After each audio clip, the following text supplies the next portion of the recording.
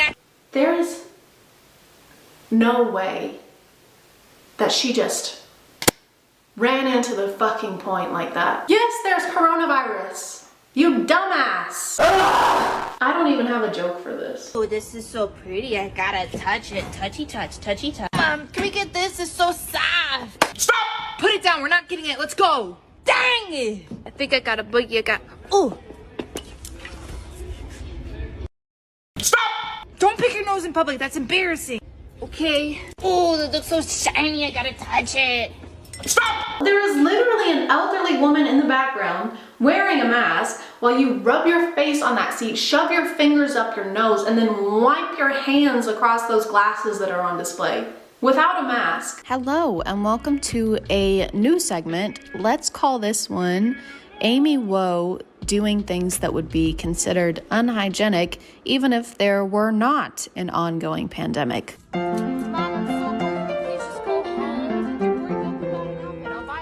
Really? Okay. You're not leaving. You should have cake. Dang it! I'm just gonna sit right here. Don't sit on the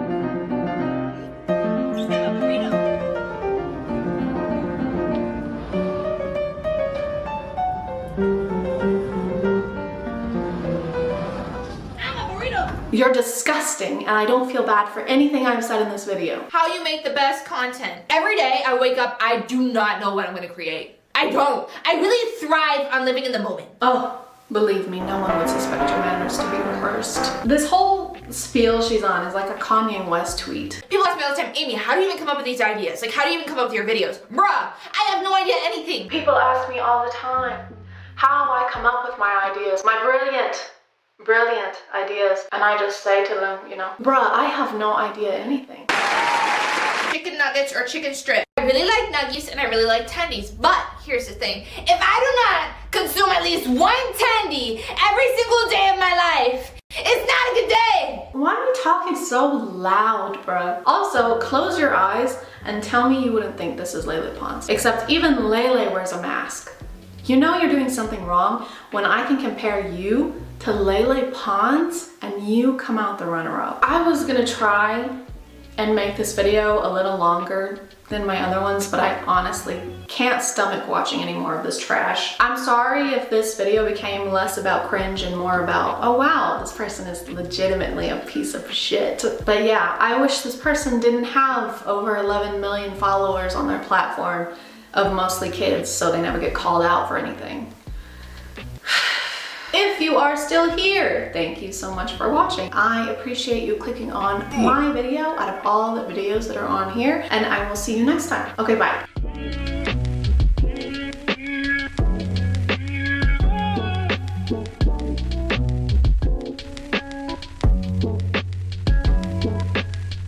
Comedy. What is comedy? Why is comedy? Where am I?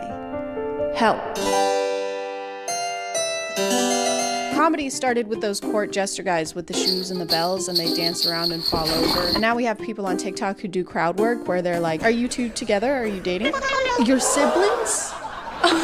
What a misunderstanding that I made up. One of those guys is Matt Rife, and if you get stand-up comedy clips on your FYP, you've probably seen him around. He looks like this. He's the one with the eyes. He stumbled into a little bit of controversy recently, and not so recently. Netflix just released a comedy special featuring Matt Rife, and one of the opening jokes he makes is a bit insensitive. The hostess who like seats you at the restaurant had a black eye. Couldn't get over the fact that we're like, this is the face of the company? Like, this is, put her in the kitchen or something where nobody has to see her face. Yeah, but I feel like if she could cook, she wouldn't have that black eye. Thank you. Wow. Thank you. It is so great to be here. Thank you for coming. Domestic violence. That's my time. I'll be here all week. What?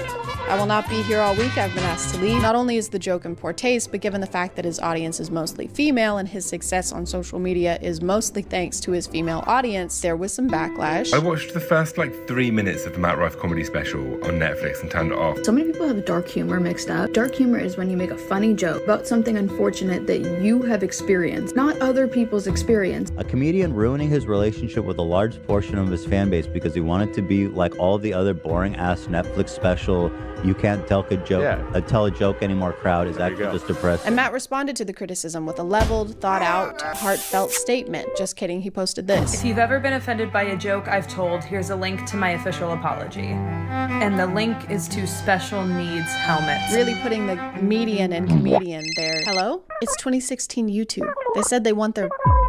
Oh. Okay, they're just yelling slurs now. One of his main things is that a lot of people find him attractive, especially Matt Rife. Matt Rife finds Matt Rife very attractive. I mean, people don't want to laugh at physically attractive people. You don't want to walk on stage and have people looking at your arms rather than listening to your jokes. I think it just makes me work that much harder on the material and the jokes that I'm trying to tell to get people to focus on the real show at hand. He thinks it hinders his comedy in some ways. He has to work harder because he's attractive. It's like a hurdle, how hot he is. Our hearts go out to him and his struggles. May he overcome. It just makes him seem like he'd be the kind of guy to stop and look at his reflection in every car window he passes by. Hey, I think that guy's trying to break into my car. No, I'm just sexy as fuck. Okay, well, no funny business. Oh, I'm already in that business. Matt's been doing comedy for a pretty long time, but he didn't find a lot of success until he started posting on TikTok. He didn't do anything? Did he not have a job the entire time you guys were together? He did. He did? He worked in the ER? Oh, I'm sorry, you broke up with a hero? After this video, his account blew up and he started posting more clips of crowd work. He started building this audience that was there for his funny interactions with crowd members, but also how much they liked his face and stuff. It's not like I made the conscious decision to be born a straight white male. I probably would've. But he's made a couple comments during interviews that sound like he kind of resents the fact that his audience is mostly female. So they bring their boyfriends or husbands who are always reluctant because they fucking probably bought the tickets. Right. They didn't want to be there. And then 20 minutes into the show, they realize my comedy is so much more for guys than it is girls. It's so funny. My live shows, to me, I've always gone for the tone of I just wanted to feel like a hangout with the boys. My comedy is for boys only. No girls allowed. To get into my shows, you have to bring 2 forms of ID and wash your face like this. couple different times he's talked about how he doesn't want his content geared towards women and he makes it trying to appeal to guys. One thing that I wanted to tackle in this special was showing people that despite what you think about me online, I don't pander my career to women. I would argue this special is way more for guys. But why do we have to gender comedy? If you can only make jokes that 50% of the population might find funny, doesn't that mean that you're 50% less good at making jokes? And you're making 50% less money too. If I make a type of butter that only tastes good to half the population, all I'm doing is limiting my profit margin. He mentions he doesn't pander to women, but a lot of his clips are of crowd work where he's flirting with them. I seem frustrated. A gift maybe help? Baby, after the show. No. Thank you so much. What's your name? Christina? You are so hot. Thank you so much. Widowed? Oh, fuck, I'm sorry. How long ago, if you don't mind me asking? 1 year? Fuck, that's so recent. Is he back on the market or what? His website has a shirtless picture of him on the homepage for the boys, for the guys. And the preview for his Netflix special is him getting arrested for being too hot to be a comedian. Everybody knows they only go into your shows for those traps, those tattoos, and them cheekbones. You know, it sounds like y'all don't know me at all. You know, sometimes the way somebody looks doesn't depict who they are on the inside. You mean part of your success relies on how physically attractive people think you are and not solely on your talent and hard work? That's like messed up. That's really annoying. He also talks a lot about how much he hates social media, which is fine, understandable. Yeah, I reluctantly started posting on TikTok beginning of last year. I've always hated social media. But when social media and women are the main reasons for your success and you like to complain about both of those things so frequently, do you like what you do? It's just strange to resent basically everything that got you to where you are, I think. Oh my God. This is amazing. This is everything I've ever dreamed of.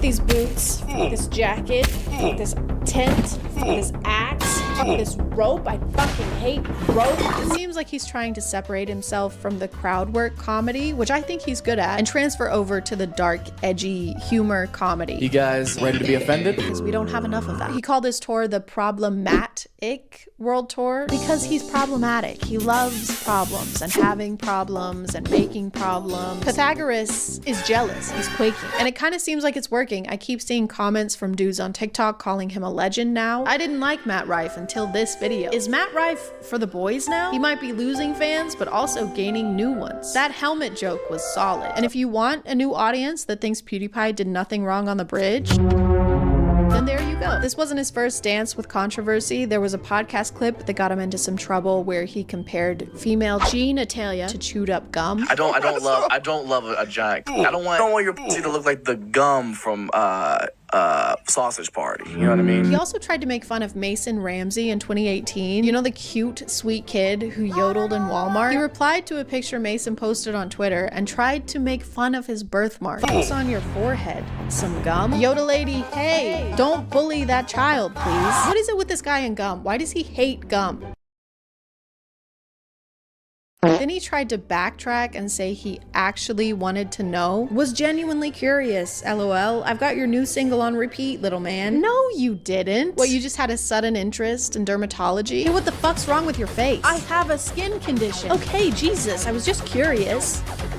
Take these twice a day and it should clear up. Okay, thanks, Doc. This wasn't a controversy, but he posted a clip from one of his shows where a woman starts having a seizure in the crowd and the screen cuts to black and starts playing this peppy ukulele music. Oh, shit. Yo, can we get a paramedic real quick? Paramedic, please. All right.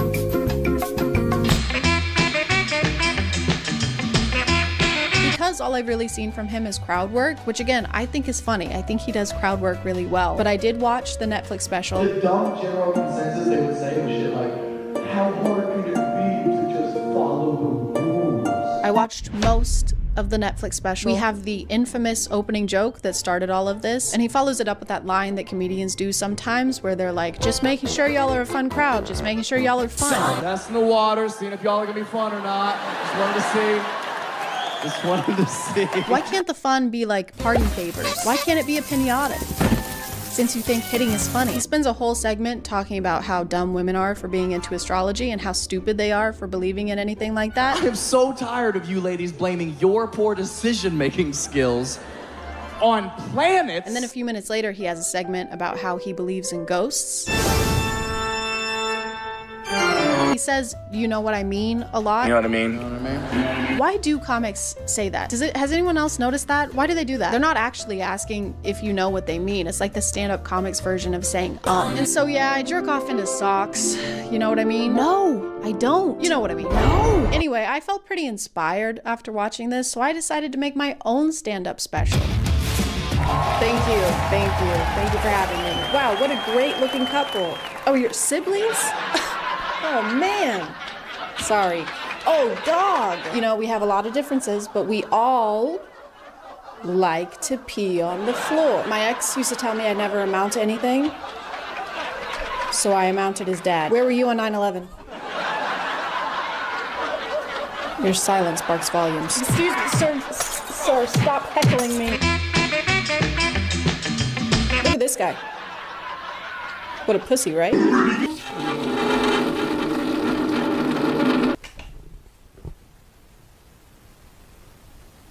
Stand-up comedy. That's my time. Thank you. Stand-up comedy. I'm gonna call it there, guys. Thank you for subscribing, and if you are still here, thank you so much for watching. I appreciate you clicking on my video out of all the videos that are on here, and I'll see you next. Okay, bye.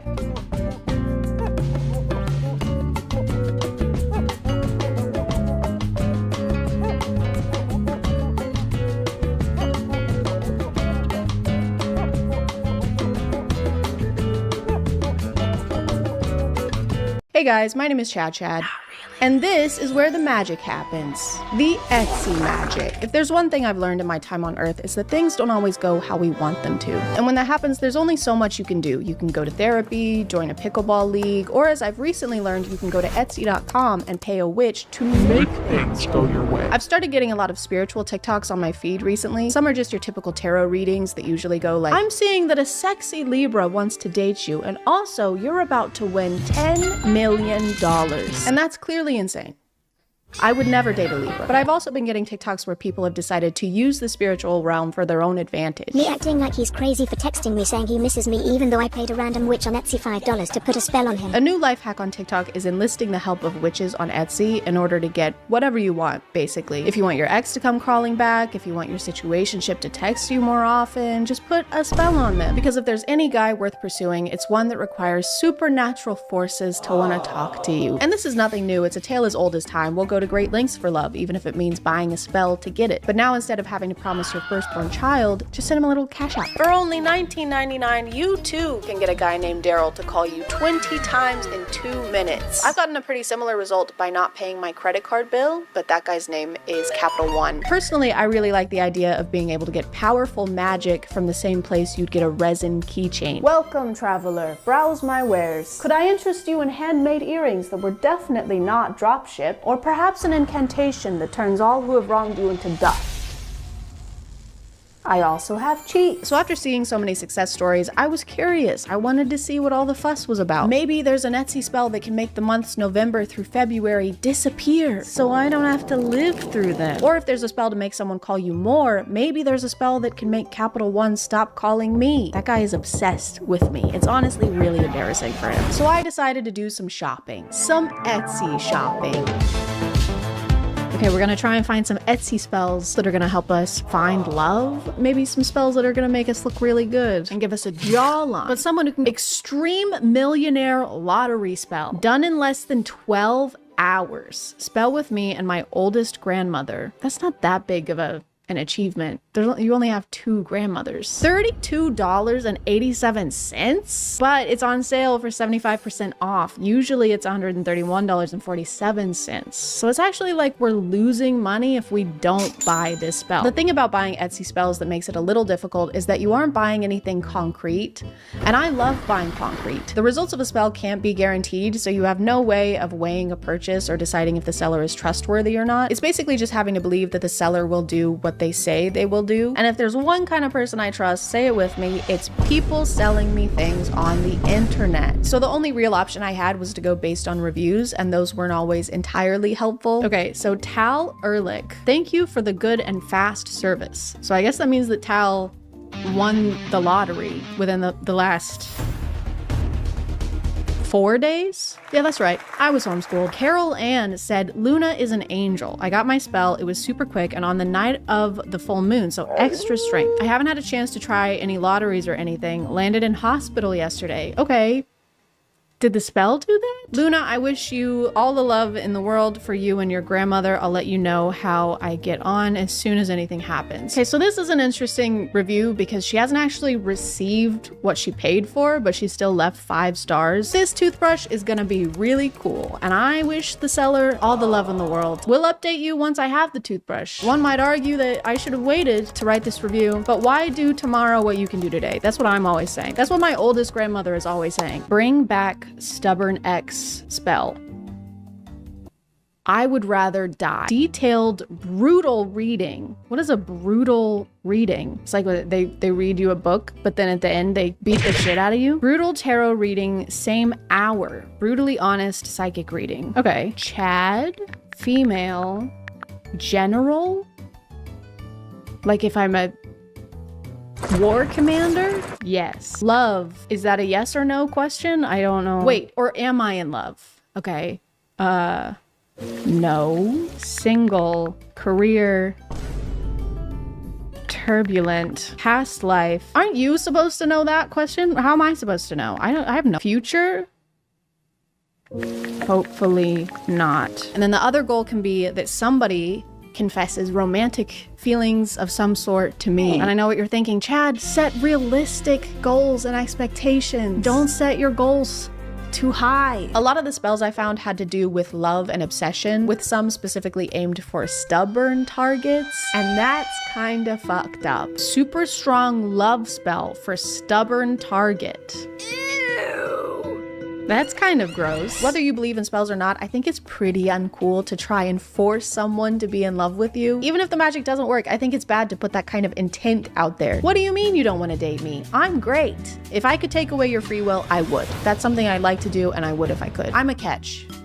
You. I'ma catch you. Removal of all negativity, spells, magic, evil eye, and curses on you. Okay, all right, maybe we should do this one because my dryer just stopped working. Actually, it started working too much. It won't turn off. My dryer spins no matter if I power it on or off, and I have to turn it off, I have to turn off the breaker. So I'm gonna do this one. And the next couple weeks weren't great. Luck-wise, I didn't notice any huge differences. I still had some repair issues around my place, but I did find this shirt. So my luck has turned all the way around. Another kind of spell I saw a lot were ones that claim to turn you into some kind of supernatural being. Become a vampire spell.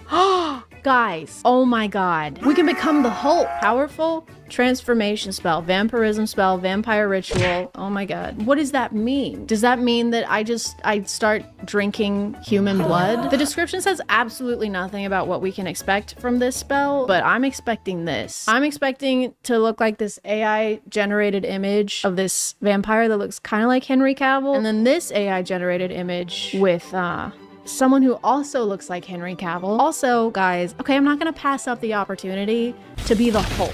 I'm not gonna pass up the quick cast, fast acting spell to give me supernatural strength. Add to cart. I also grabbed a spell called Best Body Spell, which promised me the physique of a Greek god. Oh wait, Best Body Spell. Here we go. This is the one I was looking for. We gotta get a spell that makes us sexy. Here's them casting the spell that's gonna give us abs. An 8-pack, preferably. I'm assuming that this is what happens when the spell takes effect. Really hoping my skin melts off of my skeleton. If that doesn't happen, I'm gonna be disappointed. Spells by Austin. Bye, Austin.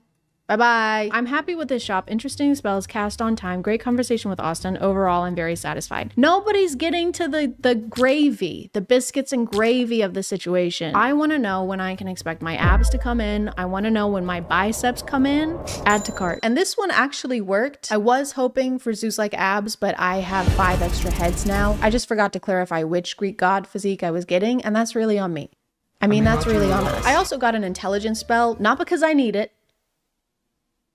I just wanted to test it out. Increase intelligence, same day cast. Increase memory ability, increase IQ magic spell, increase focus and attention. I've been looking for this my entire life. I'm gonna add this one to cart and then we'll do a quiz, and then I'll take another quiz in 2 weeks after the spell has been cast and had enough time to take effect, and we'll see if I've gotten any smarter. Before I start and you judge my answers, okay, I want to reiterate, I was homeschooled. I did not have science classes or math classes. How many rings appear on the Olympic flag? There's like 6. Well, 6 isn't an option. What is the currency of Scotland? Haggis. Who painted the Mona Lisa? Well, Leonardo DiCaprio. They thought they got me with that one. What is the capital of Greece? I don't know. I don't live there. 84 out of 100. You're a trivia master. Your level of general knowledge, at least based on this house, is very impressive. Stop it. Quit. Okay, I'll see you guys in 1 to 2 weeks after the spell is completed and we're a genius with abs. And I'm gonna say that this one also worked. Testing this spell meant I had to conduct field research while investigating hypotheses, and if I hadn't bought this spell, I would never have done any of that. I hate critical thinking. I think what this proves is that frivolous online shopping makes me smarter, and I've always said that, and I've always believed that. Jack is taller than Peter, and Bill is shorter than Jack. Bill. Skill issue. Which of the following statements would be more accurate? Jack is taller than Peter and Bill is shorter than Jack. It doesn't matter because all of their Hinge profiles would say they're 6 feet. Bill, Peter, Jack. Bill, Peter. This is so stupid. Why does this not make sense in my head, in my brain? What is this? I need to make a drawing. This is Jack. All right? Jack is taller than Peter. Peter is shorter than Jack. And then Bill is shorter than Jack. I kind of made them all the same height, so this is a very confusing drawing. This isn't gonna help a lot. I don't fucking know. And I don't really care. This could literally be what they look like based on the information that we've been provided with. I'm gonna lock it in. I'm gonna say it's impossible to tell whether they're taller than Bill, right? I don't know why that took me 40 minutes. Now imagine how long that would have taken me before the Etsy spell. That would have been a nightmare. I also got a customizable love spell without a specific target. The parameters of the spell are that someone is supposed to confess feelings for me within 2 weeks of it being cast. But after that time frame passed, nothing was happening. No one was professing their love for me. No one was calling me, except for Capital One. Take a hint, guy, right? This is pathetic. But I understand, it can be daunting to confess feelings for someone, so I decided to give them a little push, just to help them take the first step. First up was Gabby Bell, aka Gabby Balls, aka the creator of the Bing Bong song.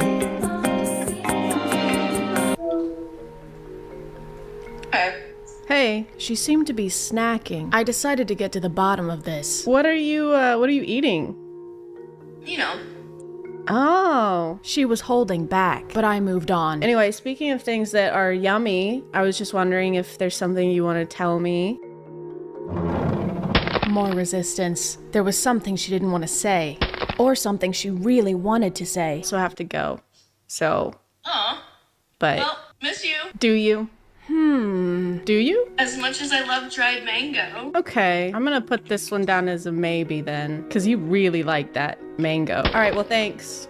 Love you. And there it was. Next up was my friend Josh Dare, aka Fortnite Extraordinaire. Just a quick heads up, this guy farts and lies a lot. Hey. Hey, yeah, what's up? I was just calling to see if there's anything that you've been wanting to tell me, something that might be hard to tell somebody typically. So then this is just an opportunity for you to tell me if there is something like that you want to tell me. You need to stop blaming all of your farts on me. Here we go. I told you so. There are so many times that we've been in a room together, and we've been on opposite sides of the room, and you've been blaming farts on me. I'm losing friendships. I've gotten warnings at work. I've gotten 2 write-ups. We were getting off track. He wouldn't stop talking about his farts. Like, you're a trusted friend, and I love hanging out with you, but, like, this can't keep going on. Right. Okay. I hear you.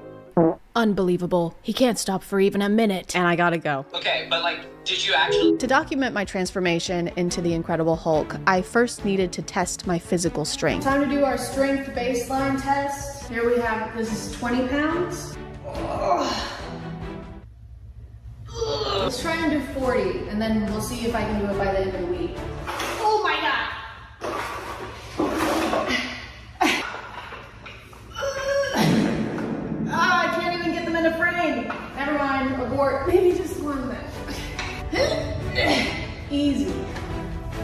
piece of cake. But after a while, I hadn't seen any real results. I was still just a weak, puny human who could barely do one full push-up. But then I realized I was missing the key component of becoming the Hulk. Obviously, to complete my transformation, I needed to get really freaking ticked off. Okay, it's been 2 weeks. I'm gonna retry the 40 pounds now. Also, don't look at my feet because my shoes are stained. I said don't look at my feet. Is this 40 pounds? I feel like it's way easier to pick up now. I'm not joking. Why is this easier now? Okay, that's pretty good, but let's see if I can do 40 in each hand. To do that, I think I need to fully be the Hulk, so if you could just help me. You're a 27-year-old iPad kid. You constantly change your hair because you're deeply unsatisfied with who you are as a person. Whoa, whoa, whoa, whoa. You can't speak to me that way, okay? That's...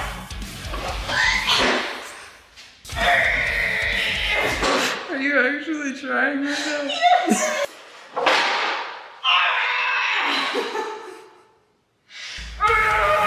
And then I was just waiting on the become a vampire spell. I had to carefully monitor this one for obvious reasons, so I routinely had to eat Italian food, which sucked.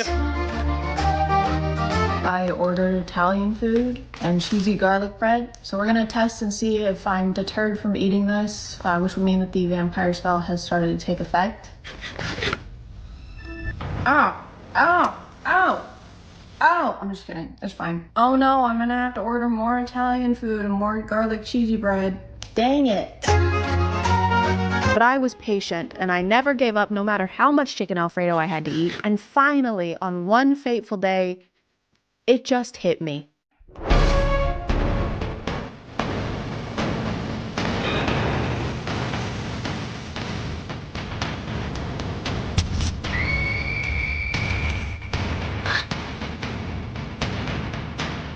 Hold on tight, little spider monkey.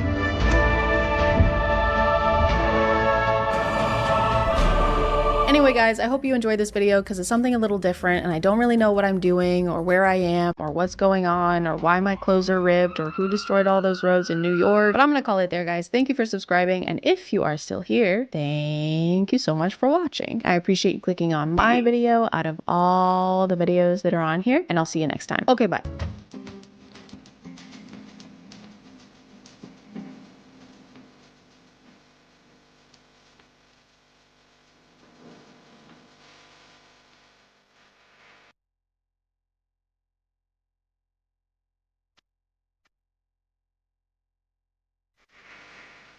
I got a new mic. It's wearing a sock. But the good thing about it is that I can move wherever I want and you can still hear me. See? Look, you can even talk to this guy. She forgets to put on deodorant. She smells like and I don't even have a nose. It makes me sick. Never mind, don't talk to that guy. A twin job. Great. My name is ChadChad. Not really. And today we're gonna talk about sauce. Small sauce, big sauce, blue sauce, pink sauce. You can eat it in the car or you can eat it in the ER. Chances are you've heard of the infamous pink sauce on TikTok. And if you haven't, what's it like? Outside, are there still trees? I remember those. Pink sauce blew up a few months ago, figuratively and then literally. And yes, I said months. ChadChad being late to a topic? That doesn't sound like me. You're thinking of bad ChadChad. Hey, what's up? My arch nemesis. She just learned about pink sauce because she only watches reels. Have you heard this? I have seen that. Yeah, I have. She's a fucking monster. The creator of pink sauce, who goes by Chef P, invented what a lot of reviewers are calling pink ranch. It's a dipping sauce for salad, fries, your pregnant wife at a Nickelodeon-themed gender reveal. I think the main appeal was just the novelty of it. Dipping sauces aren't usually pink, and so when they are, we're curious. It's kind of like those ketchups from the early 2000s that were like purple and blue. It's still ketchup, but now your poop looks like it belongs in the Blob Opera. The initial recipe for pink sauce had pitaya or dragon fruit, garlic, raw honey, lemon juice, oil, and milk. And a little known fact about milk is that it goes bad. The shelf life for milk is barely. You have to shoot milk from the udder straight into a fridge, otherwise it sours mid-squirt, like a 3 a.m. Tinder hookup. Some people's orders showed up like this, with the bottles popping open and dripping all over. Yes! It don't even say pink sauce on this bitch. Oh my, it's gone. There's nothing else in here. Like, it's gone. The pink sauce Cause cancel. y'all waited this long for nothing. This is, no ma'am. We're not trying this. It stinks like throw up. No, not gonna work. And some of them looked like they had maybe been shipped out in just a piece of paper with the label slapped on top of it. Hi, I'm editing. She's also almost showing people's addresses and information during this video, so that's good. I looked up the type of parcel that she's using to ship these. Blah, blah, blah. They are handled more often. This makes it more important to properly package items that are more easily damaged. Just because the sauce is bubblegum pink doesn't mean you can ship it like chewing gum. This is how it feels to chew 5 gum. This is a wet envelope? Stimulate your senses. Is that honey mustard? Stimulate your senses. No thanks. Go on, stimulate yourself. Right here? Yes. But pink sauce is not the only example of people selling questionable food on TikTok. A more recent one came from an account called Pickle Me Everything, another TikTok creator making and selling products right from her kitchen counter. Bloody Mary pickles from Pickle Me Everything. Oh my gosh. Look how juicy. You've never tried pickles like these. And like the name implies, she pickled everything. Bell peppers, cauliflower, grapes, botulism, mangoes, your mom. They started getting reviewed by bigger accounts, which of course led to orders piling up, allegedly over 10,000 of them. I am a huge onion fan, okay? Love, love, love them. I never thought onions could get any better than they already are. That's a good spice. I like that though. But then pickling things went sour. With all the orders going out, people started to notice that the canned lids were popping. Sorry, in a bad way. As someone who cans for a hobby, let me show you one quick and simple way to find out if something you receive is safe to eat or not. This is some jam I made over the summer. If something is not properly sealed, you will hear this noise. This is obviously open. I've been using it. This is sealed. No movement. Some orders would show up leaking in the box, or if you were really lucky, they showed up in a plastic bag. I love pepperoncinis. I'm gonna empty it in here. Mocha is still fighting with the trash can. Ooh. Would you like an improperly sealed can or a condom full of mixed veggies? Both will kill you, and both of them glow in the dark. So to address the leaking and people's concerns that the jars seem to not be sealed, she went on TikTok to clear the air. If it comes minor leaking, it is hand sealed, not pressure cooked, no can, nothing involved. All right, so this person is selling pickled vegetables off of TikTok, off of their Etsy shop, and not only is she clearly not canning them correctly, but pickled and canned foods are actually not even allowed under cottage law in California. Don't worry, guys. If your jar is leaking, it's because something is terribly wrong. Enjoy your pickles.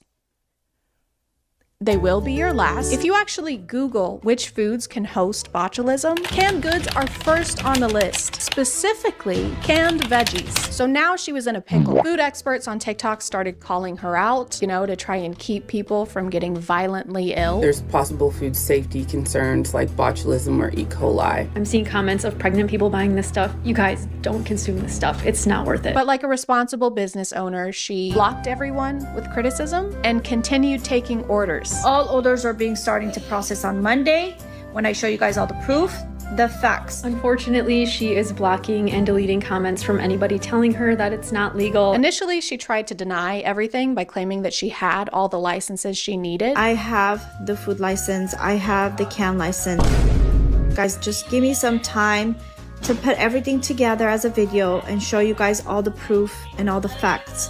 But then a couple days later, she posted a TikTok video claiming that she didn't know anything about needing all these licenses. I'm so sorry for all of this. It just happened so fast.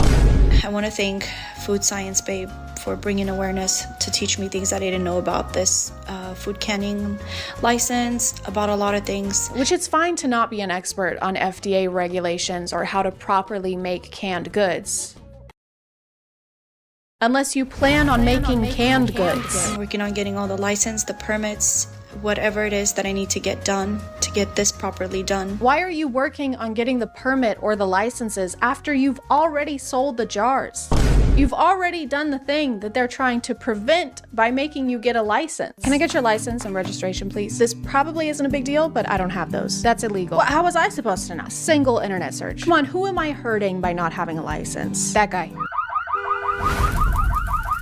He was already like that. I'm one person with all the hate, all the messages, but just please consider being a little bit nicer.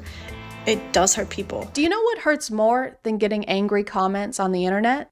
Dying. Botulism is not like a joke illness. It can be fatal. You can't slack when it comes to selling food. There's more rules to it than if you were selling like candles on TikTok, because candles don't go inside you unless it's a Saturday. This was such a hazard that eventually the California Department of Public Health stepped in and issued a warning on buying anything from Pickle Me Everything and recalled all of their products, even saying that if you already bought a product, to dispose of it in doubled plastic bags while wearing latex gloves. They don't even want you to touch it. The recall is for anything that was sold on or before December 18th. The recall reason, possible Clostridium botulinum contamination. Essentially, if you bought a jar of pickled sauerkraut, why? But also burn it, bomb it, code 2319 it. So that seems like the end of Pickle Me Everything for now, which makes sense. Somebody was selling food that wasn't up to code, and so they were shut down and prevented from putting more people in harm's way. And you might be thinking that something similar happened to Pink Sauce, but that would make you an ass. And me an ass. I can't remember the saying, but we're both donkeys, and you can bet your ass on that. Somehow Chef P got invited onto a talk show along with a fellow TikTok creator who had reviewed Pink Sauce in the past. When I went to go open it, something is not right. The smell that's coming out of this bottle, something is wrong. It's rotten. Alex had sent a sample of her sauce to be tested at a lab after concerns that her bottle had gone bad during shipping, because milk tends to do that, and she found loose glitter inside the sauce. There is a piece of glitter inside the bottle. Pretty reasonable. If my dipping sauce seemed like it had been made in a bovine strip club, I would also have some concerns. Like, how many bras do they wear? And do they take debit? But for some reason during this whole interview, the talk show host and the live audience are all on Chef P's side. Okay, but why would I contact someone who's fabricating something on the internet? But nothing was fabricated. To be honest, you're not special. You're not special. Okay? So why should I? Because of her review, Chef P accused Alex of harassing her online. So apparently Alex had contacted the show beforehand and requested not to be seated next to Chef P. So of course the show accommodated by seating them right next to each other. Now, before we go any further, I do have to ask this, Allie, because my producers did tell me that the reason that we had to separate the couches is because you didn't feel comfortable in sitting next to Chef P. We know you had some concerns about sitting next to someone that you have a negative relationship with, so we separated your chairs by 2 whole inches. Oh, and also she's gonna hold your hand. Actually, you know that thing that your siblings do where they pin you on the ground and the spit slowly falls out of their mouth and onto your face? She's gonna do that too. Hope this is okay. Kind regards. I think this is a moment of reflection. Absolutely, and I think it's a moment of learning on both parts. I think the learning is more on your part. Yes. Okay. And that's being real. The host chastises Alex for affecting Chef P's safety by posting a negative review of her sauce. Her business, her livelihood, her safety is being affected now. And I forgive you. But has nothing to say about the health and safety Chef P affected by selling food without knowing what FDA stood for. What do you mean FDA approved? I don't sell medical product. The pink sauce is not a medical product. Not only is milk unsafe, but garlic and oil at room temperatures can also lead to botulism. At some point, Chef P claimed that the milk being used in the original recipe was powdered milk, but she also claimed that the garlic in the recipe was not raw garlic, and I guess forgot about the video she posted where she's using raw garlic. And then to finish off your homemade apple juice, I just like to add 2 shots of freshly ground urine. Did she say urine? I think she said urine. Hey, I don't think you're supposed to put pee inside the apple juice. And by the way, there's no piss in this apple juice. Chef P also chastises Alex for posting her review on TikTok instead of coming to her directly. You could have contacted me directly. No, you could have reached out to me like, hey girl, you know what? Take this step. Did you research this? Did you check out your packaging there? Of course you would prefer a customer comes to you in private with a safety concern, because then it's private. So please, private message me if you have a concern or if you're not happy the way I did something. You can keep all the things you've done incorrectly a secret. I don't understand why you had to go all public with this. You should have just come to me in private. You killed my husband in a hit and run. He was already like that. After the online buzz died down, Chef P partnered up with a company called Dave's Gourmet, and pink sauce is now being mass-produced. They're officially FDA approved and being carried at Walmart.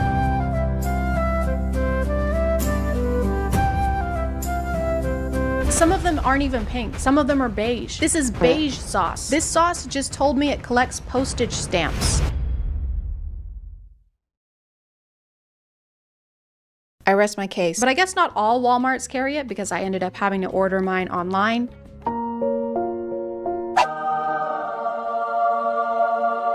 Are you ready to try the pink sauce that became an overnight internet sensation? It's very watery for a dipping sauce. Here we go.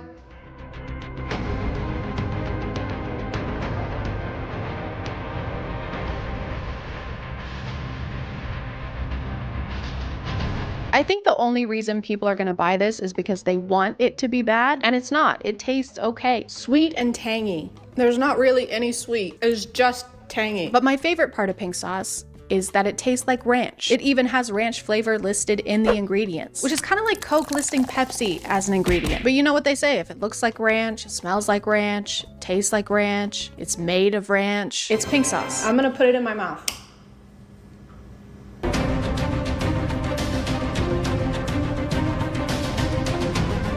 Overall, I'd give it like a 5 or a 6. 10 out of 10. Did you hear the queen died? Unfortunately, since Pickle Me Everything's products were recalled, I wasn't able to get my hands on those, so I decided to take my pickle into my own hands. Hey guys, today we're gonna be making some pickles with Pickle Me Pink. That's the name of my company. It's official, look it up. But hold on, safety first. Absolutely 100% safety first. But wait, don't forget to customize your gloves because it's really important that your personality shines through no matter how many safety precautions you're taking. So take the time, take care of yourself, just add a little pizzazz. There you go. Just added some more finishing touches and there we go. We're all set. This is standard workspace, but it's a little hot today, so I'm gonna take it into this room. This is another workspace, and then you're just gonna add some, that's a pickle. This is another pickle. This is a pickle.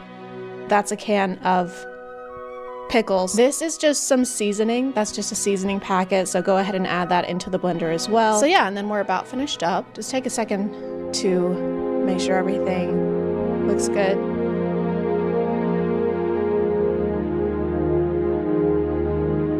So then you're just gonna add your liquid, but you don't wanna use the sink water. You wanna use this water. It just has more flavor.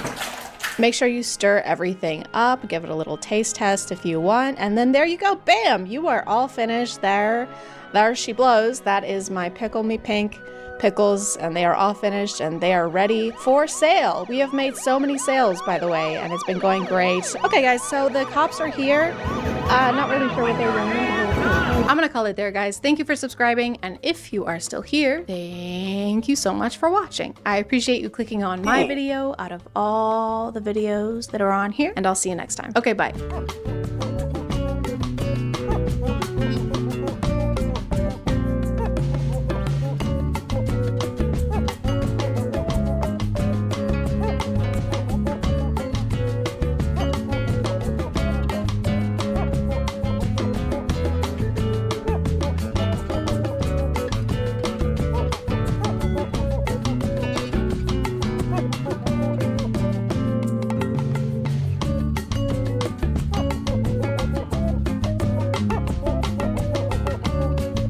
Hello.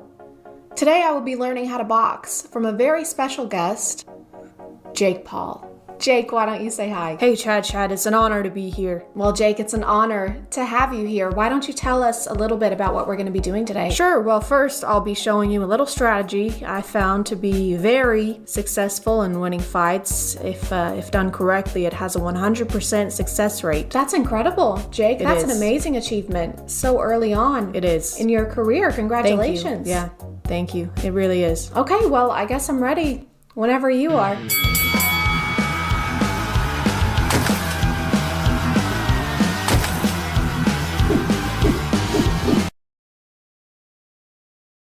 What's this? Just take it. I thought we were gonna fight. We are, just take the money. Okay. Now what? All right, now let me win. What?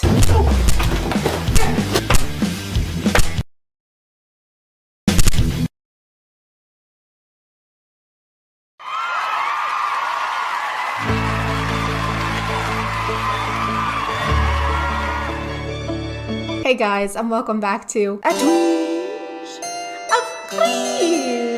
My name is ChadChad. Not really. And today we're going to be taking a look into the appalling world of Jake and Logan. I'm sorry, I promise I have better jokes in this video. I'm filming this after getting my second dose of the vaccine bay, so please keep that in mind when you're passing judgment on my puns. Also, go get vaccinated. It's easy, it's quick, and why would you pass up on the once-in-a-lifetime opportunity of actually getting something for free in America?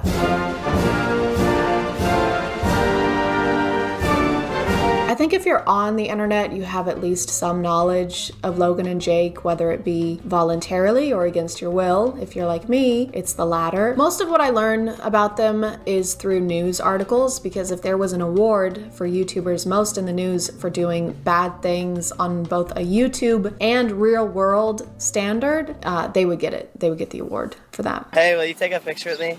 Sure. I'm not kissing you. Like two very problematic grapes departing from their cluster, Jake and Logan came from Vine, and with the YouTube platform just waiting to be Concord, enough! They made their way into internet infamy. Where's all my middle schoolers at? Oh my god, they're self-aware. Elementary school? Oh my god, they're so self-aware. One of the first things I heard about them after Vine shut down was during that era on YouTube when almost every channel was reacting to the music video It's Everyday Bro, which had more flow than a Progressive commercial and was posted 4 years ago.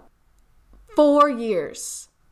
4. There were so many videos posted about it that I don't think there's anything left for me to contribute in 2021. So I'm gonna move on to their more current content. Jake is obviously a professional boxer. You know, his brother is a lot more talented, has a larger following. Those type of things. That's like calling Kylie Jenner Kendall Jenner. Like, doesn't matter. Still a compliment. You ever whoop your ass when you were the little brother? That was a question, Jake. You're supposed to respond. I just don't care about your questions.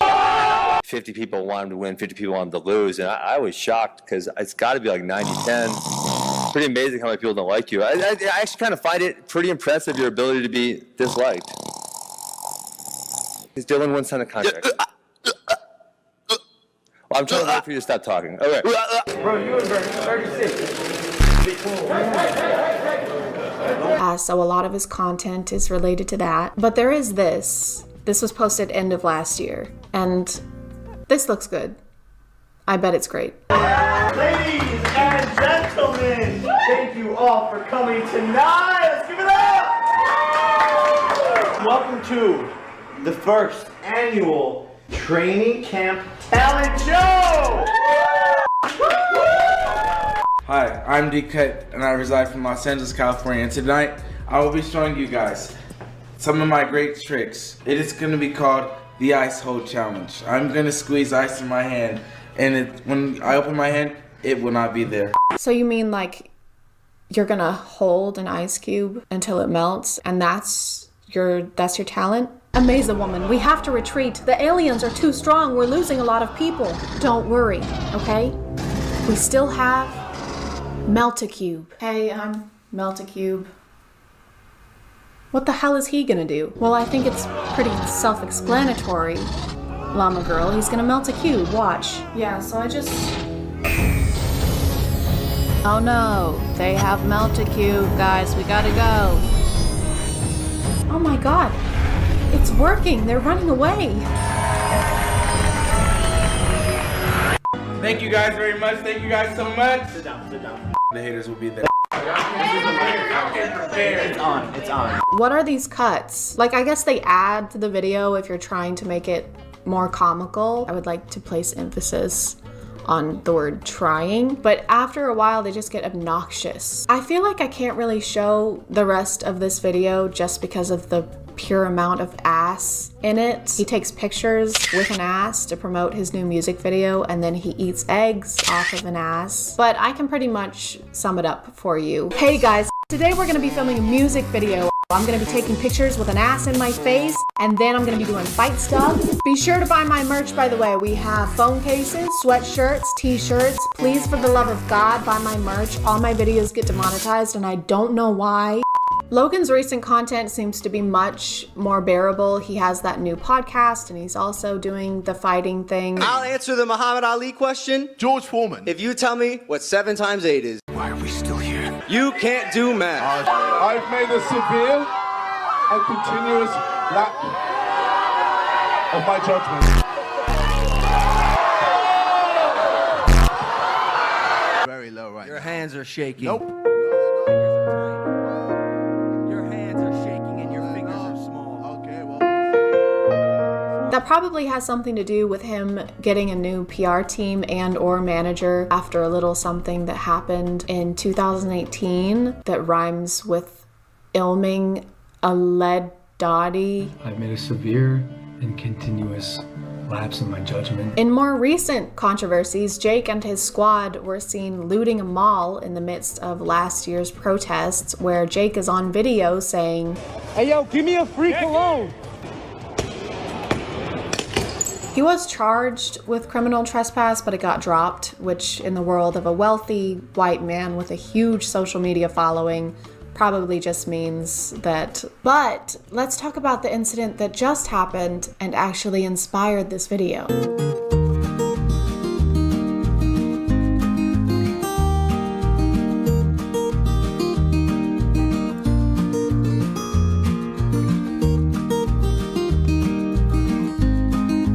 The stuff I've read about this mostly uses Jake's name, but I think it's safe to assume that Logan is driving the other golf cart, considering he's the one who lives in Puerto Rico. It also says they're launching an investigation, but I think we all know how that's gonna go. Hey, you can't do that. That's bad. Is it though? Excellent point, Mr. Paul. Have a great day. Jake's defense, of course, has been that he didn't know you're not supposed to race golf carts on the beach and that it's turtle nesting season, and I'm sure there are 0 signs or guidelines on the beach that would have educated him on that.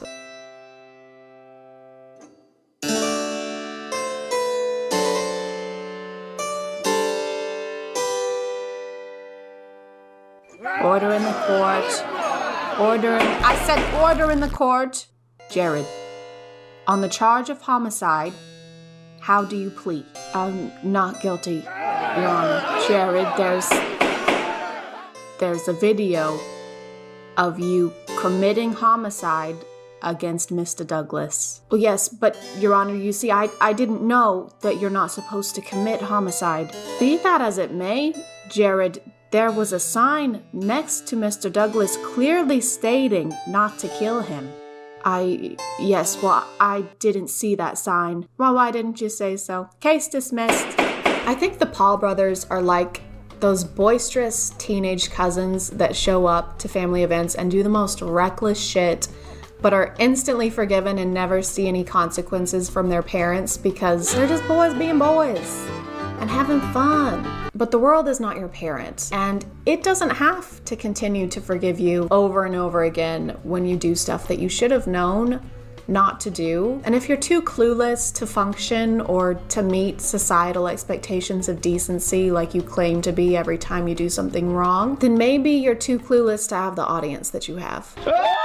I'm gonna call it there, guys. Thank you for subscribing, and if you are still here, thank you so much for watching. I appreciate you clicking on my video out of all the videos that are on here, and I'll see you next time. Okay, bye.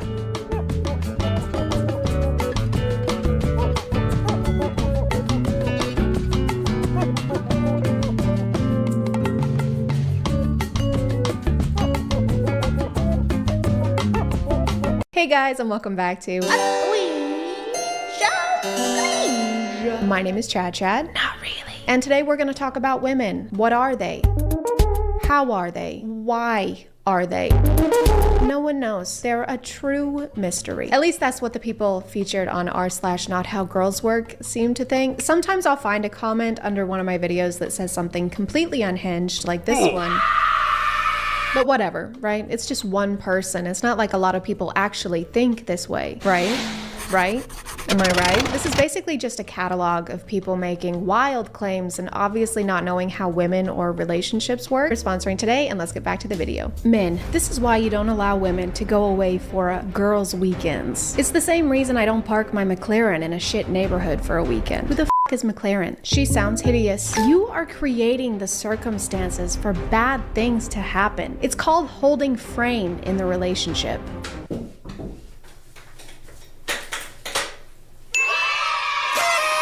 Why am I doing this?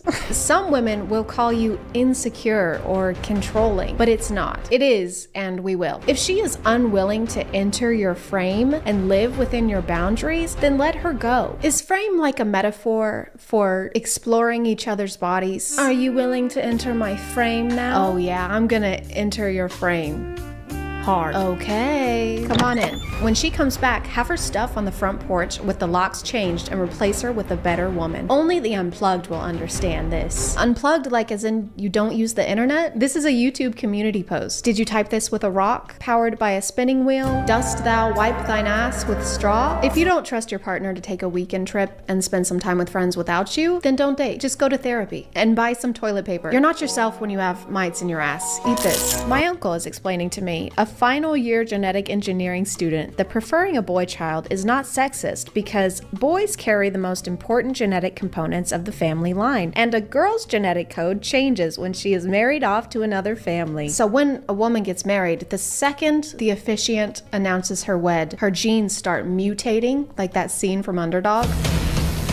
Can you imagine explaining genetics to a genetic engineering student? I don't even know what engineers do most of the time because I'm not an engineer, because I'm stupid. But I do know that if someone is an engineering student in a thing, I'm probably not going to try and explain that thing to them. If you're studying aerodynamics and tell me that that just means you know how to shoot a bow really, really well, I will believe you. For every new that enters her, she ages 6 months more, meaning the more that enter her, the more older she gets. That explains why some females in their early 20s don't even look their age. They look like they're in their late 20s to early 30s. Women in their 20s? Women in their late 20s? There's no way that this person actually exists with these thoughts in their head. This sounds like something that people would have said during the Salem witch trials. For every new dick that doth enter a woman, she gains a new evil power. Jedediah, is this because I called you short? She must face trial. Again, I will now light you on fire. If you catch flame, you're guilty. What if I don't catch flame? Then that is an evil power and you're guilty. That seems fair.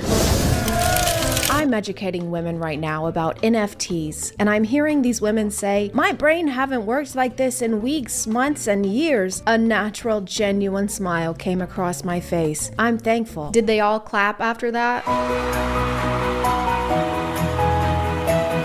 A natural, genuine smile came across my face. Why? They just told you that their brain hasn't worked in years. You need to call them an ambulance. He says women plural, so was this like a conference where he did this? Like a congregation of women? Has your brain not worked for weeks, months, or even years because you're just a silly woman? Come to my invite-only conference, NFTs for Dummies. I mean women. We take the woe out of woman. It's not ridiculous. Women are meant to be mothers naturally. It's a nature thing. Animals reproduce always, unless humans intervene. Do you never hear a cat say, no, not me, I'm going to be a mouse chaser? Can't have kittens. Animals also eat their own shit, though. Unless you're living in a lean-to in sub-zero temperatures with pine needle flip-flops, I don't think it's a nature thing really applies. If a woman has a perfectly healthy vagina, she will need and desire to be a mother at one point in her life unless she has been brainwashed to think and feel otherwise. Me. So in this analogy, when the cat says that she doesn't want to have kittens, she wants to chase mice, that's a bad thing. So do you think that only male cats should chase mice? In your ideal world, the male cat wakes up at the crack of dawn, grabs his briefcase, kisses the wife goodbye. She stays home and gives birth to a new litter every day with her perfectly healthy vagina. So basically you think the world should function like if the Cats musical met The Handmaid's Tale.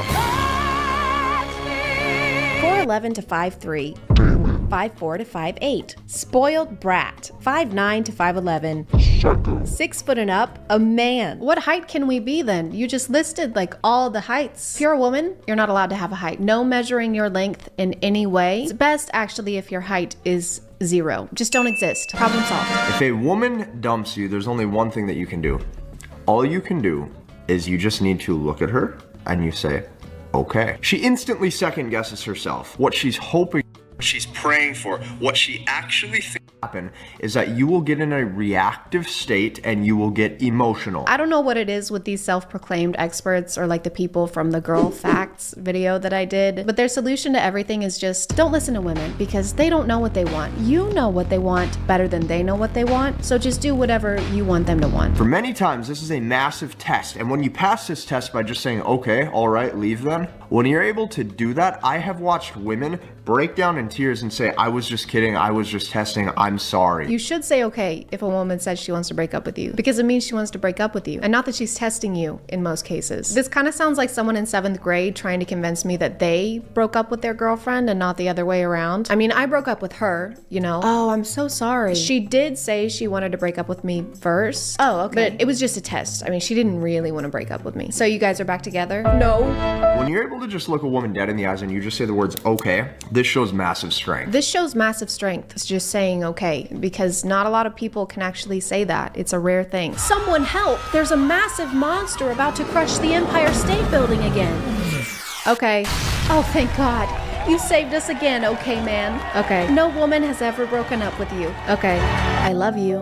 I love you. You are a I love you. I love you. I love you.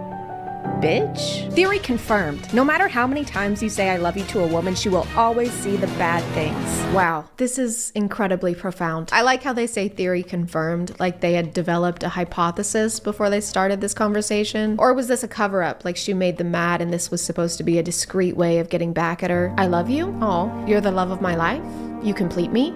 I fucking hate you, and I want to spend eternity by your side. Excuse me? See, this is why I never say nice things to you. There's a lot of science jargon here, which is strange because most of these people seem like they've never cracked a book. I think it's because they don't have any personal experience with these things, so they try to convince everyone they know what they're talking about by using really complicated words. So as opposed to saying something like women are sluts, they plug it into thesaurus.com. Not to pontificate, but the female gender and their promiscuous habits are irregardlessly taking away from their pulchritudinous appeal. This ubiquitous cacophony must be supercalifragilisticexpialidocious. Men. Women are always evaluating your masculinity like a radar sending waves. They are observing you, even from a distance, as to what kind of man you are. Play along to your advantage. This one's actually true. Women are all beluga whales and use echolocation to find mates. This one's masculinity is mid. This guy calls himself a nice guy. This one sucks at chasing mice. Women, blue hair does not make you attractive or give you attention in any positive way. Natural hair is the way to go. Sincerely, all men. Exactly. I've no idea how a woman thinks a rainbow hair color is attractive to men. Example, a previously very sexy 20-something woman I know spent a few $100 in a high-end salon to look like this, thinking it was hot.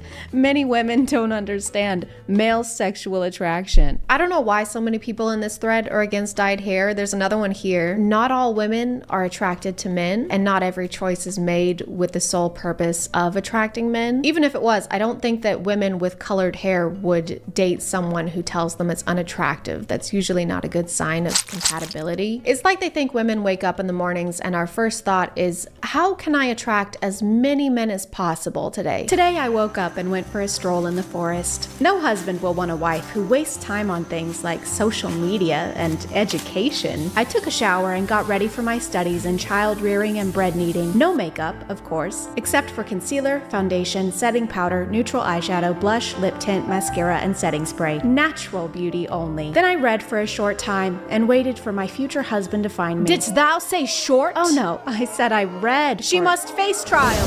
What the f? I'm gonna call it there, guys. Thank you for subscribing, and if you are still here, thank you so much for watching. I appreciate you clicking on my video out of all the videos that are on here, and I'll see you next time. Okay, bye.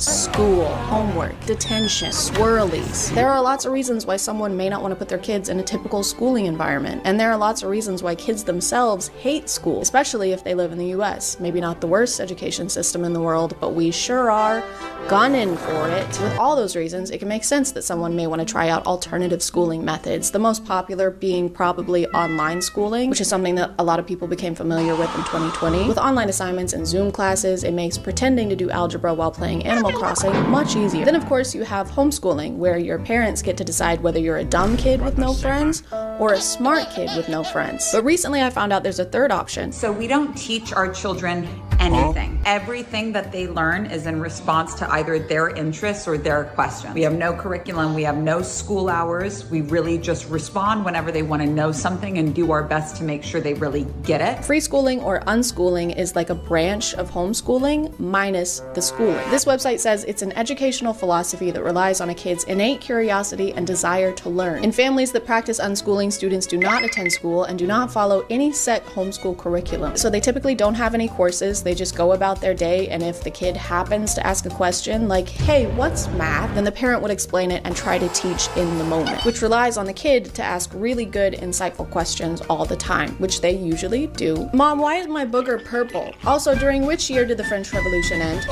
She goes on to show us an example of the unschooling her son has been doing. My son's 6, and it took some patience and not comparing myself to other moms, but this is his book. Look at this.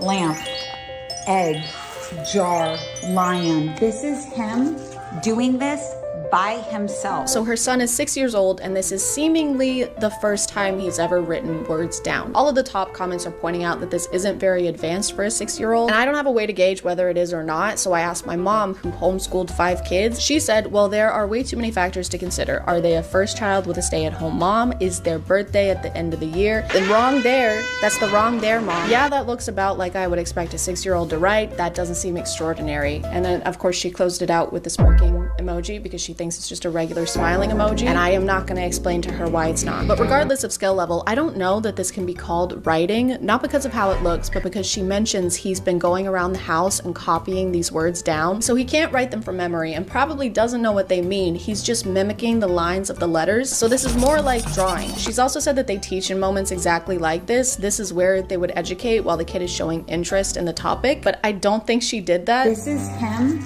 doing this by himself. From what we can see, they didn't go into any more depth. There isn't any more writing aside from what he put there initially, so they didn't turn it into a lesson and have him practice. But they did stop to make a TikTok, so while he's not getting a proper education, at least his parents are using him to become social media influencers. Phew. My f***ing light just... And my big fear about free schooling was that if my kids only went towards what they were interested in, saving all of their real estate only for things they're interested in, not cramming it with anything necessary, I was concerned that they would never be interested in things like reading and writing and math. To counter this fear, have you tried teaching them reading and writing and math? It's really good for kids to learn at this age, and he clearly wants to. If you don't make an actual plan to educate them now, this is the level that they're gonna stay at. The motivation is only gonna decrease. Hey, Timmy, you wanna learn about the alphabet now? Egg. Timmy, it's not cute anymore. Egg. Timmy, you're 17. Egg. Thanks to Opera for sponsoring, and let's get back to the video. She says he'll ask about math sometimes too. Same with addition. Mom, what's 7 plus 5? It will come at the right time. Why does she pause like this? The stare that she does is so scary. If my mom looked at me like this after I asked a math question, I would never ask one again. But maybe this is a one-off. Maybe she was just really excited, and typically she does turn questions like this into a teaching moment. When you say that somebody's bad energy and you don't like them because they're bad energy, what you're really saying is that they remind you of yourself. What if that was a teaching moment? What if they were about to ask what trigonometry is? While she doesn't push her kids to learn things like reading and writing, she does make sure to give lessons on the really essential things. There was a god named Kronos, and he was so afraid that one of his babies was going to take over his kingdom that he said, every time one of my sons is born, I'm going to eat that. I'm gonna eat my own son. Learning the ABCs? No. We're too busy learning about cannibalistic deities. It's more important, and Kronos is really cool. He kinda ate. Her child is asking questions here, but mostly because he doesn't know what the f*** is going on. Why is he gonna eat his own son? Because that's the nature of chronological or Kronos time. Ma'am, this child is not learning anything from what you just said. Even if this kid understood what that answer meant, it wouldn't be an answer, because her answer was just, that's just the nature of chronological time. Just because it does, that's how it is. You can tell he's completely lost, but it doesn't matter because this lesson isn't for his benefit, it's for hers. More specifically, it's for her business's benefit because she promotes her book and website at the end of it. On that website, you can get some of her free audiobooks, or you can enroll in her school workshop for money. So she can teach, but only if you're a paying customer. Maybe your kids would be able to read if they weren't so broke. Oh, you want to count to 100? Why don't you put 100 big ones right here first? Let's start there. One of the key points in unschooling is that the kids learn life skills and not just scholarly ones. For example, how to cut vegetables. I'm amazed. I'm amazed. Technique, baby. Technique. Good job. Is the point of this to prove that unschooling is effective here? Because to me, it just proves that over the course of 4 years, your child developed fine motor skills, and I don't think unschooling is responsible for that. If anything, they should be way better at this. If they're at home doing it all the time, they should be Zorro at this point. She's got a literal baby waving a knife around, and the only warning she's giving is in a sing-songy voice. If you cut your finger wrong, na na na na na. So be careful, my baby. This kid does not have the motor skills or the mental capacity to understand how dangerous this is, especially when she's acting like it's a silly thing happening. I'm gonna go in that door. Don't go in there. Whoa, why not? It's very dangerous. You will probably die. Your demise is imminent. Those seem kind of important though. While I was looking into this account, I stumbled onto another unschooling mom. Day one of unschooling, and I've got my kids helping me to clean the car out. Teaching them hard work, taking care of the things that you love, that you need, and also teaching the car clean. Oh, so like chores. You're educating them by having them do regular house chores. You can't claim that cleaning the car and learning hard work is an acceptable replacement for actual curriculum. Cleaning and taking care of things is something that kids should be learning on top of their regular education, not instead of. This parent said she pulled her kids out of school to do this because she was unhappy with the public education system. We have 52 days until I pull my child out of public school and start unschooling him. Lots of hands-on stuff to teach him these things, not just reading out of a fucking which is what's wrong with public school. And while yes, there are a lot of things wrong with the public education system, I don't think that books in and of themselves are what's wrong with it. Books are usually pretty helpful, learning-wise. Not to be controversial, I don't know if she had maybe just a personal bad experience with books. You've got a lot of nerve showing up here. It's been 5 years, just let it go. Let it go? You stole my college application essay. Not this again. I didn't get into Yale because of you. I was in a bind. Give me my paper back. And again, none of these are actual lesson plans. This is just hanging out with your kid, which is important, but so is being able to read a ruler. Very weird hat. Or even knowing what a number 2 pencil is. Why do they call it a number 2 pencil? Why don't they just call it a poopy pencil? She also claims that going to the grocery store qualifies as an unschooling lesson. Now they're gonna go grocery shopping with me, and we're gonna learn about reading labels. We're gonna learn about math and money. When you're buying groceries, you need to make sure that the quality of it is good. So turn it over. See the prices on them right here? You typically want to make sure that you pick the lowest price. These are just regular life skills that you should be teaching your kid whether they're unschooling or not. And how many times can a trip to the grocery store count as school? Because after a few, they're probably good to go, right? And next we have Timothy, graduating with a bachelor's in putting things in the cart and a minor in not buying rotten strawberries. Thank you. They said I couldn't do it. F the haters. Look at me now. When explaining her unschooling plan, she said the main things she'll be focusing on are starting a garden, great, and that she's gonna be teaching them how to establish boundaries. You should be doing that already. And she's gonna teach them how to bake and cook. You should do that already. And also sports. Also gonna be doing lots of sports. So he'll be in any sport, every sport that we can possibly think of, because we will now have time to do so. Okay, so now that we've listed all the extracurriculars, what are you gonna teach them? I'll be taking them to the aquarium and zoos and learning through life experiences. Oh! They're gonna learn through life experiences, kind of like everyone else who is alive. The only references she makes to actual school subjects are like this. Day 2 of unschooling, and we're at the park learning how to have fun. But before you get your panties in a wad, listen. Yes, we're going to be doing reading and writing and math and maybe science, but it's not going to look the same as traditional public school. It's going to be different. These are just things that you should have mapped out before pulling your kids out of school. I never do anything for my kids without a plan, and I have 2 billion of them, and I make sure each and every one of them has a bed made out of galvanized steel with eco-friendly wood and a mattress that I borrowed from my aunt. Based on some of her older videos, it seems like she made this decision due to personal issues she was having with their kid's school. The other day, or a couple weeks ago, she sent home in his folder a piece of paper that had a signature side and a date side. And she told him, didn't say nothing to me.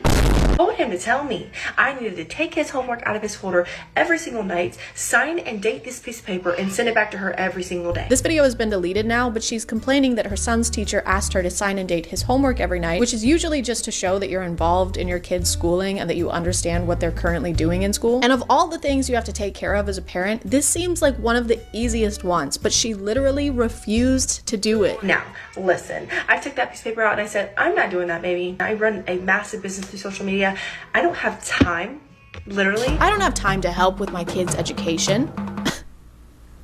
However, I do have time to be completely and solely responsible for it. What's really sad about this is that her kid clearly wants her to sign. He makes a comment about some kind of reward system they have, some bonus he gets, and she can't be bothered. But isn't the point of unschooling to put your kid's individual needs first? Isn't the argued benefit that your teacher is your parent who knows you really well and has your individual best interests in mind? If you couldn't do that for literal seconds every night, what makes you think you're going to be able to do it 24/7 every single day? For some reason, she titled this Teacher on a Power Trip, and the teacher is just asking her to do something that probably all the parents are asked to do. It's a very simple instruction, and I thought that those were important to her. Teaching them how to follow instructions. Those who can't do teach, I guess. The way she describes her unschooling plan just sounds like a pretty immature grasp of what it's gonna take. It's almost like the kid is the one who came up with it. Okay, so first we're gonna go to the park. Okay. And then we're gonna go to the swimming pool. Then we'll do school. I'm not done. Then we're gonna go to the grocery store and buy 500,000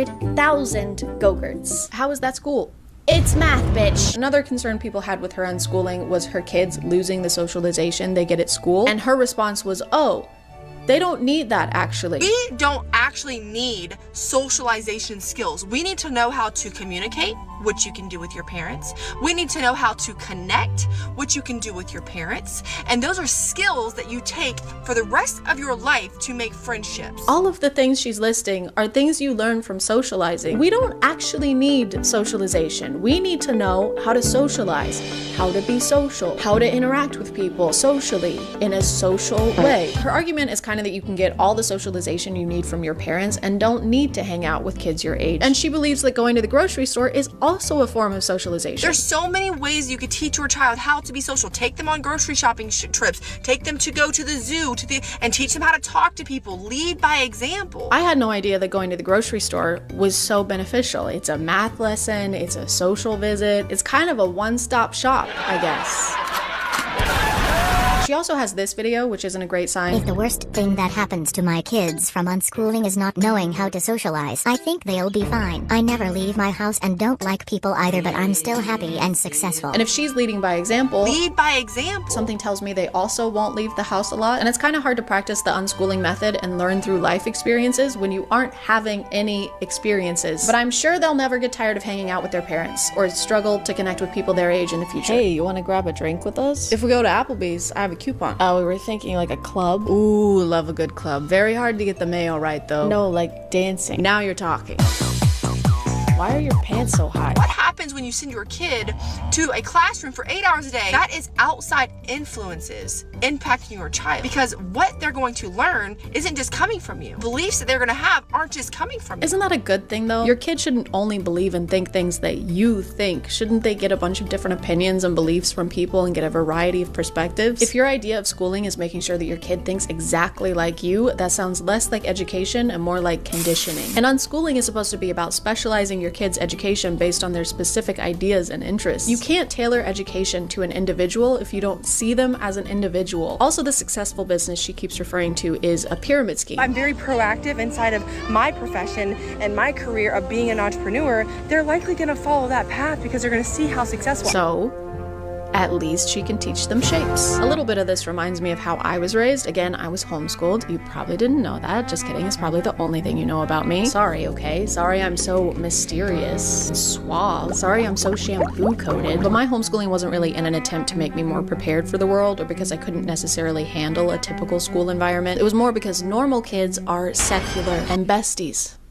with Satan. Sometimes they say things like, hey, you should smoke this, or fart, and both of those are equally as bad. The sole reason for my being homeschooled was religion and being able to limit the amount of interaction I had with the outside world, whether it be people or media. I wasn't allowed to watch PG-13 movies until I was 22. Just imagine being told you're not allowed to watch Jumanji, the Kevin Hart one, as a tax-paying citizen. And I think I would be better at a lot of things if I'd been able to interact with people my age before I was basically in my 20s. I missed out on a lot of skills, like how to interact with people, how to not perceive every human being as a potential threat, how to order a milkshake at Sonic without breaking down in tears. Isolating your kids and making yourself the only presence in their life is probably less about what's good for them and more about what's good for you. And it's completely normal to have anxieties about where your kids are or how outside sources are going to affect them, but that doesn't mean that you should stop them from interacting with outside sources at all. That just sounds like you have anxieties that are being passed down to the next generation, like an heirloom, like a little apprehensive piece of furniture. You okay, man? Yeah, just some chest pain. And I'm not saying you shouldn't homeschool your kids or do alternative schooling, because I'm sure a lot of kids would benefit from something like that, but just don't do it bad. Just do it good. Otherwise, your kid's gonna end up like me in 20 years, and you don't want that. That is a threat. Anyway, guys, I gotta go to the grocery store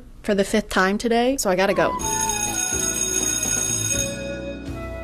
Fiction is true the same way numbers are true, I would say. Like, you know, if you have one apple and one orange and one banana, the commonality between all of those three is 1. And you might say, well, is 1 as real as one fruit? Is the abstraction 1 as real as one fruit? And I would say, it depends on what you mean by real, but representing things mathematically and abstractly gives you incredible power, and you could make the case that the abstraction is actually more real than the phenomena that it represents. I didn't make my rent this month. They didn't give me enough hours at work, and the kids need new soccer cleats. I don't know what we're gonna do. You know what I think would help you right now? No, what? I think you'd be a great fit for my company. I don't know if that would help me right now. Oh, no. Sure, it'll be hard in the beginning, but will it take 3, 8, 22 hours a day to get started? Yeah. Yes to which? The 3 or the 22? Yes, absolutely. I guess as long as I definitely end up making money in the future. Slow down there. Whoa, yeah, we don't like to use the word definitely around here. Okay, then maybe I'll make money in the long run. Okay, I think I'm gonna pass, but I appreciate the offer anyway.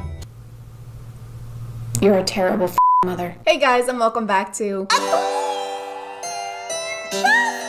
My name is ChadChad. Not really. And I am officially a YouTuber now. You know why? Because I got a green screen. I was green screen the whole time. I bet you couldn't even tell because of what a great editor I am and how seamless that's gonna look. Hey, it's me editing Chad. I'm sorry. I know the intro for this video is already super long, but we had 100,000 this week, so here's my reaction. Okay, bye.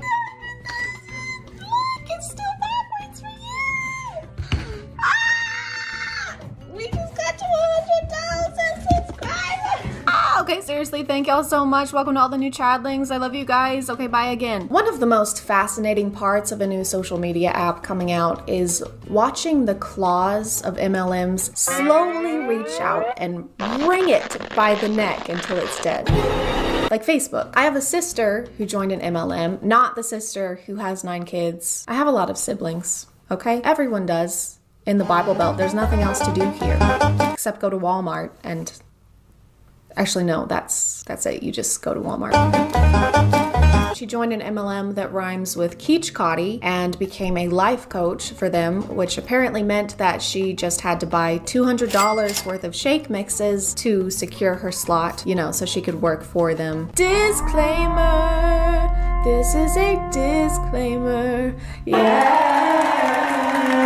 I do not want to make fun of people who join MLMs or have joined MLMs in the past. Most of the time, they're just people who are having a rough go of it financially. In the current climate, there's a lot of that going on. So please don't make fun of people who see this stuff and join or attempted to join. Do make fun of the ones who see that hardship and decide to capitalize on it for their own monetary gain. Stop scrolling right now. Just give me 10 seconds. I'm going to change your life. How would y'all like to consistently make $5,000 to $10,000 a week?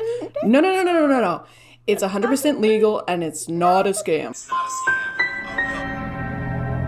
This has definitely been said before, but if your pitch has to include definitely not a scam and totally legal, not a good sign. Hey, I'm here for the job interview at this company that is hiring. Hi, nice to meet you. Thank you for coming into our very real company. That's a strange thing to say, but here is my resume. Here at our very real company, we believe in our business model, which is not a scam, by the way, and is completely legal. Right, so you said on the phone. 5 times. Good. I can't stress enough how legal what we do here is. Hey, boss. Hi, Steve. Yeah, I'm just in the middle of an interview right now. Yeah, sorry. Thank you, Steve. Sorry, it's a great place to work. You can go now, Steve. I love it. Go now, Steve. How many hours did you work yesterday? I worked 7. 7. And how much did you make? 7. 7 what? 7,000. Ooh. I did some research on this company, FFL, which stands for Family First Life, and they sell life insurance, so it's just mostly a bunch of jargon that doesn't really make sense to me. I read some Reddit posts trying to find someone with like a personal experience, and the ones that I did find weren't exactly positive, but they're not an MLM. Because you don't have to recruit people to make money. You don't have to. What this guy's doing is definitely not MLM-y. Though. He's just been asked to join by someone above him, and now he's asking other people on TikTok to join so that they can also try to make money by getting other people to join on TikTok. Per se, it's... How many hours did you work today? About 2. 2, and how much did you make? About 5. 5 what? 5,000. 5,000. Can anyone do this? Yeah. This is the whole TikTok page, by the way. Like, this is his format. He'll say, how much money did you make last week? And they'll say 10. And he'll say, 10 what? And they'll say 10,000. And it's crazy because we thought it was going to be like $10. There's no way they were going to make $10,000 in a week. That is way more than we expected. Sign us up now. It blows my mind that every single time we see people making money that we get so upset. No, we're not upset that people are making money. It's because we don't believe that people are making money doing this. Why can't we just be happy for people making money?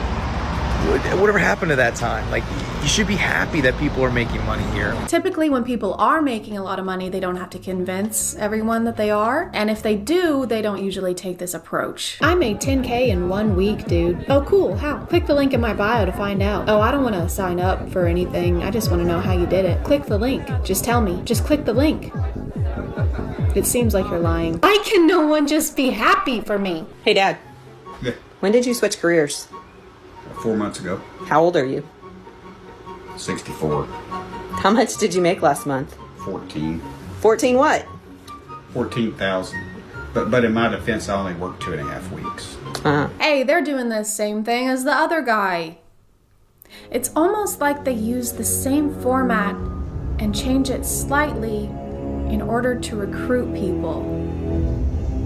Who else do I know that does that? Hey babe, I've been stalking your Insta and you seem like the perfect fit girl. I was wondering if you would want to be how would you like to be? Hey girl, hope you're having a good week. Have you ever hey girl, I just read your blog. Have you ever wanted to start hey girl. I don't know. You don't have to be great at closing ratio, but people like looking to have a great closing ratio. They're trying to get lucky every week. What is this? You can put this music over anything and it'll make it sound motivational. When you understand how this game is played, you don't have to get lucky. Like, you just understand you'll work enough, you will literally trip over money. And if you do it consistently, I've always said money will rain from the sky. You don't have... Now get out there and give some wedges. Hey Jane, what does a average full-time 40-hour-a-week agent make here at FFL? At least $250,000 a year. Hit us up if you're interested in making $250K a year. They also use copyrighted music. Hey, what does the average full-time 40-hour-a-week agent make here at FFL? At least $250,000 a year. Just call us to learn more. Word for word? Really? You couldn't add a sprinkle of personality to the script? Hey, what does the average full-time 40-hour-a-week employee make here at FFL? At least $250,000 a week. We Team FFL swell out here. On God. $1,000, that's the script right there. $1,000, she just read it from that sticky note. I'm not really doing that, unless I'm right, which I am. You owe me $1,000. I also want to talk about how unprofessional some of these people are on here, aside from their shameless copy-paste formats in their TikToks. They address anyone who is suspicious of their work model or has concerns as haters, of course, and will not, for the life of them, tell you what they actually do. People say this but have nothing to back it up or to help people learn to do it. All you have to do is ask. Sweet, okay. So we just have to ask. I would like details. Bio. In Las Vegas? Bio. Info please. Bio. Okay, fine. For fuck's sake. I'll click on the bio. Instant access. Instant no. I'm not giving you my phone number. My own mother doesn't have my phone number. That's a joke, by the way. I talk to my mom every day. I want to do this, but is it just scamming people? No. Just no. No. No more details. No assurances. Just no. I would like to buy this item, but I do not know if it's worth the money. You, employee that works here, do you think this would be a valuable purchase? No. Oh. Can I ask why? No. Oh. Well, I kind of really wanted it. No. You don't work here, do you? Nope. These kinds of videos, whether it's technically an MLM or not, feel icky to me. I don't like the fact that these companies, maybe not this one in particular as much, but they tend to go after women with kids who are looking for a way to make money but still be able to stay at home where they can set their own hours and be their own boss, because that's perfect for their situation. And yeah, who wouldn't want that when the alternative is going to a job for 8+ hours a day and then sending 90% of that paycheck to a daycare?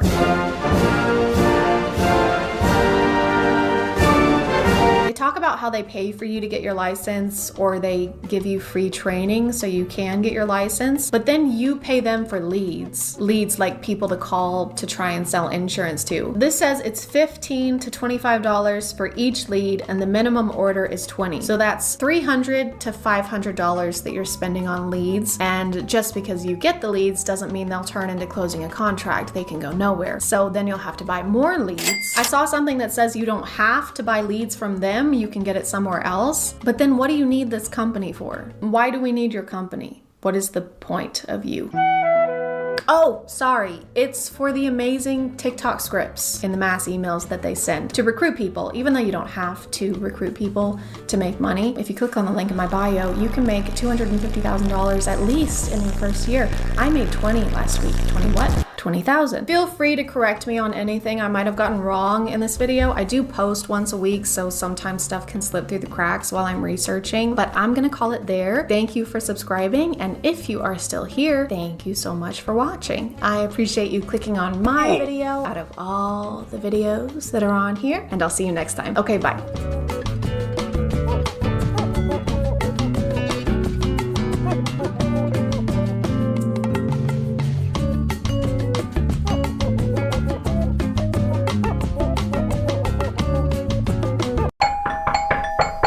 Trick or treat! It's a trick. All of these have machetes in them.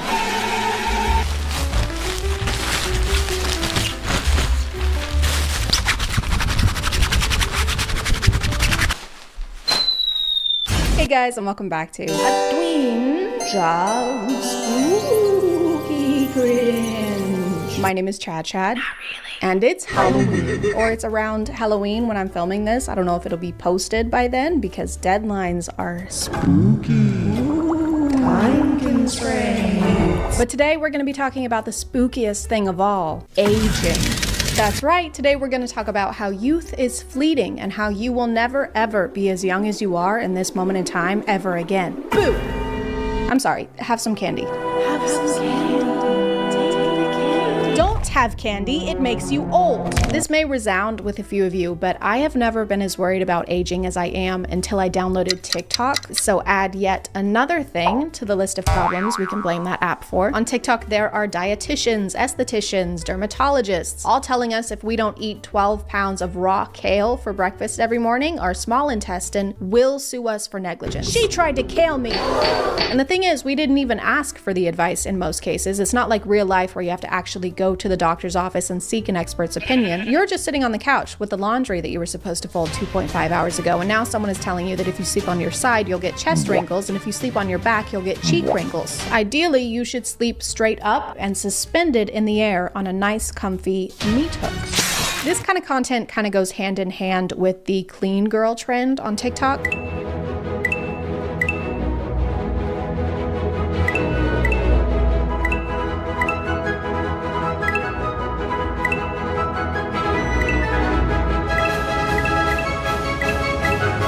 And if you don't do all those things, you are a stinky, dirty girl. Even if you're not a girl, I don't care. You're a grimy little dirt girl, and you probably eat worms and blue cheese.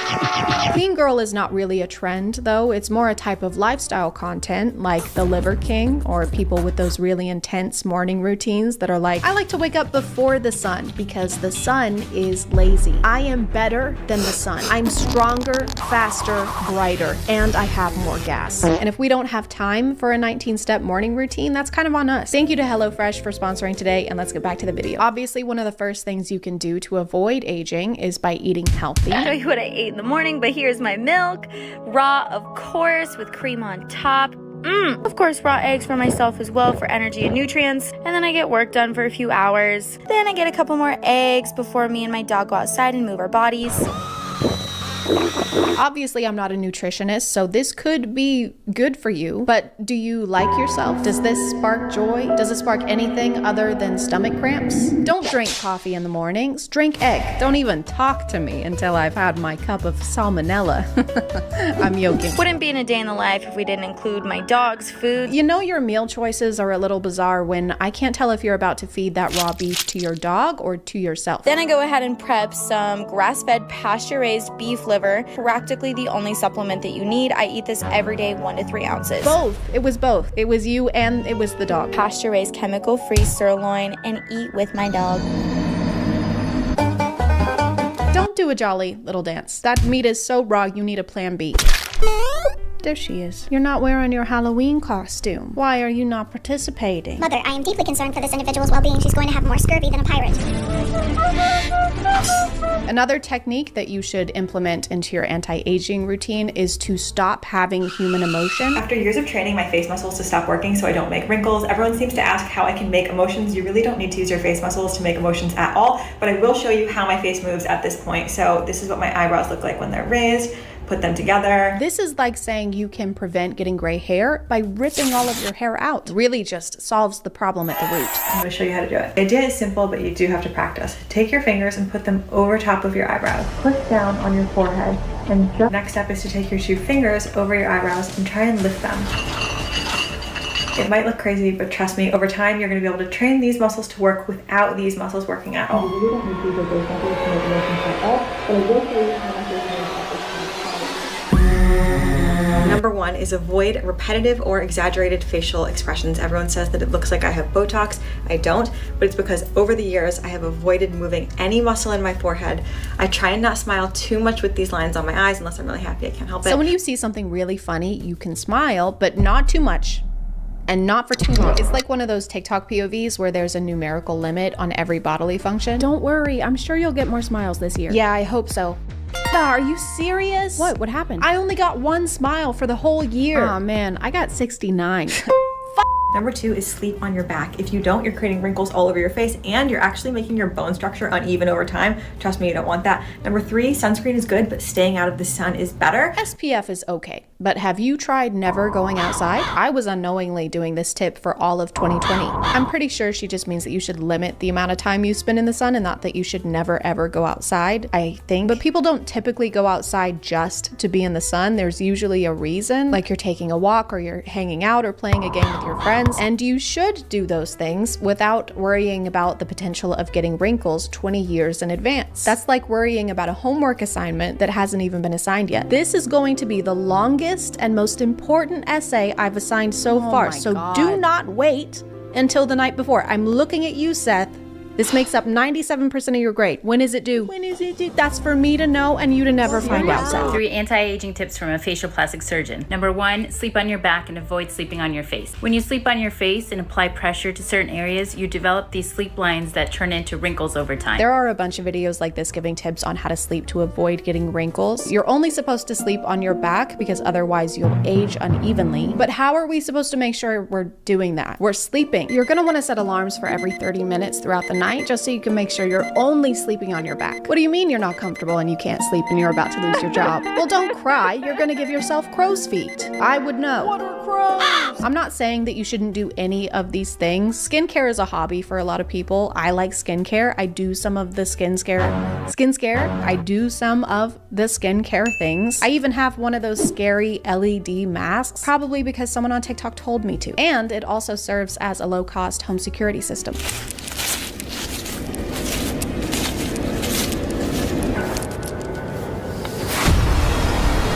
But we also have to worry about the rest of the body aging, not just the face. This is aging your neck.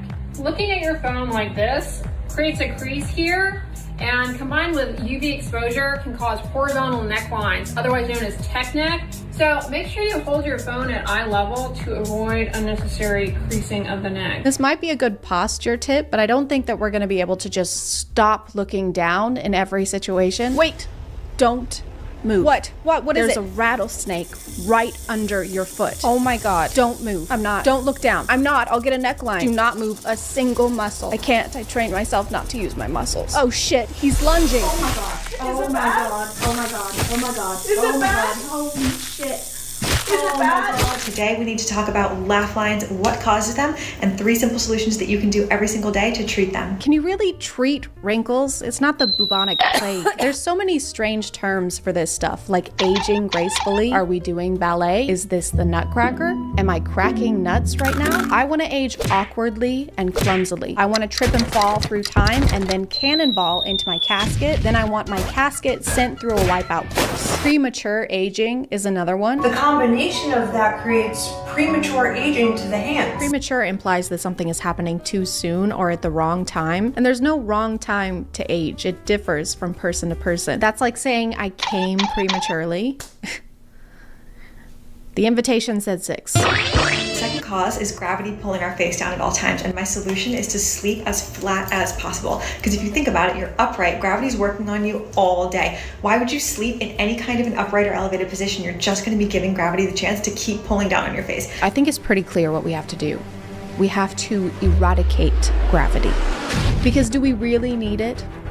No. What if it was never invented?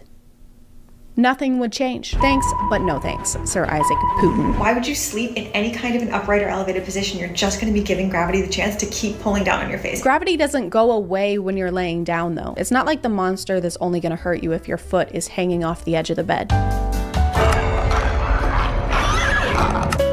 Peacefully finishing my 10-step beauty routine before bed. I could never do that. We know.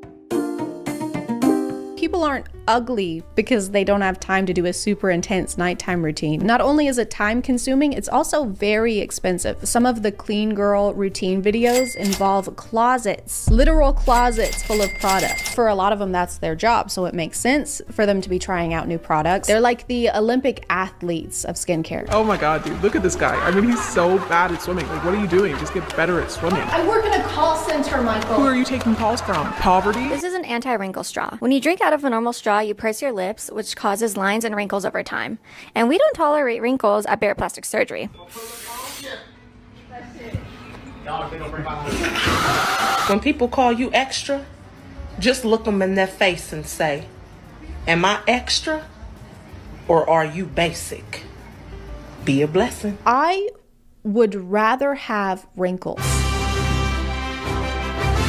than dressed like I'm about to cross the glowing sea every morning. The amount of prep work that goes into some of these routines is a lot. How do you have time to do anything else when you're trying to hide from the biggest thing in the galaxy? Hey, are you okay? Yeah, I'm okay. Just thinking about the consequences and minute physical effects of this moment 20 plus years in advance. Isn't that making this moment less enjoyable? Yes, but society has taught me that the value of my self-fulfillment pales in comparison to the value of my youth. You want to take a walk? Get some fresh air? Sure, hold on, let me suit up. All of the tips that we've gone over today are kind of a lot to remember, but don't worry, I put them all into a list so that we can keep them in mind 24/7 every day and every night for the rest of our lives. Do not sleep on sides. Do not sleep on pillow. Do not sleep on bed. Do not breathe through mouth. Do not breathe through nose. Do not smile with your eyes. Don't go outside. Do not bend your hands. Do not bend your neck. Don't go outside. Do not turn 30. Do not eat sugar. Do not eat salt. Don't go outside.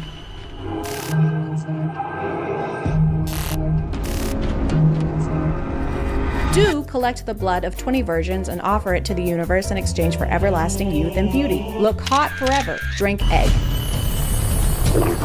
I'm gonna call it there, guys. Thank you for subscribing, and if you are still here, thank you so much for watching. I appreciate you clicking on my video out of all the videos that are on here, and I'll see you next time. Okay, bye.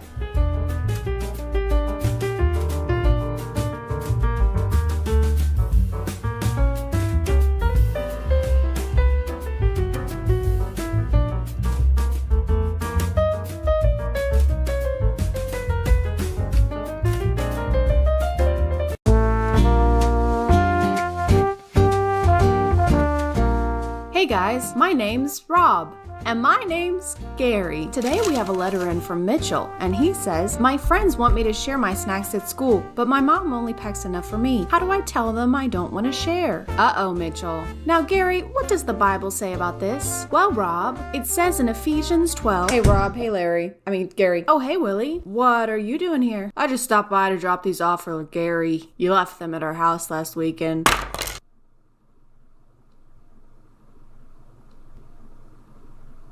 Oh, and this, and this, and this, and this. Thanks, Willie. But you could have brought him to my house. Nah, that's okay. I was in the neighborhood. So how's Evelyn? Good. She's good. So, will we see you two next weekend? Yeah. For dinner. Okay, cut. Chad. What's up? Are we allowed to have this stuff on camera? I mean, this is a... Bob, can you go with the flow a little bit today? All right, I'm on a tight schedule. Barbara lost a man in a t-shirt, and I gotta get Larry a new hairbrush. So can we please... Willie, can you please... Yeah, sorry. I'll get out of your hair, Gary. He doesn't even have... Thank you. Bye, Willie. Bye, Willie. Bye, Willie. Leave the handcuffs. Hey, guys, and welcome back to... My name is ChadChad. Not really. And relationships can get boring, okay? You fall in love, and then a few years later, you're still in love, but the things that were so thrilling in the beginning just aren't quite what they once were, you know? But it's okay. Don't worry. There's a lot of things you can do to help. Number 1, buy a swing set. I'm not sure why, but it says to try swinging here. Number 2, hire a sex coach. All right, let's go. Come on, guys. Gregory, you got this. You're a bright, shining star. There you go. Yes. Tyler, keep that leg down. I'm gonna have to card you. All right, there you go. Y'all are crushing it. And if none of these options work, thankfully, Swing Talk is here to teach us how to spice things back up again. There's probably gonna be a lot of that in this video, okay? You're gonna have to get used to it. Hi, babe. Well, what about my mom? Hi, babe.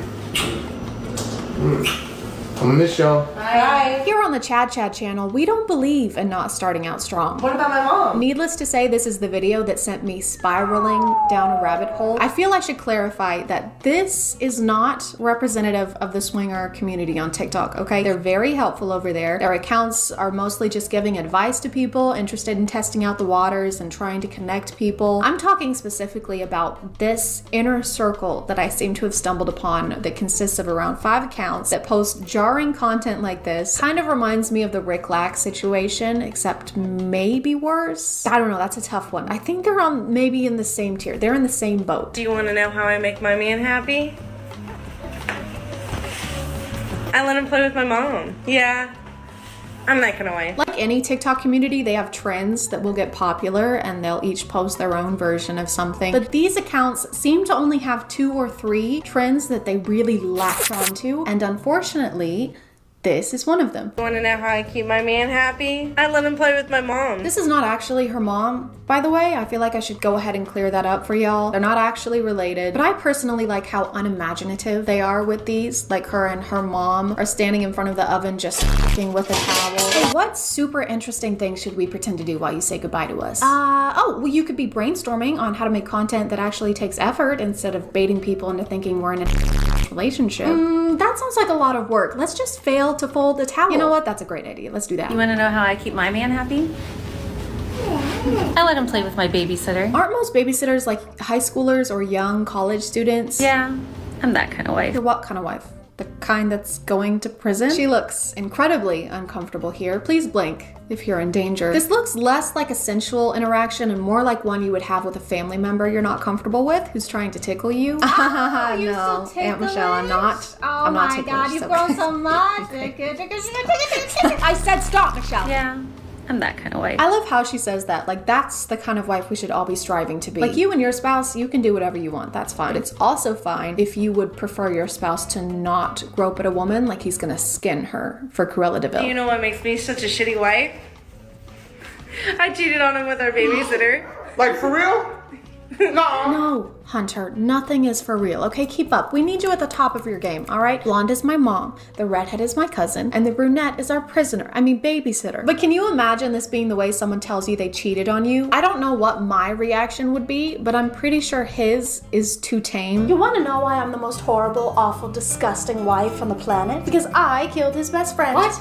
For real? Yup. Took a big old silly goofy axe and walloped his head right off. You're a monster. Yeah, I'm that kind of wife. Another trend that I saw frequently is one where they will awkwardly plan a get-together, and that's it. That's the TikTok. Hey babe, what do you want for dinner tonight? You want to invite over Jason tonight? Yes. And Chloe? Of course. Do you think they'll like chicken? Everybody likes chicken. You hear that, vegans? Sorry, but you're gonna have to eat chicken now. Everyone loves chicken. All right, make the call, babe. I guess I just don't understand why this, out of all things, became a trend, because nothing noteworthy is happening. This is just someone's Friday evening. I can maybe understand staging a dinner where you're hanging out with Jason and Chloe, but to stage the planning of the dinner, like, I don't even want to listen to dinner plans when I'm going to be eating the dinner. So for creativity, I'm gonna give it a 4 out of 10. It could be a solid 6 if you pointed the camera at the TV and let us watch Hotel Transylvania instead. You can't get rid of me. I'm not going nowhere. I'm not going nowhere. Oh. Wow. So you cheated on your partner multiple times, I'm assuming, and they wanted to leave the relationship, but you instead convinced him to be swingers. I'm not saying gaslighting had to be involved in that process, but there has to have been gaslighting involved in that process. I mean, come on. Also, why is she saying this like she's proud of it? Like, she couldn't stop cheating on her partner, but she convinced him to stay. Like it's an achievement. The only achievement she has is a cheat. Stop. I wrote that at 3 a.m. And I vow to love you and cherish you in the monogamous relationship we've mutually committed to, and then breach those vows and publicly post about it on the internet. That was beautiful, baby. In sickness and in coercion. Yeah. Oh, I was patient. And I can scream that we made it. Yeah, you made it. Made him become swingers with you. If it takes you years to convince someone to do something, breaking news, they don't want to do it. I legitimately do not understand why you would use this for TikTok clout. This is like trying to sell cupcakes and then bragging about how you like to shit in cupcakes. You want to know how I keep my man happy? Not really. You want to know how I keep my man happy? Not really. You want to know how I keep my man happy? Not really. Can someone please find these 5 accounts a new trend to latch onto for the next 6 months, because this is getting out of hand. I'm going to adopt this method of content creation. I'm just going to repost this video over and over again, but I'll be wearing a different shirt and kissing my mom.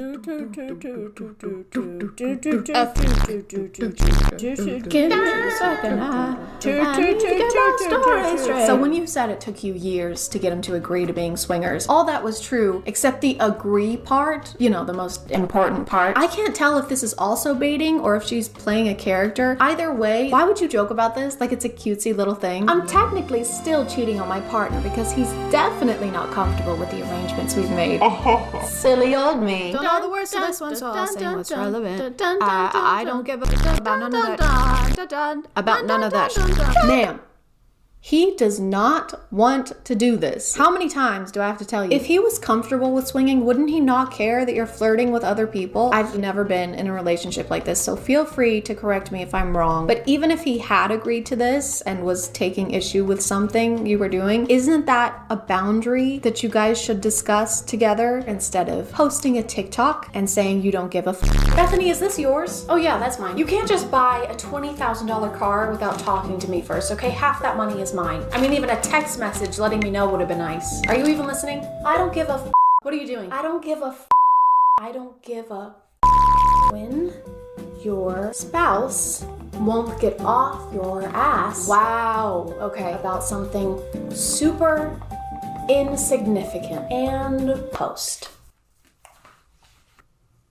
I'm sleeping with your mom. I'm gonna call it there, guys. Thank you for subscribing, and if you are still here, thank you so much for watching. I appreciate you clicking on my video out of all the videos that are on here, and I'll see you next time. Okay, bye.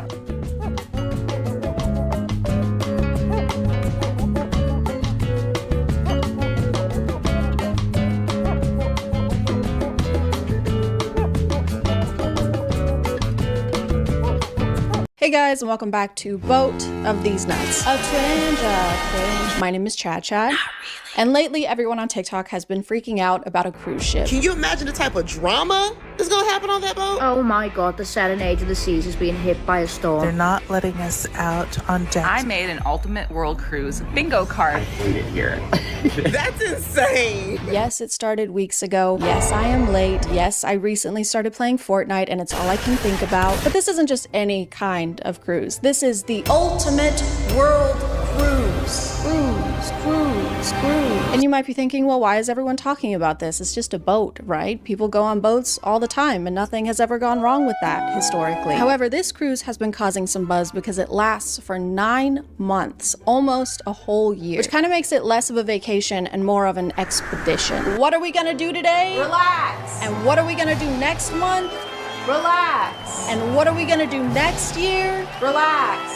Still. Most people are lucky to get even a week of vacation, so 9 whole months is a pretty big deal. And you know what they say, you can never get too much of a good thing, especially when the good thing is living in confined spaces for long periods of time. Our bathroom is really tiny, but we make it work. So we're gonna be in this cabin for 9 months, so obviously I had to spruce it up so we won't looking at the plain walls all the time. My parents would wash and reuse Ziploc bags, so I've obviously never been on a cruise. So when I started watching videos about this one, I realized that these things are bonkers. I had no idea that these things are basically floating versions of Las Vegas. They have these huge ceilings and casinos, glass chandeliers and slot machines. Sometimes they even have shopping malls. These boats would have Danny Ocean foaming at the mouth. Well, actually, he's dead, so he's probably foaming all over. And because I got so deep into the 9-month cruise lore, TikTok just thinks I want to go on a cruise now and keeps showing me videos of other cruise ships.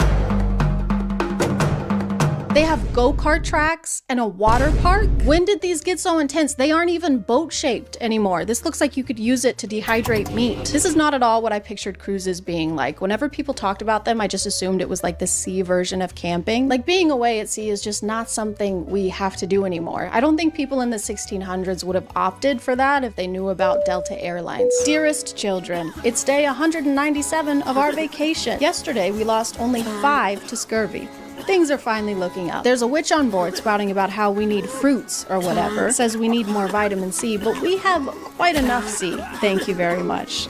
Anyway, we fed her to the sharks. Missy lots. On top of it being 9 months long, people were also shocked to find out how much the Ultimate World Cruise was charging its passengers. That is 274 nights where you see 11 world wonders and you get to visit over 60 countries. The cheapest package for the whole 9 months is around $60,000, and I'm pretty sure this is the room you get at that price point. Come on in. And obviously, as an interior cabin, you know, we had to bring the outside in, so we did that with some help from IKEA. Shout out to their plant walls. So for the cheapest package, you're essentially paying $6,666 per month, which is the number of a beast and a beast of a number. I'm sure a lot of things like food and activities are included in this, but this room is tiny. It has no windows. If I want to spend $7K to sleep on a bunk bed, I can just go back to college. If you move up a tier, the junior suite start at $117,000, but if you want guaranteed windows, you can get the royal package for for $760,000. That's it. This package includes top-notch living spaces, unparalleled accommodations, and complimentary services like getting to board the life rafts before the stinky poor people. For legal reasons, this is a joke and not a service offered by the Ultimate World Cruise. I'm sure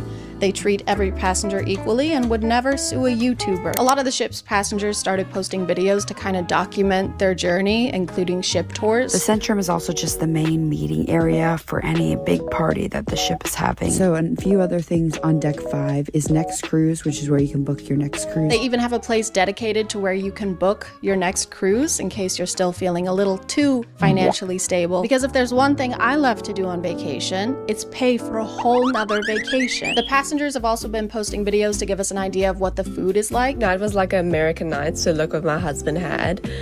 That burger looks so good. The ship has a buffet that's included in everyone's package, and if you want some variety, there are restaurants you can eat at for extra money. But if you have the royal package, you get to eat the freshest members of the basic package. For legal reasons, this is a joke and not a service offered by the Ultimate World Cruise. I'm sure they eat every passenger equally. The cruise only left Miami on December 10th, but some people already seem kind of over it. Here we are at day 46, 47, 48, whatever we're at, and yeah, I finally got sick of the food about 2 weeks ago, and I'm eating a whole lot less. They've been hitting so many storms that it's affecting how much they can port and actually travel on land. It also means that there's a lot of seasickness. As we head through the Drake Passage, the winds are high and the ship is rocking. Seasick bags are at every stairwell and elevator at the ready. And I was gonna say that a vacation where everyone's throwing up doesn't sound great, but they did start in Miami and it's pretty customary there. The storms have gotten bad enough that they've caused flooding inside the ship. Things got a little tense. Elevators shut down. But this amazing crew jumped into action. Which looks really scary, but some people on the ship don't seem very worried about it. Like, I get that the crew is probably prepared for things like this in a storm, and they are on the ocean, but water inside the ship notoriously is not a good thing. These people are running on treadmills like nothing is wrong. Did nobody tell them? Guys, it's a swamp in here. What the hell, man? I put on deodorant this morning. No, I mean it's wet. I have hyperhidrosis. You need to run. I know, I am. I'm not sure who started it or if it was a collective kind of thing, but people have been speculating on how this cruise is going to play out. I made an Ultimate World Cruise bingo card for anyone else who is buckling in for this 9 months TikTok reality show and wants to have a little fun. They've been making bingo cards and lists of what they think is going to happen during the 9 months, but they usually involve horrible things happening to the passengers. Mass illnesses, mass STDs, pirate takeovers. You guys are going to manifest something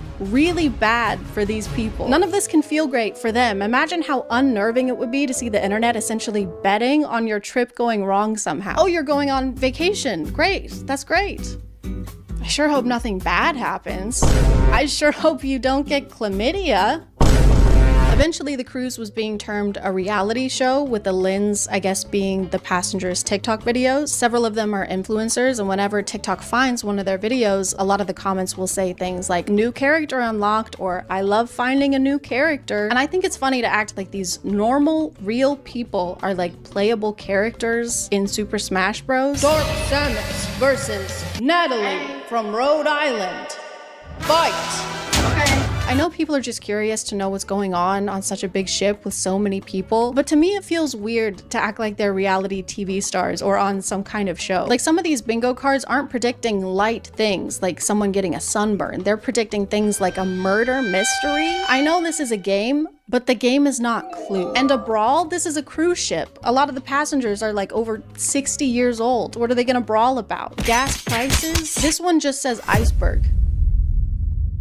Are y'all okay? Here's just some more examples of a bingo card. Heart attack or stroke. Fire. Port kidnapping. Man overboard. Parasites. Flesh-eating bacteria. Alcohol poisoning. Rats or mice. Overdose. Do you want these things to happen? I'm not a very spiritual person, but I genuinely feel the need to make a positive bingo card to try and cancel out the energy they've been sending their way. So I went ahead and made my own. I predict there will be a kidnapping of our hearts. Fire. Outfits. Slay queen. A viral outbreak. of spontaneous dancing and song. Why is this thing flaccid? Stay erect, please. Flesh-eating bacteria, but the only flesh they eat is hangnails and like dandruff, so it's really, really helpful actually. Overdose. Jesus Christ. Overdose on joy and happiness. Send this to 10 of your friends or your phone will break and your mom will turn into Skimpy Toilet. Anyway, I hope everyone has fun and enjoys their trip. I hope everyone makes it home safely. I hope no one wins the bingo game. Any bingo game, not just this one. I am gonna go record myself playing Fortnite because then it's like I'm working, technically.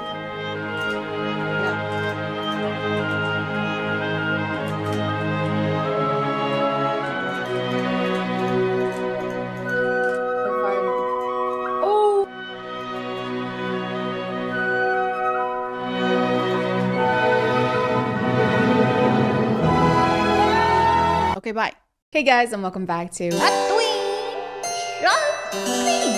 My name is ChadChad. Not really. And I am super glad you're here today because we're gonna talk about superpowers. TikTok superpowers. TikTok superpowers are far superior to regular superpowers like the ones you might see in Marvel. Because instead of using them for something lame, like saving the world, you can use them for more important things, like cheating on a math test or sounding like Sonic the Hedgehog. Cool! No way! Leave it to me! Welcome to our first day of fire training. Have you ever produced fire before? You mean like this? Or like this? It's honestly kind of impressive how elaborate POVs are becoming. They have props, they have multiple part series, they have color contact lenses, they have more color contact lenses. And a lot of them have more complex world building than Riverdale, that show where Cole Sprouse has a bucket on his head. But some areas are still lacking. For example, the only way people can get their powers on TikTok is often by eating a piece of candy or pressing a button like this. Are you ready to get your power? Yeah. Mom, my vampire? So they still have some catching up to do that wouldn't really fly in a superhero movie. I got my power after being attacked by aliens with radioactive weapons. I got my powers after a mad scientist used me as a human experiment. Well, I got my powers after eating a butter popcorn flavored jelly bean. You poor thing. Thank you. Thank you. All right, son. Choose the element that speaks to you. I always knew fire was my calling. My boy, you'll be a great fire king. Could have sworn I had connection to water though. What do you say? Nothing.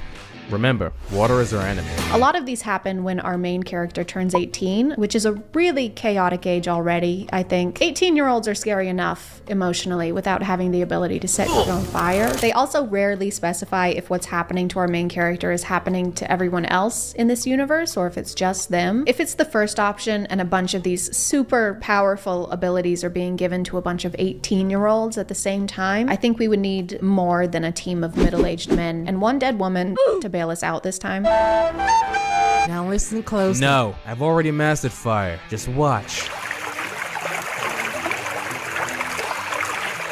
Is that water? Guards, we have an imposter. I'm not gonna make an Among Us joke, okay? That game came out 4 years ago. It was super popular, even though it wasn't that good, and people still talk about it, and they still make jokes about it, and I don't understand. I'm sorry.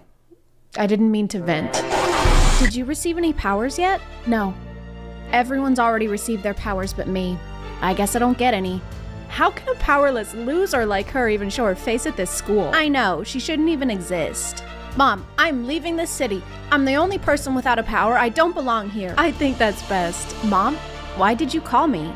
You need to come back right away. Since you left, everyone's lost their powers. TikTok really likes this trope where it's all, everyone in this world has a superpower. I don't have a superpower. Well, that makes you super lame and all of us hate you. Just kidding. I'm actually more powerful than all of you combined, and that's why you should be careful how you treat people. Why do we live in a Darman storyline? I have every superpower in the world combined. Let us out of here. What color did my eyes glow? Orange. Sick. That means I'll be able to control fire. What about mine? They glowed purple, dude. I don't know if that means anything. What's 9 plus 10? 21. Correct. Great job, Ian.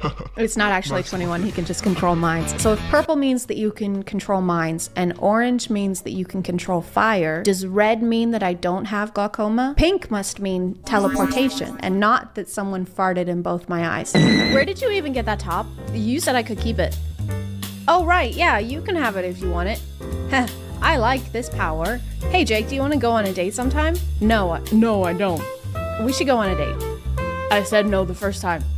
but my power today is that I'm unaffected by other powers. Just close your eyes and imagine for a second what the world would be like if all of a sudden every 18-year-old influencer could control minds. I can't imagine anything worse. Everyone would be wearing this, there would be no court system, you would settle every dispute with a boxing match, you would have to show your follower count just to use the laundromat. You only have 200 followers on Insta TwitTok 2.0. You're gonna have to use this. And also drink this. It makes your heart hurt, but in a fun way. Wee.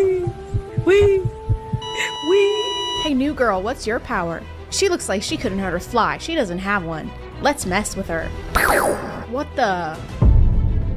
I suggest you guys stop. We're sorry. So they're just being big, mean old bullies, and they mess with her by shooting her in the head. You know that annoying thing that bullies do where they murder you? This quote gets thrown in at the end, which makes me think this whole TikTok is a joke, because you can't say that phrase and expect me to take anything you say after that seriously. Hey, where the hell have you been, Loka? Oh, like the vampire movie. Your mom and I are getting a divorce. That's very funny. It's not a joke. You're hilarious. It's all your fault. Please give me a good power. Please give me a good power. Ding!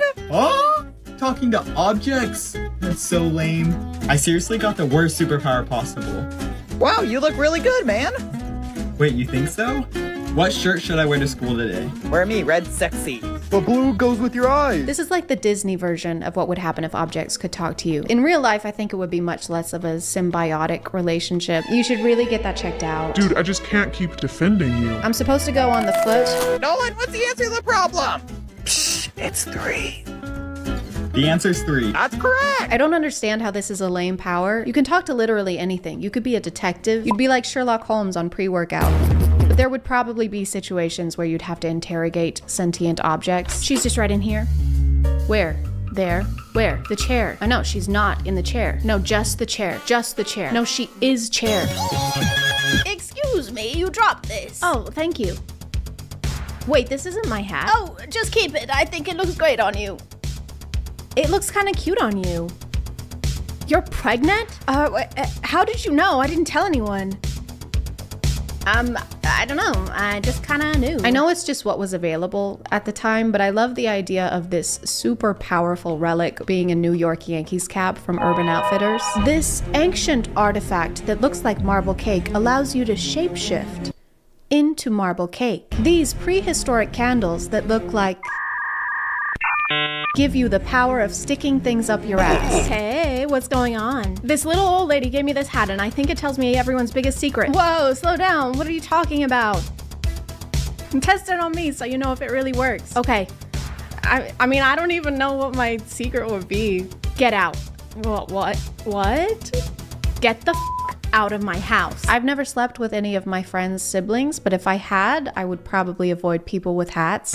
I found this hat that maybe tells me everyone's deepest, darkest secrets. Let's do something crazy and test that out on literally anyone but me. The moral of this story is don't talk to people with hats, unless it's this hat, because then they probably have something revolutionary to tell you. There's another trend under the superpower umbrella with the song Supernova, and you know how TikToks work where they're mouthing the lyrics and it's incorporated into the video, but in this one they're asking where their soulmate is, and so in order to incorporate the lyrics he has to only respond with what state they're in.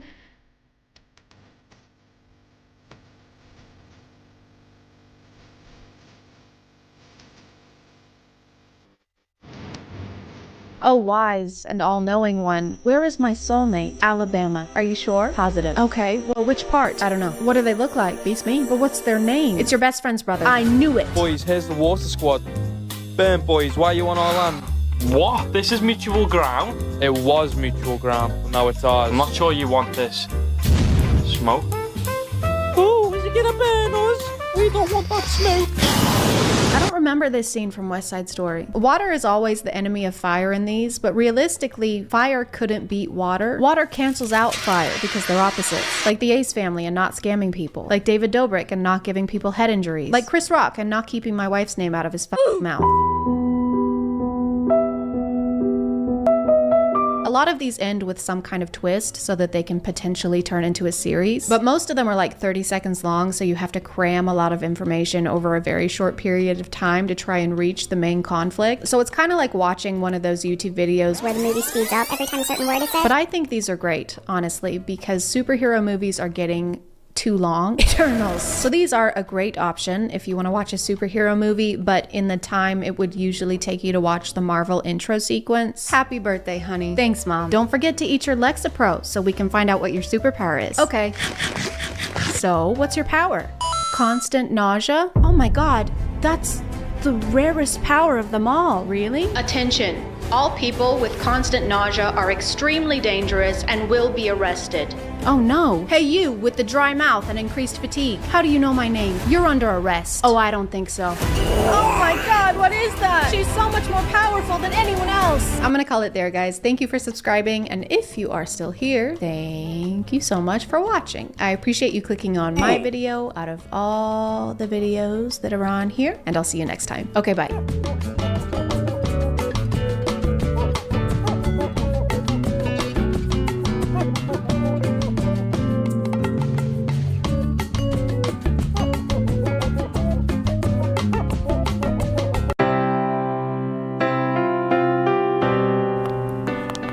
Hey, 115.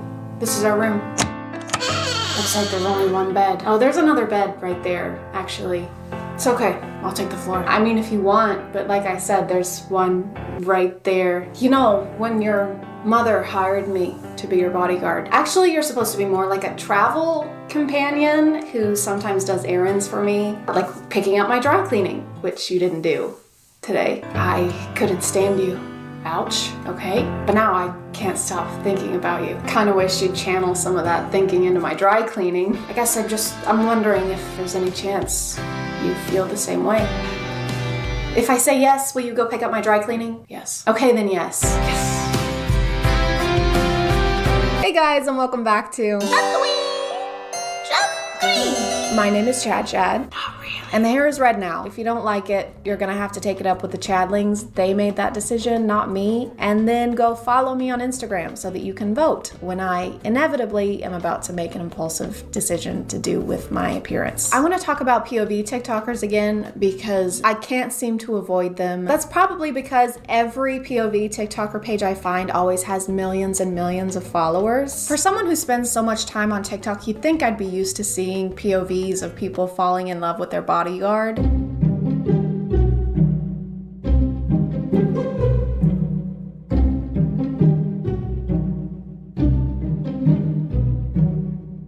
But I'm not. By the way, who started the bodyguard thing? Why is that the new, like, mafia boyfriend? Bodyguards have shifts. You would need more than one. They have to switch out. And why can you only afford one hotel room that happens to have one bed in it? If you can afford a bodyguard, you can afford 2 hotel rooms, okay? Are you okay?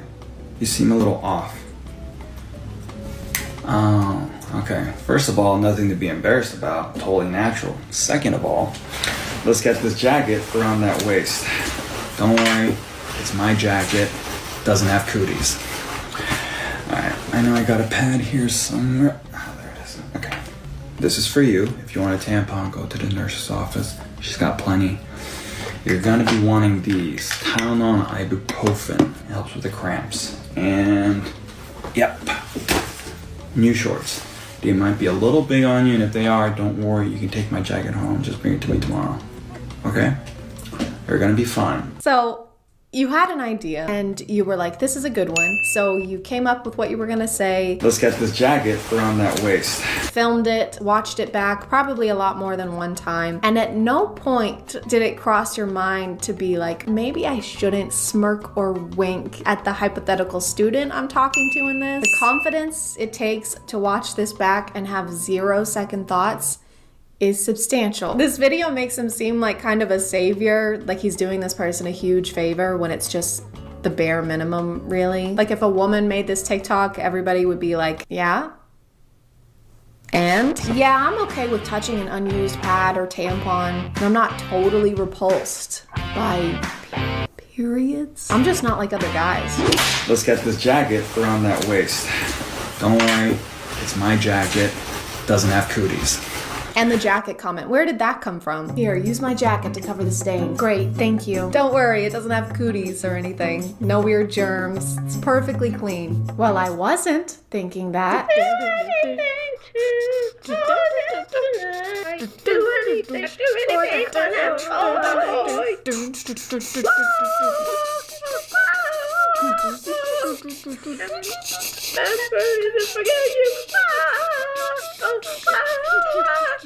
Oh yeah, this is another one I keep seeing. POV, a father tests your love for his son. I don't know how comfortable I would be, personally, with the knowledge that my son-in-law or daughter-in-law was willing to shoot me at any given moment. I feel like it might add some tension to the next few Thanksgiving dinners. Hey, remember that time I made a joke about you killing me to prove that you love my son and you were actually gonna do it? Yeah, that was pretty funny. Yeah, it was. I laugh about it a lot. Can you pass the mashed potatoes, please? Yeah, sure.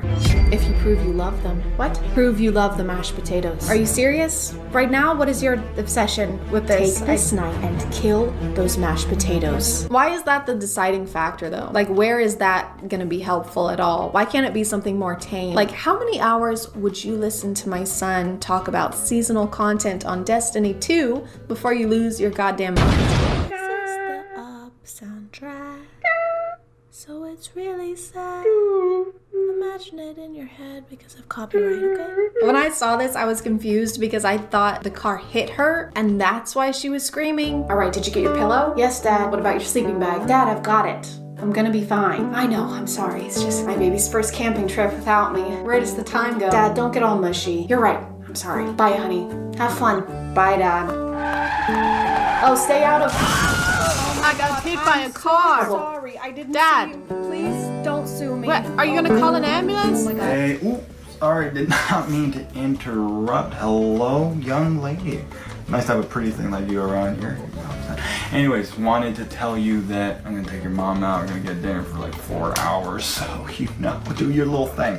Left money on the table, order whatever you want. Welcome again. All right, you guys have your fun, okay?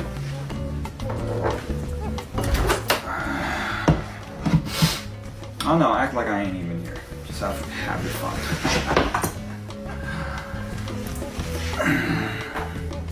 Hey Siri, what year is it? 2021. Thank you. Just needed confirmation. JK, it's 1934. White women have been allowed to vote for just over 10 years. Black women and other women of color will have to fight for another 31 to vote. Since a woman's only function in society is to marry and have children, losing her virginity before marriage is comparable to losing her worth as a human being, and therefore must be protected by her father. This gross tradition will be carried on by future generations and evolve into a cutesy trend where men joke about not letting their daughters have sex or be alone with a male partner. Men will probably still do whatever they want though. By the way, you're running low on laundry detergent. Hey Siri. Yes, Chad? Order more laundry detergent, please. I'm sorry, Chad. I need a man's permission to make any purchase over $5. Of course, because it's 1934. 1934, right. Yes, correct, you dumbass.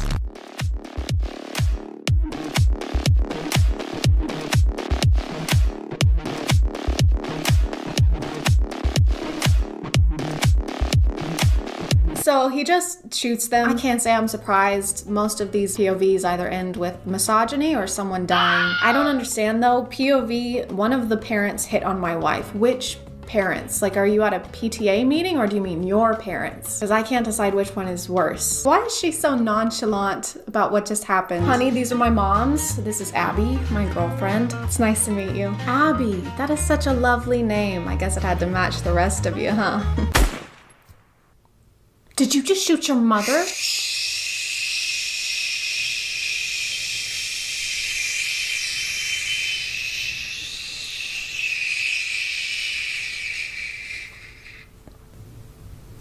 Oh well. Back the up.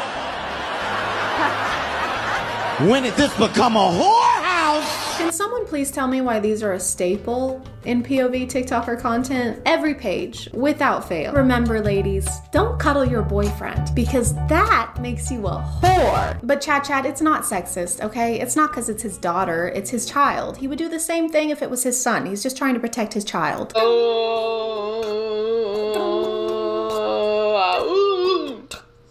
Take that rubber off. Meat to meat. Meat to meat. Me to me. That's the same page. I don't think I could find a better example of a double standard, but it's just a really funny, super silly, goofy, funny joke, guys. Super silly. I love TikTok. It's almost like these guys have to fill out a questionnaire or attend the same seminar before they're allowed to make POV TikToks. Welcome everyone, and thank you for attending our mandatory course. A closed notes exam will be passed out once our discussion here has concluded. So, any questions to start us off? Yes. Yeah, my name's Chad. When you say closed notes, does that mean that I can't look at the answers of this guy sitting next to me? No, that's cheating and has never been allowed. Yes, you. Yeah, can I, instead of taking the exam, can I make a POV of me taking the exam? Will you be smirking and winking in a way that would make no sense in that scenario? Yeah, then yes. First discussion point. You have a son who has multiple STDs and a new girlfriend every week because of his emotional immaturity and inability to recognize that he's the only common denominator in his failed relationships, which he always recounts with, "I don't know, man, she was just crazy." How do you react? Nice. He's such a good kid. I'm so proud of my son. He's incredible. I look up to him. New girl every week. My, how he's grown. Interesting. All right.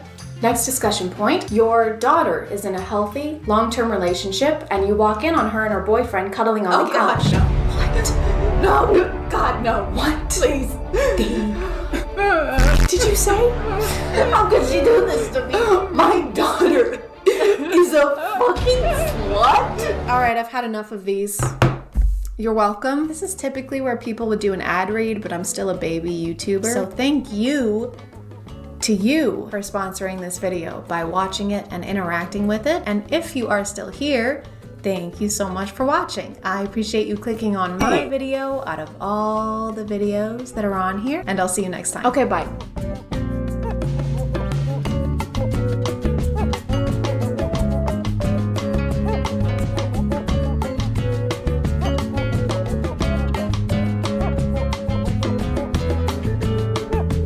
Hey guys, and welcome back to My name is ChadChad. Not really. Last week we took a break, kind of a break, but not really, and now we're back to watching TikToks. Yay! Story times have been an internet genre for a while now. I want to say they were popularized in like the mid 2010s, like 2014 to 2015, and they weren't great back then either. So I figured, why don't we check up on the storytellers, except on TikTok and in the year of our Lord 2021, and just see how things are going for them. Are they still dramatizing every life event for internet clout? Are they still having intercourse with toothbrushes? There's only one way to find out. And unfortunately, it's by watching more stinky TikToks. And they are stinky, very stinky. November last year, I gave birth to our first baby. It's the first in my family and the sixth in my husband's family. Firstly, if you're not aware, a lot of TikTok story times are basically just substitutes for music or voiceovers now. I'm not sure what visual I want while you're telling me a story about how your boyfriend's mother's grandfather's sister's ex-boyfriend's son cheated on you, but I don't think watching slime makers have a very poor grasp on color theory is one of them. We told my mother-in-law we were having a boy, but she was still convinced it was a girl. She told the whole side of the family that it was a girl. I wanted a healthy baby. I didn't give a damn about the sex. What was that noise? It sounded like somebody getting jabbed in the stomach, or like that blowfish video. I didn't give a damn about the sex. She told them that we were naming the girl after her mom, which we will never do because my hubby hates his grandma. Can we get a story time on that? How did he develop a hate for his grandma? Did she get you the root beer candies instead of the Werthers? The story's told by the grandma, and she's just making slime with denture glue and mashing Werther's candies into it. The problem, for them at least, is that now the baby has plenty of girl clothes that we plan on putting on our son. Specifically for his family video calls and for pictures with them. She said we have to stop being childish. She just thought my belly shape was more like a girl than for a boy. How can you tell that from the outside of a pregnant belly? Actually, you know what? I would prefer if it was that way, because then we could do away with wildfires. I mean, gender reveal parties. All right, everyone ready? Okay. 5, 4, 3, 2, 1. Oh my God! It's Smokey the Bear! Oh, congratulations! I knew it was gonna be a Smokey Bear. Oh. Story time on how my mom tried to convince me to have a threesome with her. Story time on how my mom should be in prison. So after I got out of work, I met my mom and we went lingerie shopping. That's what she specifically wanted to get. So we were at the store and the first thing she said was, "Let's get matching sets." Which was weird coming from my mom. Yeah. Yes, it was weird. I'm glad we can agree on that. But I said fine, come back for part 2. I'm not sure what's worse, the fact that you agreed to get matching sets of lingerie with your mom, or that you didn't use the 3-minute option. If you drag something out into 3, 4, 51 parts, I won't watch it, okay? You don't deserve my eyes. Except for now, because I am gonna have to watch this for content, but still, fuck you. So I had to find another slime channel because I was scrolling for years on the other one and couldn't find the second part. I just wanna take back anything negative I might have said about the last person slime, because this is... What is this? Like I said, it was really awkward coming from my mom because I've always been close with my mom, but never that close. I like how they're trying to explain that this was weird because they weren't that close with their mom and not because it was, you know, their fucking mom. My mom called me downstairs 10 minutes after. She said, so you know there was a reason why I wanted to buy matching sets with you. And let's call her boyfriend Brian. She said, well, Brian gave me a really good idea. And then she said these words.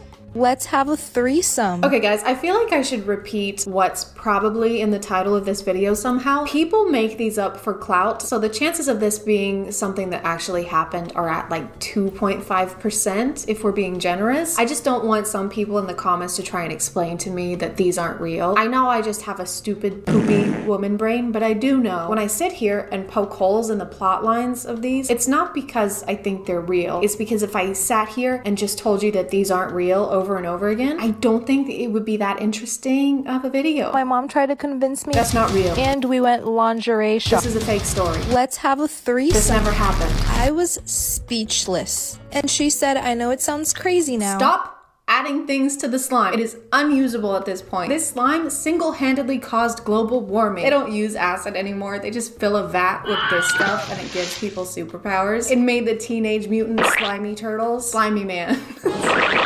And then Brian jumped in and said, it's not an actual threesome. What we really want is for you to watch us, but we want you to wear your mom's same lingerie. Oh, thank God. I thought it was gonna be something creepy. They tell their mom no and that it's weird, and the mom goes, you know what? Now that you said something, this is really weird. And then they break up with Brian. Thank God, because he seemed to be a pretty bad influence. Okay, on to the next one. Lucifer was a baby born in 2020 and most of his life seemed normal, except one thing which was unexplainable. Every time Lucifer's dad came near him, he would immediately start crying. It might be because you named him Lucifer, like the synonym for Satan. I like how a lot of these TikToks have to have something flashing on the screen or in the caption, like 100% real, true story, this actually happened. Like, okay, I maybe would have believed you, but now it just feels like you're a salesman trying to sell me a car that used to be owned by a 17-year-old boy. Never been in a single accident. One accident minus one is how many accidents this one has had. That dent is from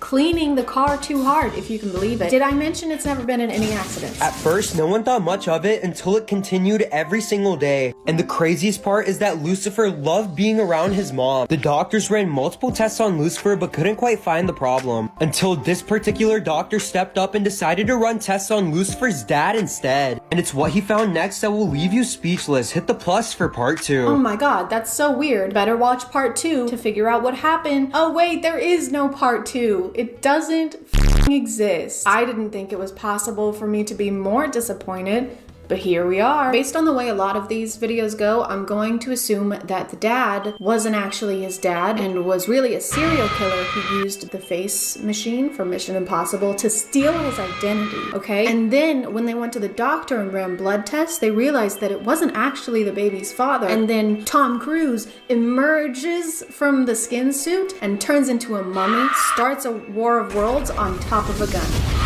I don't know, I didn't see any of the movies. This is why you should always keep your phone charged. A girl named Marissa came home from school at around 3 p.m. She walked in the door and told her mom that some random number kept calling her all day. Her mom told her the person may have the wrong number and just to ignore it. Marissa said okay and begins to do her homework. A couple hours later, she receives a phone call from the same number. Marissa answers it this time and says, hello? The man then says, we finally found you. Don't worry, bunny.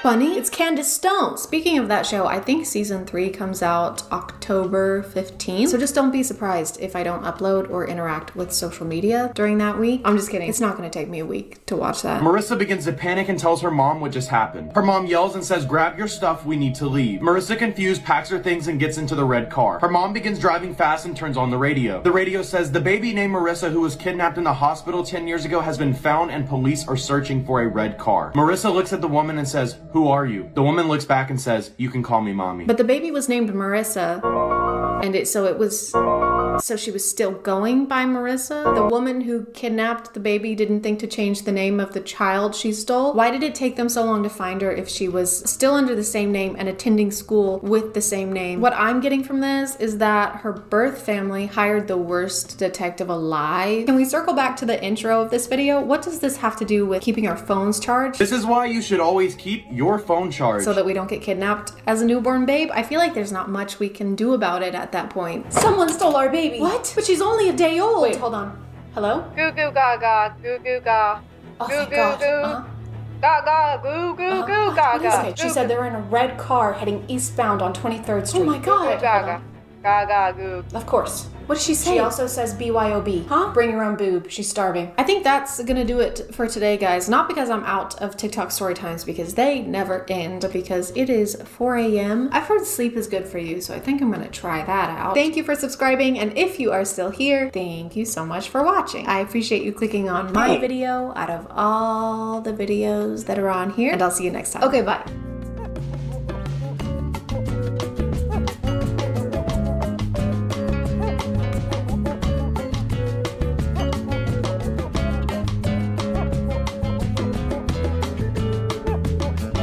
Hey guys, and welcome back to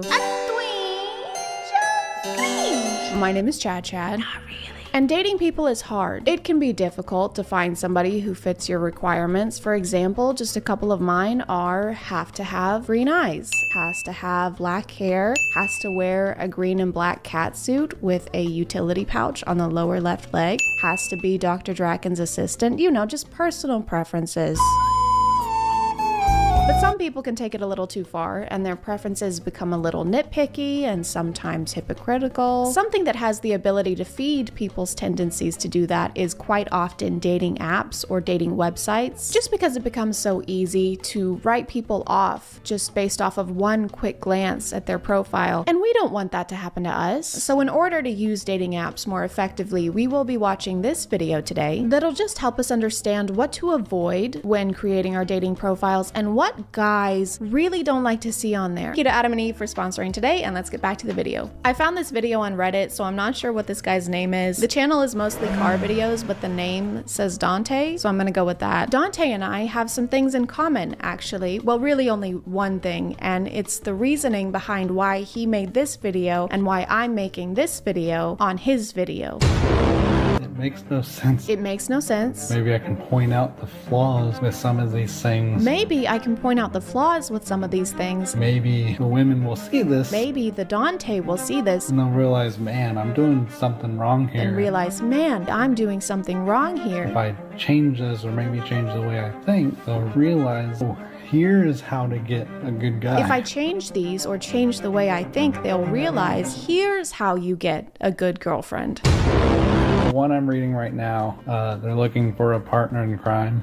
It made me think a lot of women are attracted to like bad boys, like people who break the law. People who break the law? I don't necessarily think that this woman's profile was implying that she wants to date a literal criminal. She probably just meant that she's looking for someone who will go to Target with her at 10:30 p.m. on a Tuesday to buy face masks, and not that she is actively seeking out a bank robber. So what do you do for a living? Oh, tax evasion. Oh my God, no way. Yeah, and I also dabble in some vandalism on the side. That is so f***ing hot. Like they put themselves in that situation and the girls are attracted to it. They say they want good guys, but they go after the bad ones. It also made me think, like, seems like, I mean, this is probably why there's few females in the construction industry.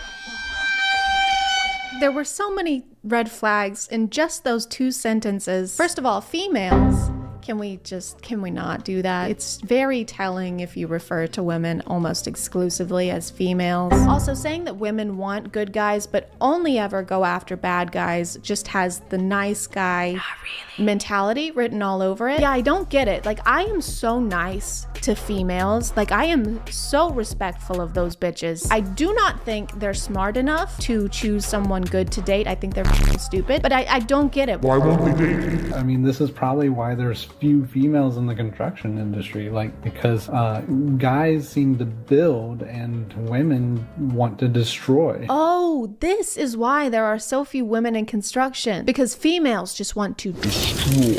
Has nothing to do with the fact that it's a male-dominated field within which women are often made uncomfortable and treated horribly compared to their male co-workers. Nay. It's because women want to destroy things. Hey boss, great news. We just wrapped up construction on the new Burger King. Oh, that's great, Jeremy, and we're ahead of schedule. Rebecca, what are you doing? Stupid female brain, not know how to build, only know to destroy. Rebecca, please stop, Rebecca. Rebecca, we can't keep rebuilding Burger Kings. Probably why the typical guy is the one who gets down on one knee, and then at the same time, it's the women who are typically the ones that hand them papers and to say, sign here. Men create and women destroy. They just want to watch the world burn. Jesus, dude. I would say who hurt you, but I think we all know. I am sorry that you had an experience, obviously, where your heart got broken, but lots of people get their heart broken and they don't turn into a misogynist. Another thing on here, there's one question on here.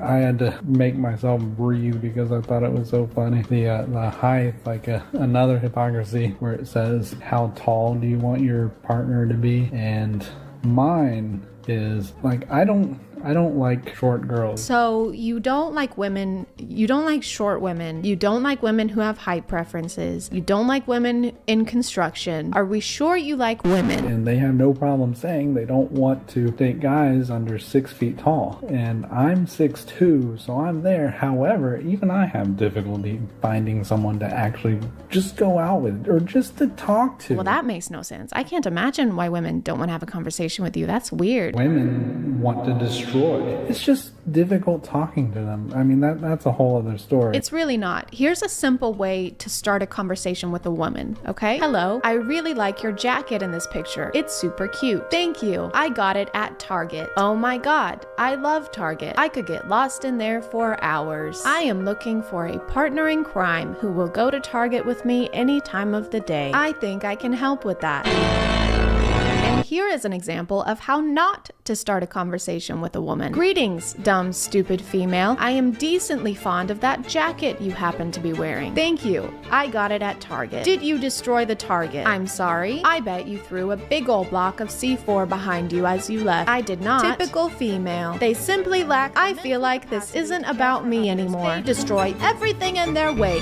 Specifically stated that I will only date someone who's at least 5'7". I'm giving them somewhat a leeway. Leeway? That's leeway? That's leeway. I am 5'7". I don't know if that's considered tall, but I do know that I'm tall enough for my grandma to comment on it every time she sees me and complain whenever I wear heels. The average height for women in the US is 5'4". So you actually also have a tall height preference, which there's nothing wrong with that, unless you just said, in basically the same breath, that you don't like women who have a tall height preference. Most of the ones that I message, and sometimes I even mention that fact, and that they don't respond. And it's like, what's the point? I don't know, Dante. Maybe one of their personal preferences is for guys that don't have rooms missing a third of its walls. The majority of y'all, honestly, y'all are hypocrites. I see a lot of girls who are like 5'4", and you still don't want to, you're looking for someone taller, but you're being a hypocrite about it, but you don't want to date anyone that's under 6 feet. Like, they have to be at least 6 feet tall. And it's just very hypocritical and illogical. The woman was too stunned to speak. Did you just call women hypocrites for having a tall height preference? Dante, it's the same thing, Dante. And it's just very hypocritical and illogical. And I don't like that. Yeah, and you just said that you don't want to date anyone under 5'6". 5'7" is the minimum. 5'6", you would date somebody 5'6", but that's probably it. 5'6" and under, like, I got no problem dating you, but that's probably all it's gonna be. So 5'6" is not wifey material. Girls are like 5'4", but you don't want to date anyone under 6 feet. That's an 8-inch difference, right? If a woman is 5'4" and wants to date someone who's at least 6 foot, that's an 8-inch difference. You are 6'2" and your height preference is at least 5'7". So that's 1, 2, 3, 4, 5, 6, 7. 7-inch difference in height. So you basically have the same exact height preference that you just gave as an example. And it's just very hypocritical and illogical. The only difference is you are the tall one. It's the same thing, Dante. It's the same fucking thing. I would much rather be with someone who's like half decent but intelligent and thinks for themselves. Well, that doesn't exactly seem accurate. I just want a woman who can think for herself, as long as she agrees with everything I say and thinks exactly like me. I do not like hypocrites. That's my favorite word to use. I love pointing out hypocrites. Hey, me too. More like the silent majority, the ones who don't speak up for themselves, the ones who have trouble with that. So that's kind of like why I'm starting these videos. Oh yes, thank you so much for speaking up on behalf of 6'2" men who don't want to date women that are shorter than 5'7", who think women are assholes, who don't know how to think for themselves and want to destroy the world. Those kinds of people really have trouble making their voices heard. I don't like that. Okay, so that's the end of this video. It is now time to take what we've learned and use it to create the ultimate dating profile to maximize our chances of finding the perfect man. Hello. My name is ChadChad, but not really, and I am seeking a partner who is any height. I have absolutely no preference whatsoever.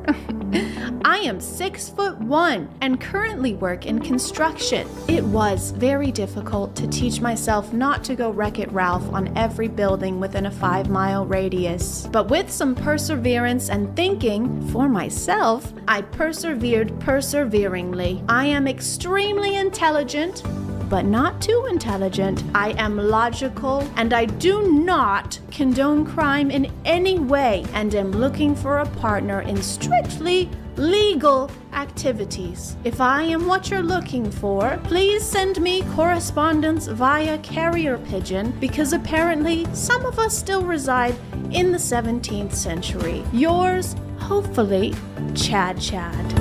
I'm gonna call it there, guys. Thank you for subscribing, and if you are still here, thank you so much for watching. I appreciate you clicking on my video out of all the videos that are on here, and I'll see you next time. Okay, bye.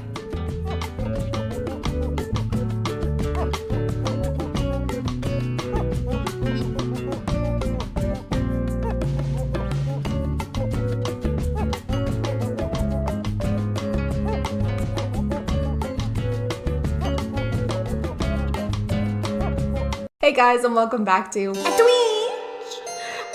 Cringe. My name is ChadChad. Not really. And yes, I know what you're thinking. I got a new shirt. I know that some of you are probably gonna be mad about this, but it's a wig. I didn't change the blue wig. I still have the blue wig. The blue wig is fine. Coraline is fine. It's all okay. I don't know if this really counts as a twinge of cringe. I'd say it's more a twinge of, please, for the love of God, stop painting your countertops. This is probably going to be more of a reaction video. I didn't really have time to plan a video this week because my regular job, it's just been crazy over there. I was going to say that this will be more like a laid back kind of video, but watching this stuff, there's nothing laid back about it, really. I personally renovated or started renovating a bathroom about a year ago, and I say started because I haven't finished it. Still a year later, and I haven't finished it. So I am in no place to judge. But TikTok, you know, while listening to my personal IRL conversations and my text messages, reading through those, as they do, you know, noticed this and started pushing a lot of DIY TikToks onto my FYP. So almost a year later, TikTok was like, you know who would love to watch this abomination of events go down? ChadChad, stick it on there, give it to her. She'll love that. Grace's videos documenting her DIYs started showing up on my FYP like every day.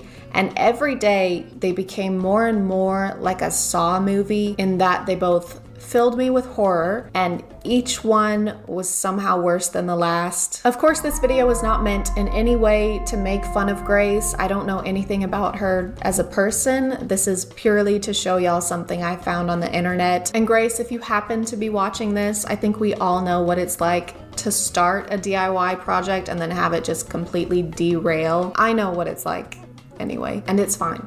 Your videos stress me out a lot, but it's fine.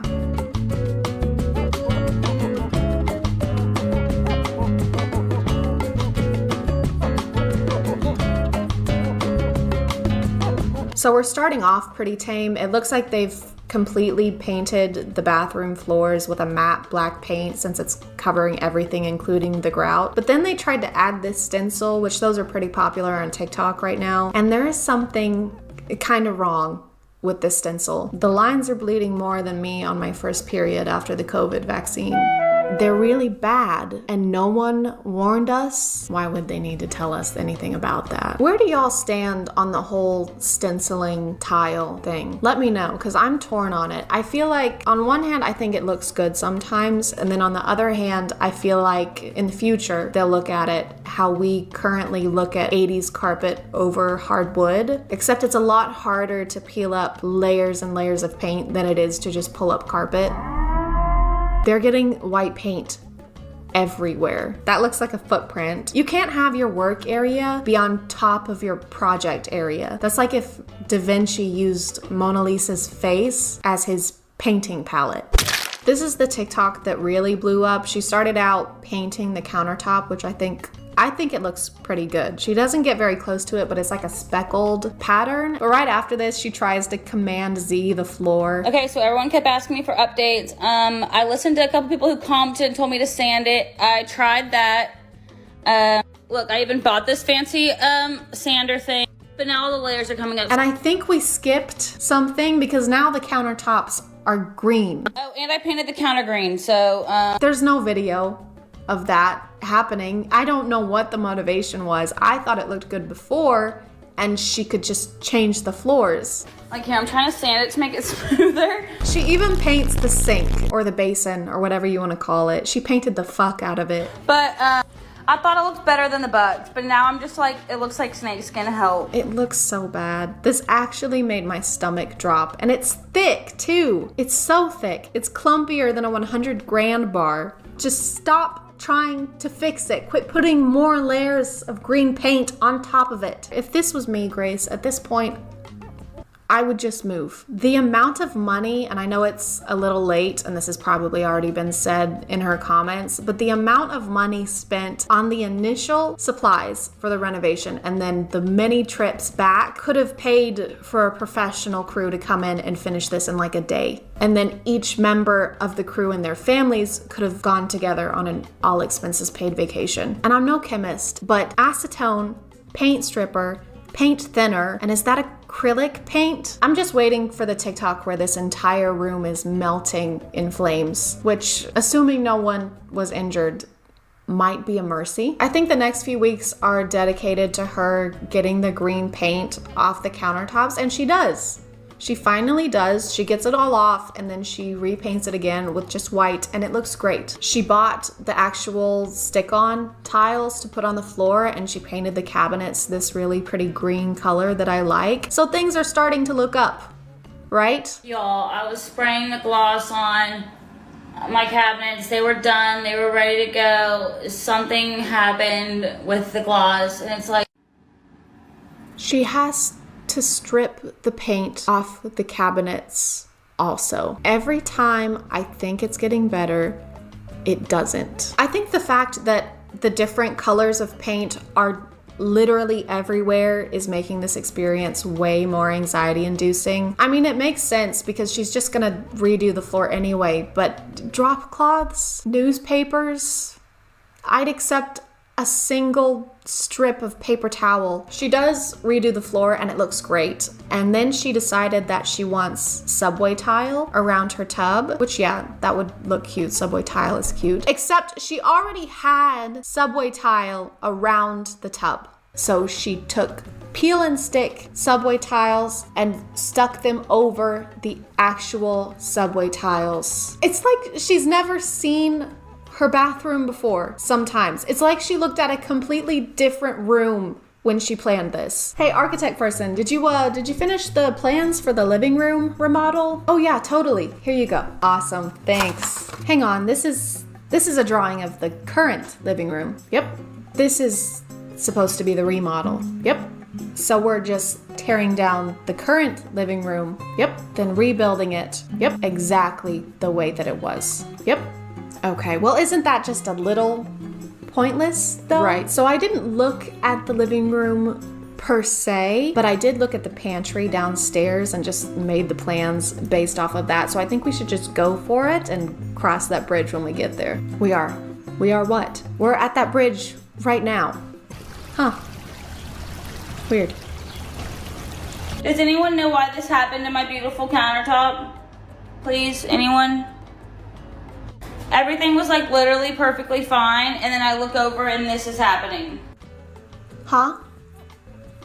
Oh, I'm just pulling out the gray hairs this experience has given me. She pulled the paint off the counter again. She had to peel it off again. She paints it white again. I guess she just had to use a different kind of paint. Y'all, I'm thinking about changing the color of counters to like a deep orange. Let me know what y'all think. I don't know how I feel about this one. Like, I don't know, I feel like it would look kind of good. Like, no, I think you should stop touching the countertop. Just leave it the fuck alone. No orange. Just stop it. So thank God she doesn't do that. She finishes the floor and it looks amazing. After all the blood pressure spikes and anxiety this account has given me, it looks good. Honestly, this is a great example of TikTok coming together as a community and working together. Every once in a while, she'll post something like this and all the comments will just be yelling at her. She didn't do the orange countertops. I think the comments convinced her to put down the paintbrush and stop trying to change everything. And I was gonna say y'all deserve some kind of award, but I guess it was all just a calm before the DIY storm. She decided, out of all things, to paint the grout gray. She has to have like a personal vendetta against this subway tile. It kind of reminds me of Selena Gomez's list that her stepsisters leave her in another Cinderella story. Paint the pool pink. Regrout the tile. Vacuum the driveway? This is ridiculous. Just slapping paint on everything. And guys, she puts faux wallpaper, faux brick wallpaper next to the tub with the subway tile. I'm not mentally equipped to deal with that this week. Anyone have any advice on how to put wallpaper on evenly? I'm trying my hardest here, y'all. It has potential. It's gonna match that. It's gonna be a vibe, okay? I don't think it has potential. It's faux brick wallpaper next to real subway tiles. They don't match and it makes them look even more fake. And the flooring pattern too, there's too much going on. It looks like you put Pinterest bathroom DIY into an AI and this is what it vomited out. She pulled the wallpaper off and it looks good again. Grace, it looks good. Just leave it. Don't touch it, or I swear to God. Grace seems like a really sweet, very positive person who handles all this way better than I ever could. I also love the way she responds to comments. She never really looks at quitting as an option. She just goes immediately from something not working to trying to find a way to fix it, and I really appreciate that about her. I think the universe chose the right person to test with this. I hope she gets the bathroom and the home of her dreams, and I hope she gets everything exactly the way she wants it, because after this, she definitely deserves it. I'm gonna call it there, guys. Thank you for subscribing, and if you are still here, thank you so much for watching. I appreciate you clicking on my video out of all the videos that are on here, and I'll see you next time. Okay, bye.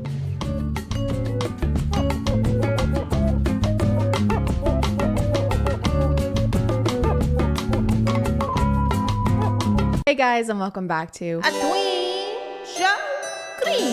My name is ChadChad. Not really. And teachers have been up to some stuff recently. Some have been up to some really bad stuff, and then others have just been up to some stuff that's making people angry on TikTok. Hey, could you please put your phone away? I've already asked you once. Not that that's necessarily a difficult thing to do. I've never had a teacher. Technically, I've never been into a school other than college. It's because I was so brilliant and smart and incredible that I didn't have to. I just popped out of the womb and went straight to college. I wasn't homeschooled. Just remember that I have no experience with having a high school teacher other than my mom, and that was a lot of fun because if I ever pissed my teacher off, the passive aggressiveness didn't stop after the bell rang. I didn't have homework, but if I failed a math test, I wouldn't get to stay on the health insurance plan, so. Pros and cons. Bird for sponsoring today, and let's get back to the video. This teacher's account has had a lot of viral TikToks this week. You might have seen them. I've seen at least 3, plus stitches and duets. Fuck off. A lot of which were mostly not positive. Most of her videos that I've seen are in this format where she's like, this is how I would react if a student did XYZ. Pretty cut and dry, right? You might be thinking there's no way that this could go wrong, to the point that this teacher is having to turn off her comment sections and post multiple response videos. And if you are thinking that, no, you're wrong. Hey, could you please stop drawing on the desk? What? Oh, yeah, I'll stop. All right, class, open your books. Hey, didn't I just ask you to stop drawing on your desk? Here, use these, clean it up. What? Fine. So the student won't stop drawing on the desk, and she's annoyed by it, which makes sense. I mean, schools usually want to keep their property clean, I would assume, but the comments seem to have a different opinion. It comes off, just let them draw. Or let them draw, then have them clean it after. There are a lot of people saying that this is ridiculous and she should leave them alone because drawing on the desk helps with anxiety. I guess I could maybe see both sides to this. On the one hand, if it's just like an absent-minded scribble, if it's a pencil you're using and it comes off using these wipes, it doesn't seem like that big a deal. Unless what you're drawing isn't school appropriate. What are you drawing, Johnny? This? Oh, it's actually a massive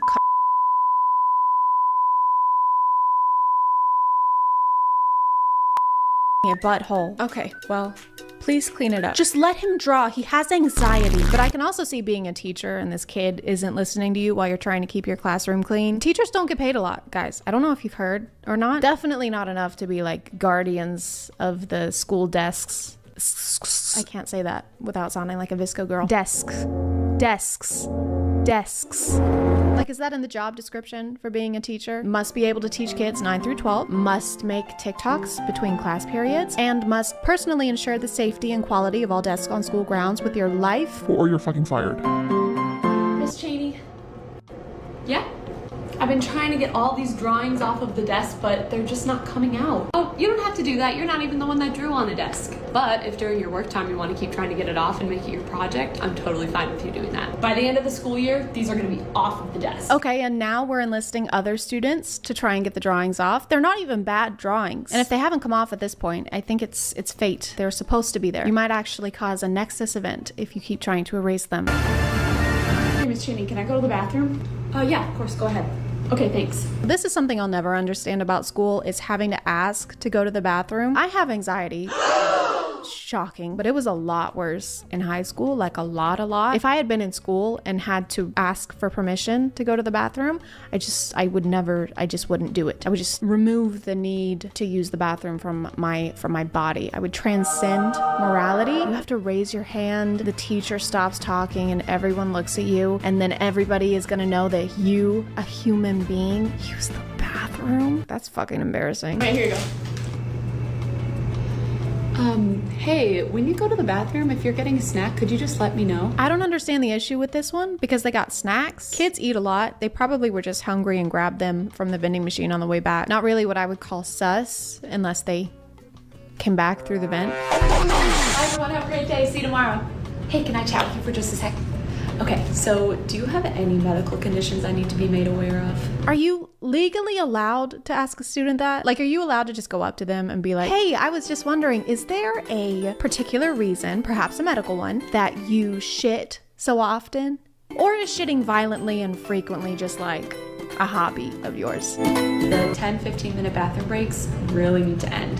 Our class is only 45 minutes long, which means you are missing a lot of instruction by being gone for 15 minutes. Personally, I don't think I would ever be able to go up to a student and ask them what they're actually doing when they're using the bathroom. That just seems stressful for all parties involved. Maybe there's a better way to go about it, right? Like maybe you could have students fill out forms detailing their entire medical history the first day of class, or put security cameras in the bathroom stalls. It's way less intrusive. I think the biggest reason I've seen so many angry comments on this account is about this particular topic, which is students having cell phones in class. Hey, can you please put your phone away? Thank you. Hey, could you please put your phone away? I've already asked you once. Thanks. Okay, here's the deal. I shouldn't have to ask you 3 times to put your phone away. I can see that you're playing a game. So you're gonna put your phone in the phone jail and it'll sit over there until the end of class when you can pick it up right before you leave. Sound good?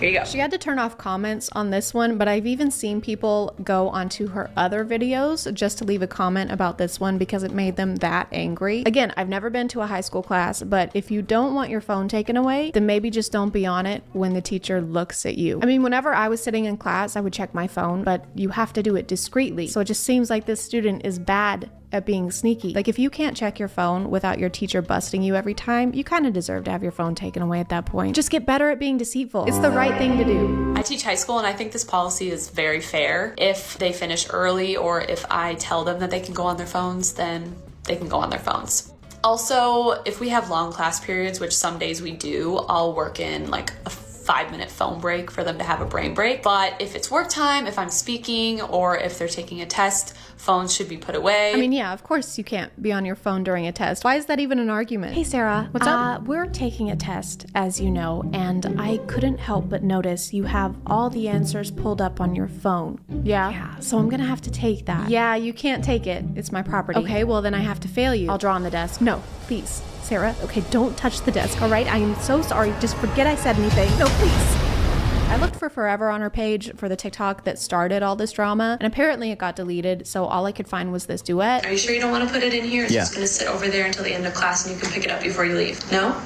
Okay, so that's blatant disrespect towards me, your teacher. So I'm going to call down to the office. An administrator will come down. They'll bring the school officer. The school officer? Is that like a security guard? So we're calling security because a student was watching TikToks in class. I mean, unless it's like during a test and the student is refusing to get off of their phone. But still, why wouldn't you just fail them on the test and then tell the kids' parents that they're being a shithead? I think it's mostly the delivery on this one. It's a little more intense and the comments are saying that it's condescending. My personal theory is just that a lot of people have had a similar experience to this with getting in trouble with a teacher, and the cadence of this video, So that's blatant disrespect towards me, your teacher. is sending them into what is known as the scientific response of fight, flight, or leave angry internet comments. She does other kinds of videos just generally talking about what it's like to work as a teacher. She also does what I ate for lunch today videos. She seems like a genuinely nice teacher who cares about teaching kids. I feel bad that she's having to turn off her comments, but I guess she had to make a follow-up for the desk drawing video because of the amount of negative comments on that one. All right, class, who can answer that? Hey, could you please not draw on your desk? I don't want it to stain the desk. I'll stop. Dang, but... Hey, could you please not draw on the desk? Yeah, sorry, I know. Okay, so here's a piece of paper for you to draw on instead of the desk, and here's a wipe to clean it off. Could you please do that for me? Do you not have to take paper to school anymore? Should you not at least have one piece of paper? If the students don't have paper, then why do they have pencils or pens? Doesn't add up. To combat the desk drawing, she might have to start collecting pens and pencils like she does cell phones before class. Hey, Sarah. Oh, hey, Teach. I couldn't help but notice that you've been using your pencil a lot during class, the pencil. So I'm just gonna have to ask that you put it in the pencil jail. No, that's in here. Okay. It's just gonna sit over there until the end of class. It'll be waiting for you. I think I'm good. Okay, so that's blatant disrespect towards me, your teacher. I'm gonna have to contact the FBI and saw off 2 of your limbs with this rusty machete. As always, y'all can let me know what you think in the comments, but I'm gonna call it there. And if you are still here, thank you so much for watching. I appreciate you clicking on my video out of all the videos that are on here, and I'll see you next time. Okay, bye.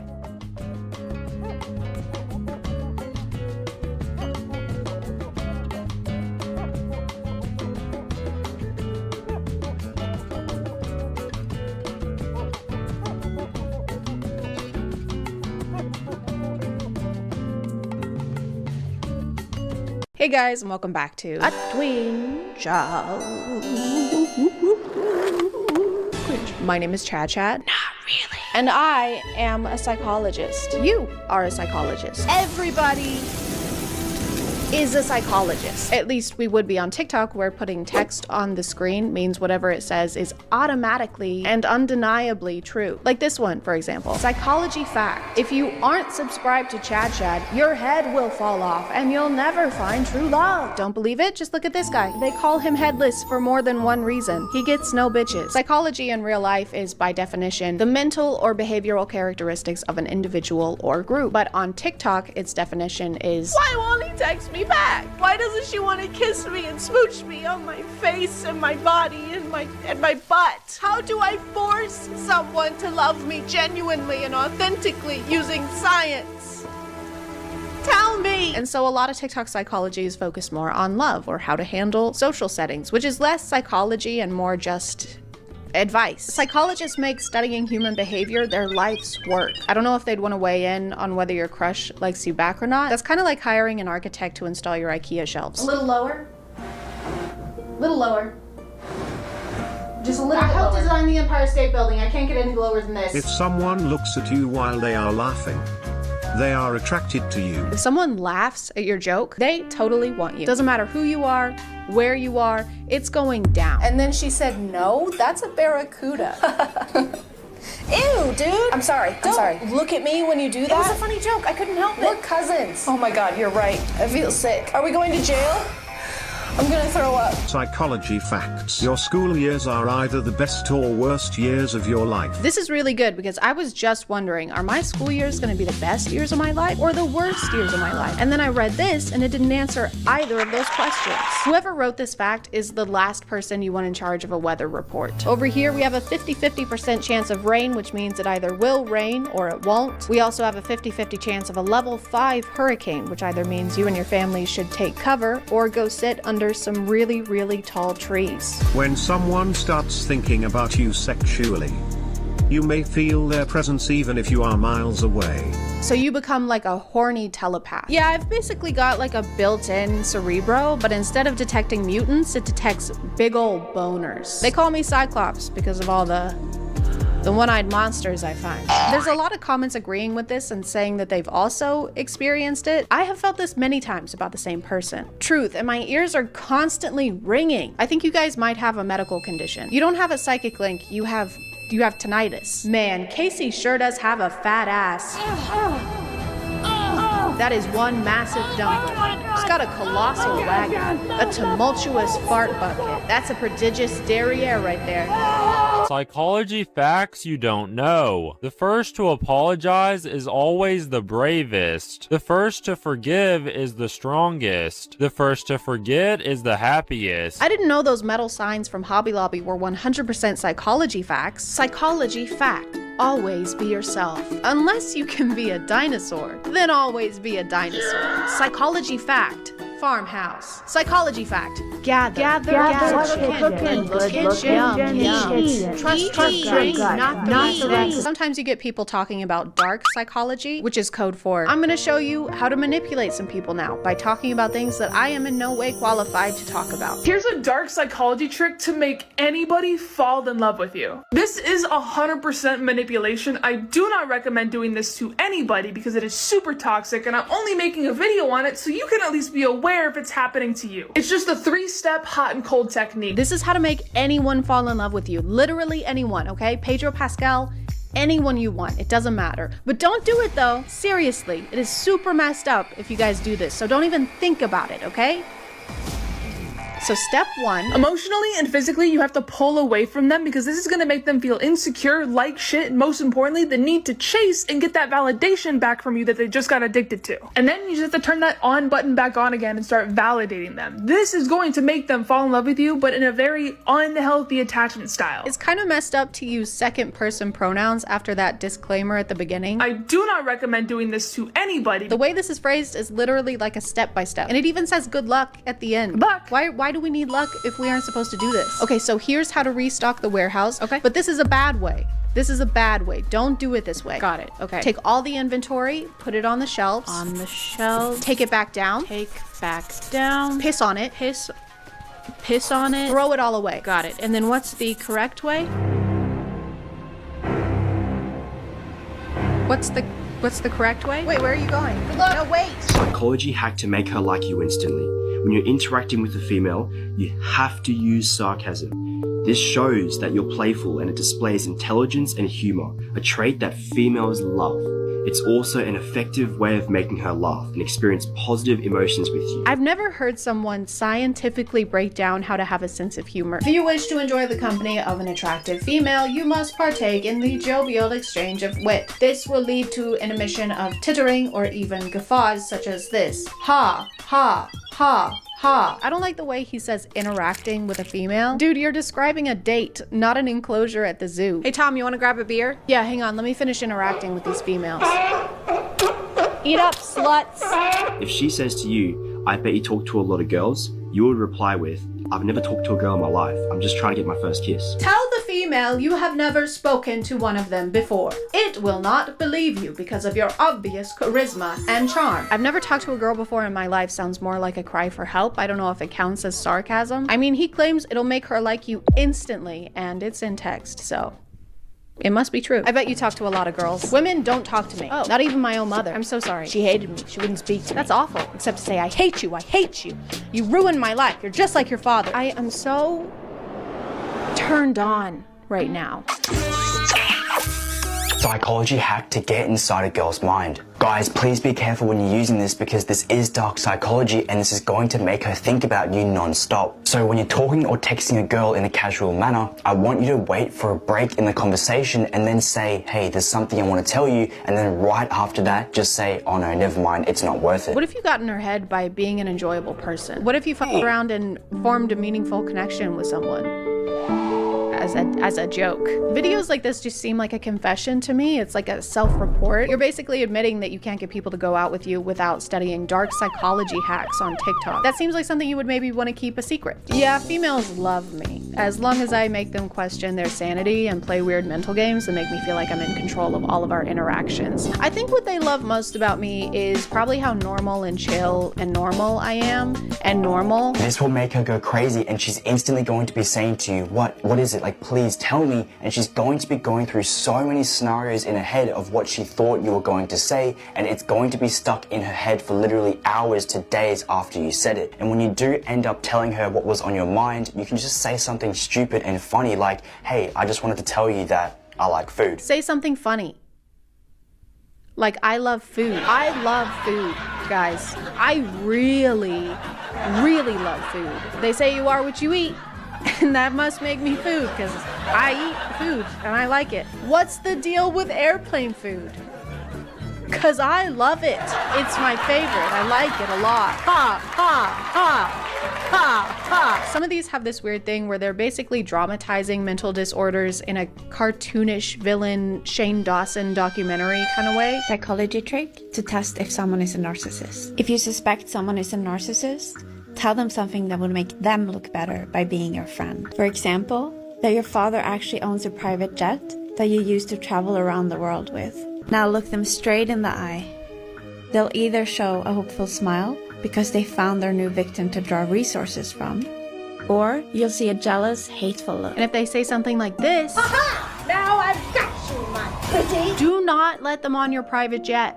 They may have bad intentions. Give me your shoes, bitch! She makes it sound like there are only two potential responses after telling your friends this. They'll either smile, which is bad, or they'll look jealous, which is also bad. Which one are we trying to avoid? Because both of these sound like terrible friends. It's also kind of hypocritical to do this in order to test someone else's psychological state, because you are literally lying to your friends in order to manipulate them and do some kind of DIY psychology test. You are also a terrible friend. What's that Bible verse about telling your friend they've got dirt in their eye? Hey, you should really get that dirt in your eye checked out. What do you mean? Who are you talking to?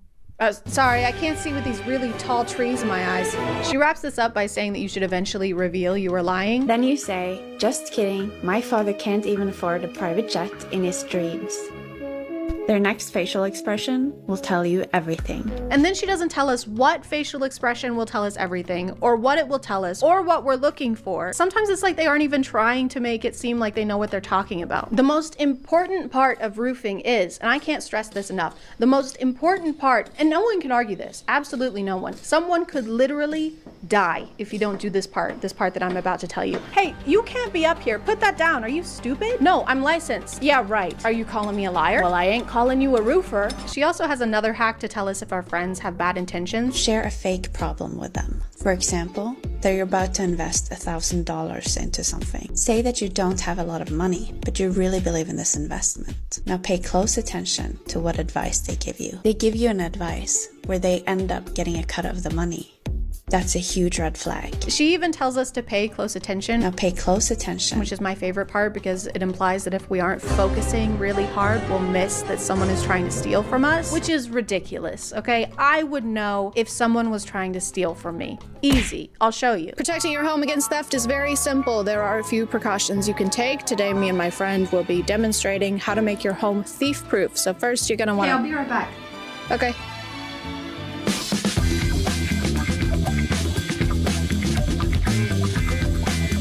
First, you're gonna make sure all your doors are locked at all times. Windows also need to be locked. Keep everything locked. Number 5, get a good safe. Safes are great for your most valuable items. For example, watches, jewelry, your laptop. Sometimes it's a good idea to get up close and personal with your home to make sure there are no weak spots that could become entry points.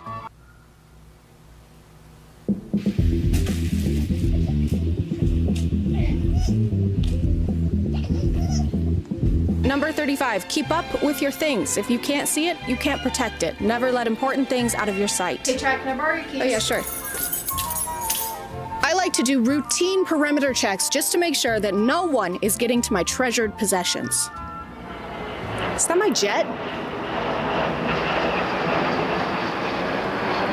That is such a red flag. I'm gonna call it there, guys. Thank you for subscribing, and if you are still here, thank you so much for watching. I appreciate you clicking on my video out of all the videos that are on here, and I'll see you next time. Okay, bye.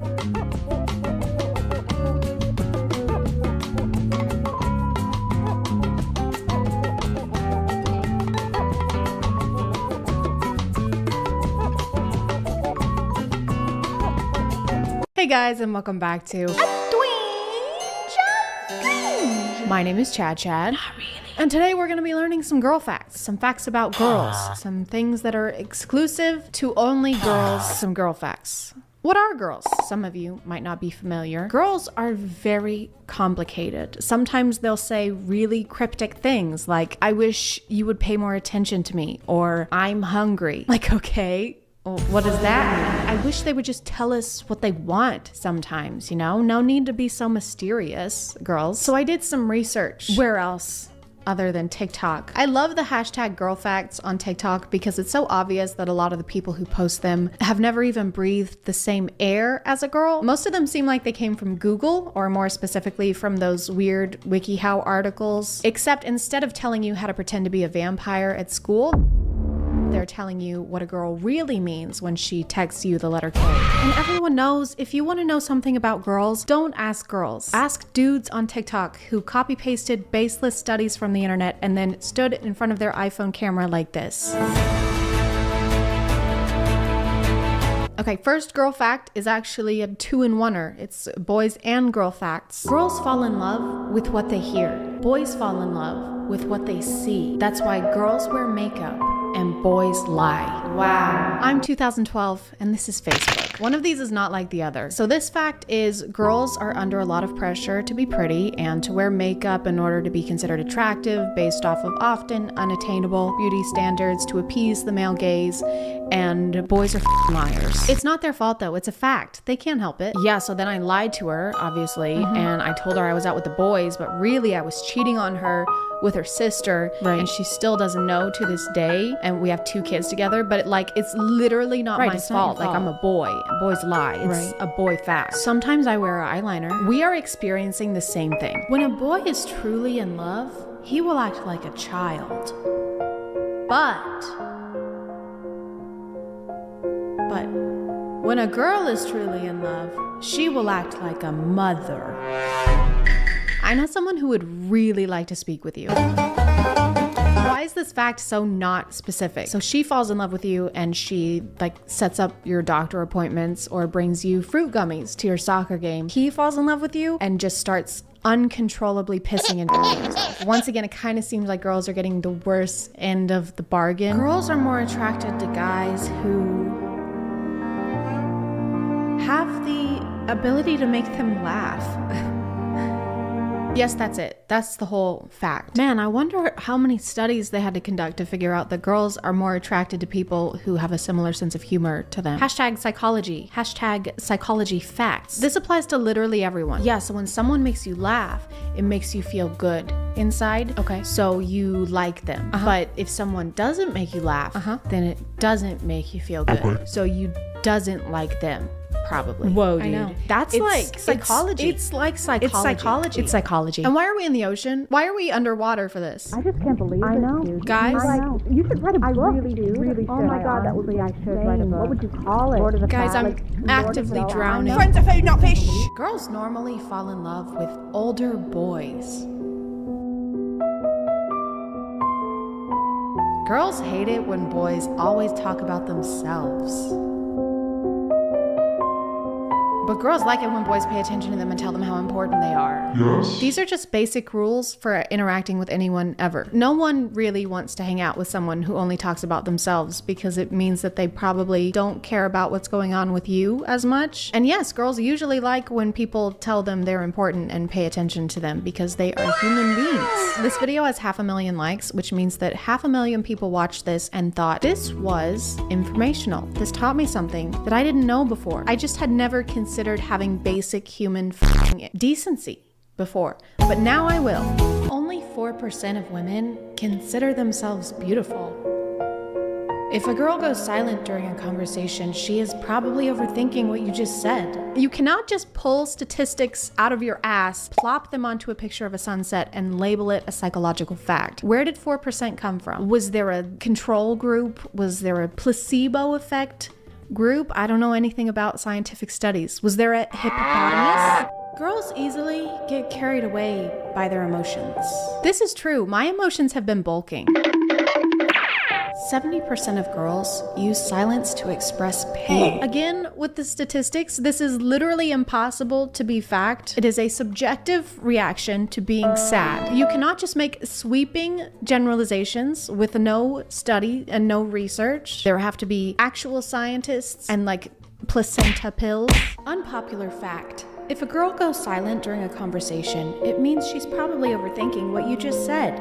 A lot of guys tend to get annoyed at this, when in reality it's easily fixable. They just need reassurance or for you to explain something again so they don't feel the need to overthink it. Unpopular fact is not a thing. A fact cannot be unpopular because it's a fact. I will define fact right now. The truth about events as opposed to interpretation. This is an interpretation of what you think is going on in a girl's head whenever she goes silent during conversation. But if this is happening a lot to you, Cody, then maybe you should not be wondering why she keeps overthinking and consider that maybe you just keep saying stupid shit. This is just a word for word copy of the other one that we saw. What BuzzFeed article are you guys stealing this from? Unpopular fact, plagiarism is not cool. You wouldn't plagiarize a car. You wouldn't plagiarize a handbag. Downloading a plagiarism is stealing.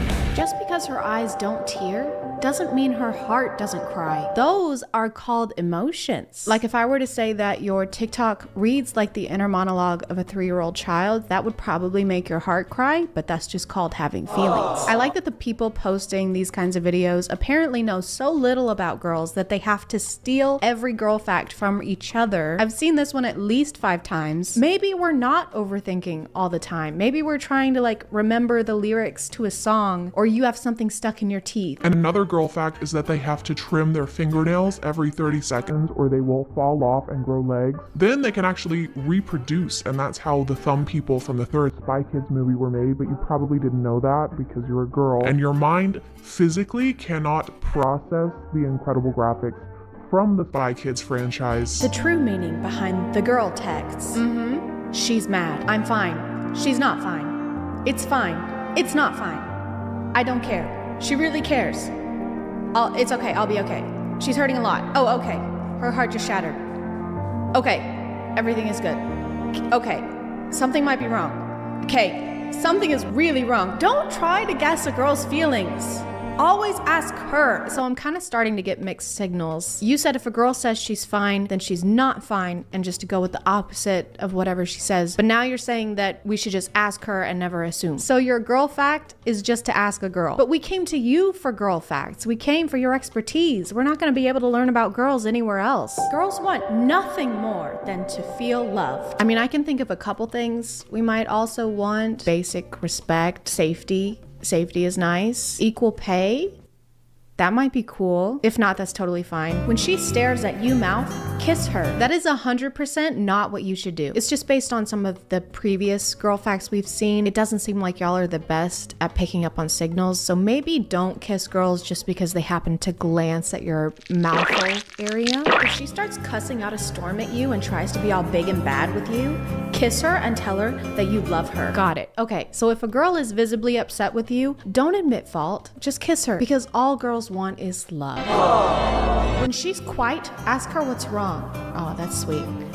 Yeah. If she pulls away, pull her back. Is this girl language or serial killer language? Because I genuinely can't tell anymore. If she tells you a secret, keep it safe and untold. If she looks into your eyes, look back into hers and don't look away until she does. Definitely sounds like something a serial killer would do, which checks out since you're driving us around in a car at night on an empty road to bury us, no doubt. Do not take any of this advice. If you were to see any of these happening in real life without weirdly motivational music in the background, it would be terrifying. Hey, are you okay? Yeah, I'm fine. You just got really quiet. Yeah. Yes, I did. If you're overthinking something I said, I do not care about anything you've said ever. It's gonna be okay, okay? I'm here to protect you. Okay, I'm just trying to diffuse this, okay? And if I make one wrong move, the whole world will literally end, so I could really use some silence right now, okay? Okay.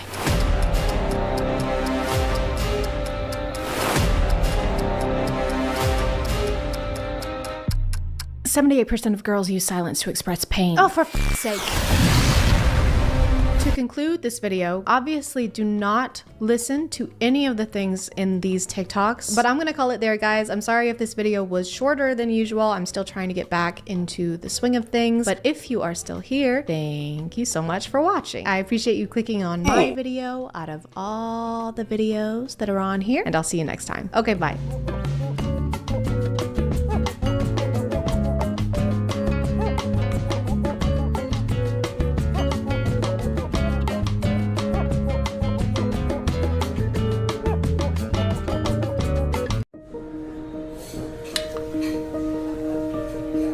Here you are, sir. 1 macchiato, no espresso, no steamed milk, and no foam. Yes, great. Thank you. Excuse me? Excuse me. Yeah? Yeah, so you look really poor, and I'm not vibing with that, so could you hurry it up? I'm sorry. Yeah, it's really affecting me emotionally how without money you seem to be. Hey, don't talk to him like that. Why not? Because it's not right. Yes. Thank you. Because he could be super rich. Wait, what? No way. Look at him. Don't judge people based on appearance, okay? He may look like a stupid, disgusting, smelly, poor person, but he could actually be a billionaire. Oh my god, you're right. I'm so sorry, sir. You're a billionaire? Can I just have my drink, please? Here for more. 10 for sponsoring this video.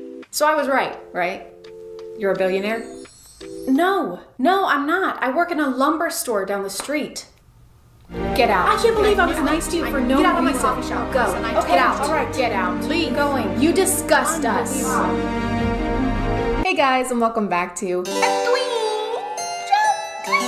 My name is ChadChad. Not really. And listen, I know that Darman has been kind of exhausted as a commentary subject on YouTube. I think basically every bigger YouTuber has done a video on him at some point. For that reason, I've never really been interested in making a video on him, so I never got to watch his content for myself. You know, I missed out on that, and it made me really, really sad. So imagine my sweet relief when I learned that none other than Trisha Paytas would be replacing him. Filling that deep void in my heart. If you're not up to date, Trisha Paytas has been in some controversy recently. I know it's shocking if you need to pause the video to deal with that information. I totally understand. Hey, it's post-filming, Chad. I just realized that I forgot to mention while I was recording that before I watched these TikToks or planned on making this video, I thought Trisha only went by they, them pronouns. But then when I went to their TikTok profile, I saw that she also goes by she, her. So if you hear me use those to refer to Trisha during this video, I just didn't want anybody to think that I'm being an asshole. Okay, all right, thank you. Love you, bye. I never watched the Frenemies podcast, so I can't really tell you what happened there. All I can tell you is that they left the podcast and people seem to be a little upset over it. Now, whenever I see any of Trisha's TikToks, the comments are almost entirely negative and demanding an apology on behalf of Ethan, the other person from the podcast, which makes me think that this is like a business move where they're like, hey, stop talking about this over here, this not good thing that I did. And look, what's that over there, this that I'm doing right now, this crazy weird thing. Isn't that crazy? Only talk about this from now on. Excuse me. Excuse me. Yeah. Okay, I'm sorry to stop this so quickly. He's already looking at you. Why are you yelling excuse me at him while he's standing directly in front of you and making eye contact? Excuse me. Excuse me. Yes. Excuse me. Yes, how can I help? Excuse me. Hi, I asked for butter. This is plain. Oh, I'm so sorry. Let me fix this for you. What are you doing? I asked for butter. Don't dump it out. Health code violation. This is how you know no one involved in the production of this has worked in the food service. You can't take popcorn from someone else's hands and put it back in with the rest of the popcorn. You have no idea what they did with that while they had it. They could have shoved their hand in between their ass cheeks and then sprinkled cubes on the kernels. It only takes like 10 seconds max to do that. Don't ask me how I know that. Don't ask me any questions about what I just said. Do you even speak English? I make it fresh. I make new one for you. Fine, whatever. What country are you even from? Oh, I'm actually from... Can you go faster? The quietness of this set is off-putting to me. Like, I know that this is just someone's basement with a black backdrop and a single popcorn machine, but you still need to sell me on this, okay? You need an obnoxiously loud TV playing the same 3 previews on repeat, a kid crying because they couldn't get the $24 Skittles, a mom and dad crying because they have a kid who cries over not getting $24 Skittles, the sound of a car as the mom and dad leave the kid behind at the movie theater. Hey, Greg. Yeah, I've been wanting to see You Don't Know the Blowhorn for this long too, but this guy literally is from a foreign country, doesn't even know popcorn. Is it almost finished? Yes, so sorry. Thank you. So sorry. Thank you. They couldn't edit in the notification. They had to personally voice it. Ding. And it's not even the right one. It's supposed to be a phone call, but it's a single ding. I feel like if you're gonna make your own sound effects, you should make it more interesting than the regular notification would have been. Ding! Oh wow, someone actually texted you. Wow, look at that. Ding! Someone's calling you. Oh look, it's just your mom again. Ding, ding, ding! Someone's texting you back, and it's not the girl that you quadruple texted last night while you were drinking. So good luck dealing with the emotional toll of that while you're working today for 12 hours. I'm so sorry. Thank you. Here, let me give you this from me. I'm so sorry. From you? Does your manager know you're stealing? Oh, look what you made me do. Why did you even hand me all that food? Let me help. No, stop. No hablo, help me, por favor. You know what? He is such a great guy who is doing zero wrong here and is being super nice despite being mistreated. And they're an awful person and saying mean things for no reason. There is only good and evil in this world. Middle ground, it doesn't exist. Gray areas don't exist either. Get that out of your head. Okay, so this carries on into the next TikTok. They're watching the movie. The employee sneaks up and scares them. Turns out he's trying to return her wallet, which is of course unacceptable. And she threatens to call the police on him because he's trying to steal the wallet, which makes sense because why else would you try and return it if not to steal it? Because that's definitely how you steal things. That's how stealing works. They tell him to bug off. They're really into this movie and they can't be bothered with this right now. And he exits sadly while remaining the nicest and most passive person in the world. But then she posted part 3 and I'm confused on if it's supposed to be like a prequel because it takes place before they meet the employee. A new Robbie Hart movie? I have to call all my friends. We are going tonight. Ding. Yeah, it's so crazy they made a sequel. I can't wait to see it. Thanks. What is this? You guys have trays now? That's so cool. Did they not have trays before? How were they serving nachos in the theater? I wouldn't know. I'm too broke to eat theater food. I take the cheese and the chips from home actually, and I put them in a tampon box in my purse in case I get peckish. It's actually really nice because then you can shake the box and get a nice even coating on all the chips. Plus the discreet packaging is great and it's leak proof. Oh my god, these trays are genius. Nothing spills. Ugh. Whoever invented these trays must be so genius. Hey, I wonder if that's foreshadowing. Do you think it's foreshadowing? Because I don't think it is. I just think that they really like plastic trays and have a deep respect for the creative processes behind inventing plastic trays. Hush. That guy looks so familiar.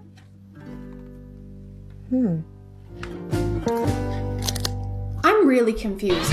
I thought that this was like a prequel. I thought this was before they went to the movie theater and berated the employee, but then she recognizes him on screen. So I guess that this is like a sequel to that movie and some time has passed. That is literally correct. I'm just stupid. Or this is before, like I said, and then this is just after they got the popcorn, were still hungry, went back, got nachos, came back, recognized the employee, sat down. Trisha, none of this would have happened if you just used my method for nachos. Then you would have already had them on hand. And I mean actually on your hand. It can get a little messy with that method, so be sure to stash napkins if you do this. God, the movie was so good. Wow, let me call you back. You look so familiar. This is gonna sound crazy, but you look just like the guy in the movie I just saw. Oh, let me guess. You don't know the Blowhunt too? Yes, it is you. Robbie Hart, he wanted somebody with authenticity. So when he came to my job, he saw me working there and he got me for this role. Work? You have a job? Well, you know, I just did it for research. Research on what? I just got these samples. You stole those. No, wait, I invented this. He needed to research by actually working at a movie theater so that he could invent plastic trays. He had to witness the atrocities of nacho cheese spills firsthand. There was no other way. One can't really describe that, you know? That feeling of nacho cheese spilling onto your favorite pair. I'm sorry. I'm sorry. I can't. You're gonna have to see for yourself. By working in a movie theater. I guess you must have made millions, huh? Yeah, but, you know, I donated. I wanted to help my country. What? Why would you? Oh, because you made millions doing the movie with Robbie Hart. Well, no, that was just for fun. This is the most thoughtful, kind-hearted person in the universe, okay? He invented something to keep us safe from the blight known as nacho cheese spills, and he acted in the world's greatest movie, pro bono, just to bring smiles to the little people like you and me. I wonder if he's still rich somehow, though. No. Impossible. So, how do you drive this car? Probably a lease. No, Mr. Radari is my dad. Mr. Radari, as in the inventor of Radari flying cars? So he's still rich. I can't believe Trisha would accidentally be mean to a rich person. I mean, if he had actually been a movie theater employee, I wouldn't give a shit. But he's rich, Trisha, so it's extra mean. Oh my god. Wait, do you want to go for a ride sometime? I can't hear you, what? Do you want to hang out sometime? Sorry, no English. Oh shit. Burn, dude. If she had just been nicer to a stranger, she could be riding in a sick car right now. So the moral of this story, kids, is to treat people who you think have the potential to be rich with kindness, because it might benefit you financially in the future. Oh, and also people don't really work at movie theaters. They're just doing research. Or their parents left them there at 3 years old because they cried over Skittles. Unfortunately, that is the end of this series, but there was another one that they posted on their TikTok account that's since been deleted. But let me know if you liked this video and would possibly be interested in seeing one on those, because this was a fun kind of video to make. I didn't really have to use my brain at all, but I'm gonna call it there, guys. Thank you for subscribing, and if you are still here, thank you so much for watching. I appreciate you clicking on my video out of all the videos that are on here, and I'll see you next time. Okay, bye.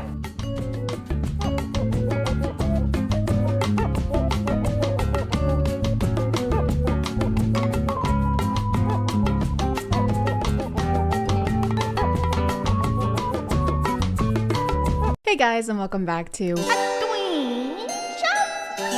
My name is ChadChad. Not really. And I love prank videos.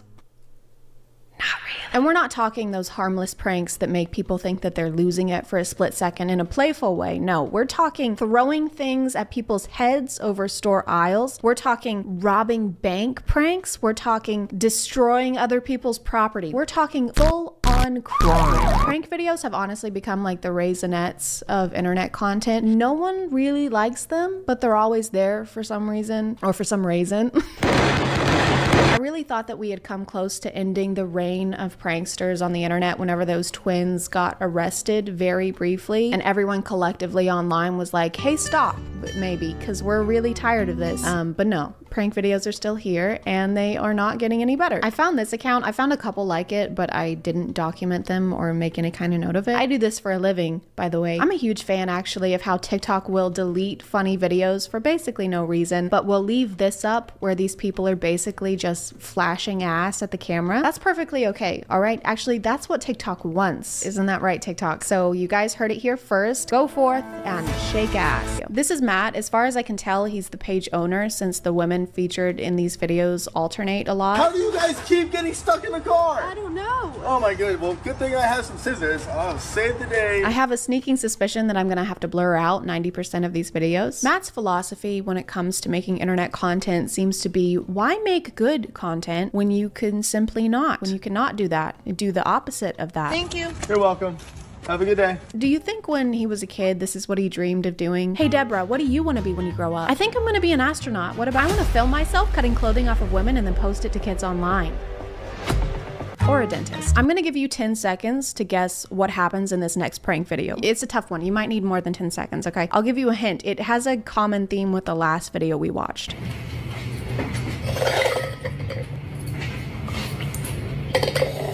Did you guess that an ass somehow makes an appearance? Then you got it. Great job. I'm mostly upset about the lack of creativity behind the guise of a prank. I know these pranks are just a front for showing butt, but still. The prank is what? That you put a jalapeno into a clear glass where the jalapeno is clearly visible. Also, the fact that the act of sliding the glass across the table to switch them is incredibly loud. What in the world can that be? What? If you're looking for a prank to play on your friend, then look no further. For this one, all you will need is gumballs, plastic margarita glasses, tape, and blue Gatorade. Yum.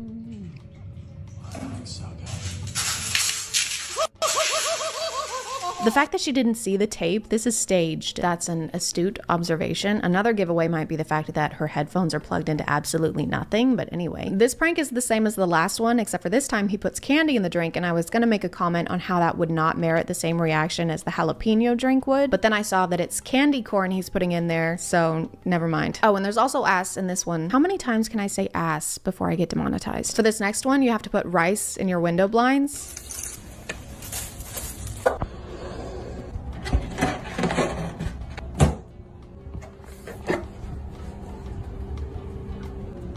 It's bright in here.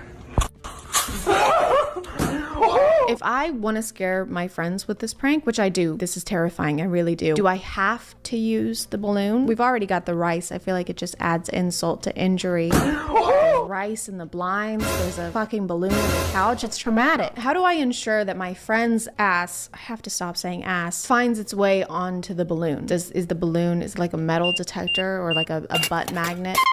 I guess I could just tell them every detail of the prank beforehand. That's probably what I'll do. If nothing else, I'll get 9 million followers out of it. 9 million of them. For this. And then there's this, which I forgot was a thing on the internet for like a week. Is that Noah Beck? I mean, Bryce Hall? Why do you all know each other? Why would you actively stack crates as someone is climbing up them? Was that a part of the crate challenge? You've got all this TikTok money. Can you not afford more crates? Do you need help? You know how when you put Mentos into Coke, it fizzes up a lot? And then whenever people made that discovery, everybody would post a video of themselves doing that online. And then after a while, it got kind of boring because literally everybody was doing that. Well, what if there was an ass involved? You ready? 3, 2, 1, let's go.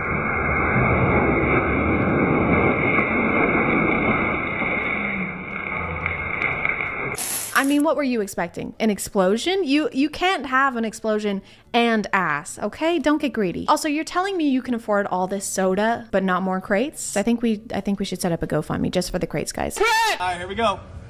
I'm sorry, guys, seriously. All right, here we go. Wow, this is fun. TikTok, it was completely safe. How? How? You just dumped basically explosives on their faces. It looks like they're being tortured. TikTok did let this one slide though, so it was probably because of the disclaimer. Let's drop it. Uh-oh, uh-oh. What's it look like? Oh, not that bad. This is a great video. I especially like the part where nothing happens. How do you make a TikTok that is so pointless but still gets almost 20,000 likes? It seems like before he discovered the secret to unlocking the TikTok algorithm, it's ass. He did a lot of videos where food is just wasted. Gumballs, Skittles, cereal, even green beans.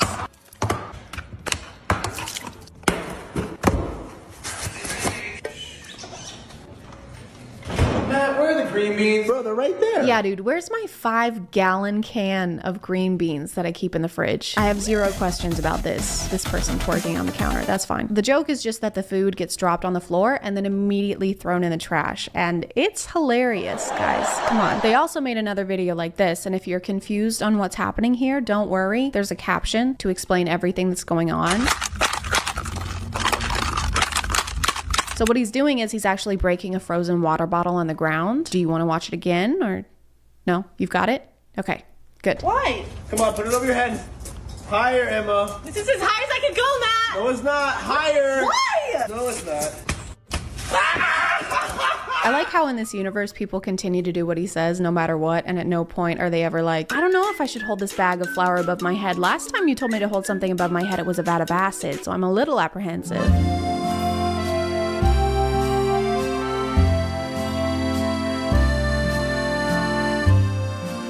Okay, girls, new rule. You're not allowed to wear booty shorts or revealing clothing because you shouldn't show your ass off to people. Unless it's on the internet and it's to millions and millions of people. What is this wall that just says gassy? It kind of looks like the background for a podcast. I would love to see how an episode of that would go. I guess before the page really started blowing up, not that many people wanted to collab with him, so he would have to improvise and prank himself. So he would think of the prank, set it up, and then act like he was the one being pranked. Very impressive. It's a one-man show.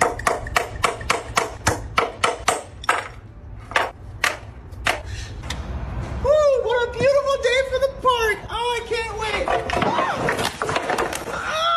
You ever get so bored you prank yourself? No. I can honestly say I've never nailed my own shoes to a board and then pretended to break an iPad Pro. To stay on theme of the content that we watched today, I think it's only right that we wrap things up by taking what we've learned and applying it in real life by playing a prank. We're gonna go play a prank now.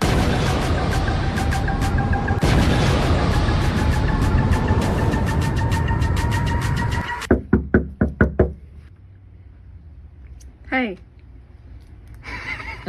I'm very scared of what's gonna happen to me when You just got pranked.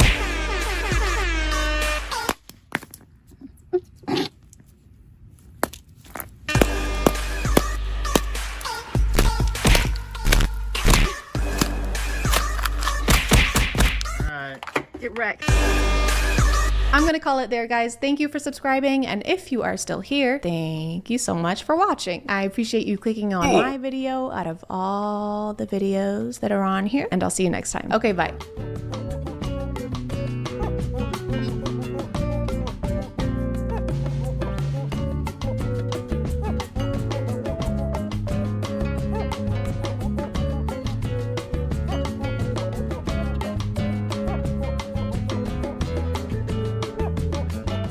Hey guys, do you hear that? Hang on, something fishy's going on. Just a second.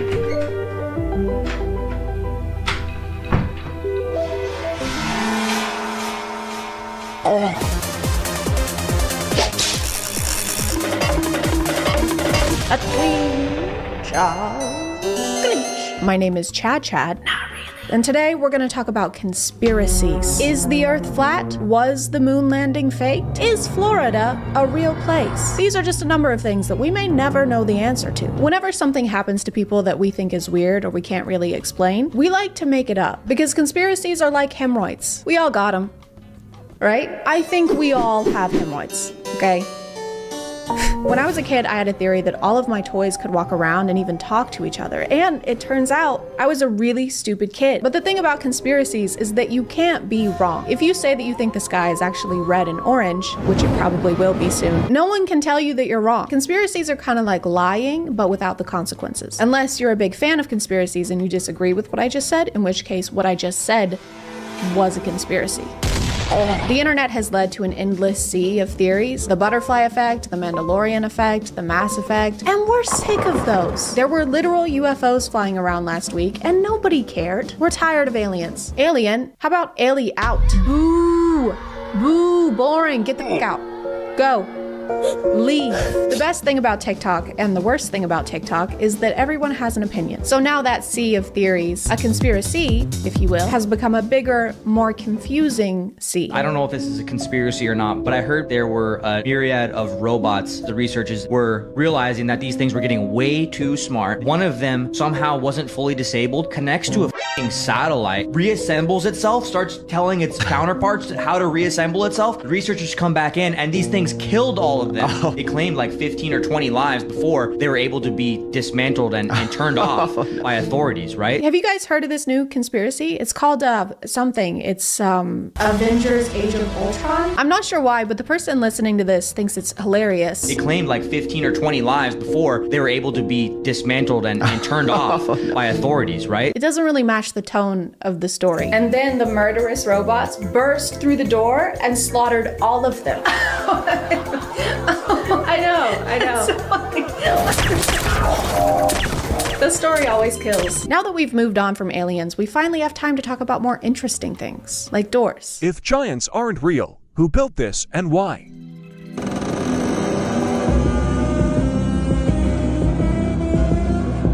This person is gonna lose their mind when they find out about skyscrapers. Who the heck did this?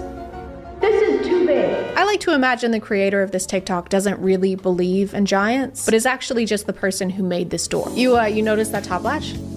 It's actually really complex. Yeah, I heard it took her like 15 years to finish it. It's super impressive. Yeah, I would have sex with that person, if I could. But it turns out the real giants are busy protecting our entire planet. Is down there. Giant monsters. They're a natural defense mechanism from the planet. Could you give me an example of what one of these giants look like? I only have one personal experience that I was there for, saw with my own eyes, and experienced with my own 5 senses. Oh, you only saw the 300-foot-tall billion-year-old giant monsters one time? Lame. Something that resembles a big furry primate, like a sloth that walks on its hands and is covered with hair. So the giant monsters are furry, and you experience them with all 5 of your senses. All 5 of them? It was for research, guys. I had to taste the furry primate genitals. I mean giant genitals. So you're saying that a giant sloth doing handstands is the only thing protecting our planet? So we're oh my god, help! These giant space worms are eating my family! Not to fear, the sloth is here. Oh, thank God. Thank you. Yep, I'm on it. Thank you so much. Yep, we'll get right on that. Okay. When? Just give me a second, God. If you take a picture of a $1 bill, on the back, it looks like an alien. Yeah, I saw that. Yeah, you turn the contrast all the way up. The contrast reveals an alien head and the face, the eyes, everything. It's kind of genius. Did you know that if you completely change the physical appearance of something, the physical appearance of that thing completely changes? This is like the opposite of those zoom enhanced tropes in FBI shows. We got a shot of their plates. Put it on screen. Zoom out. Keep going. Turn up the contrast. Turn down the contrast. Set it on fire. Dehance. We got him. Yes. It's kind of genius. What's in your pocket? Yeah, Roswell. Did you just say Roswell is in your pocket? It's a big ass pocket. Is that a southeastern city from New Mexico in your pocket, or are you just happy to see me? Oh, it is a city? Okay. What I hate about a lot of conspiracy TikToks is that sometimes they'll forget to include the conspiracy part. Because let's say that yes, if you mess with a $1 bill, it does look like an alien. But then what? That's not a theory. Are you implying that aliens live inside $1 bills like little hermit crabs? Or are you implying that the government is run by aliens? Because that's ridiculous. Everyone already knows that. Okay, so here's a $1 bill. I'm gonna see if we can find the alien that lives inside of it. Oh my God, you guys, look at that. Guys, they live among us. This video has been going around on social media of a man who found a mosquito with the number 38 printed on its body. And then the next day he found another one with a different number printed on its body. And of course, there's been a conspiracy. Maybe the mosquito is just like getting tattoos. Did you think of that? What, because they're parasites, they aren't allowed to express themselves? Plenty of parasites have tattoos. Just look at Jeffree Star. I'm not a scientist, but I feel like this is a pretty common thing. We also track like bees and lobsters. We just put numbers on them so we can track their every move and study their behaviors and see where they are and what they're doing. And spy on them without their knowledge. And I think that, guys, I think we're the aliens. The mosquitoes probably have documentaries about us.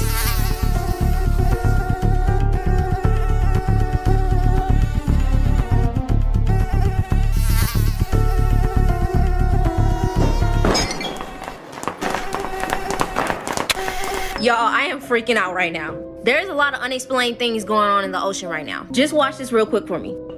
You get to Mars by going through the ocean. You can't get to the bottom of the ocean. I'm pretty sure that the ocean has a bottom. Because outer space is the ocean. Otherwise, how does the water stay there? If there was actually space underneath, then the gravity would suck all of the water out. The water would be gone. The ocean would be more like a notion. Now, there's a situation called the firmament. So we know that water is all around us. And it is said that this dome divided the sea into upper and lower sections. You can't cancel this out because they still haven't discovered 80% of the sea. Yes, I can. Call me algebra because I can cancel out whatever the fuck I want. I haven't discovered 80% of Pennsylvania, but that doesn't mean that it's a portal that'll take me to Mars. It just means I've never been to Pennsylvania. She goes on to say that deep sea fish are probably aliens since the ocean is space now. Keep up. And then cites the 2020 film Underwater as the basis for that. If y'all have ever watched this movie Underwater, they went too deep and found the creatures that don't even look like it's supposed to be from this earth. But if you're trying to strengthen an argument, I don't know if referencing a Kristen Stewart movie is the best idea. And therefore, my witness is innocent on all counts. Stalking a 17-year-old? Innocent. Twilight 2008. Robbing a bank with 2 accomplices? Catch That Kid 2004. Consuming the blood of an innocent human? Breaking Dawn 2011. Also, Your Honor, she's a mosquito. Yeah,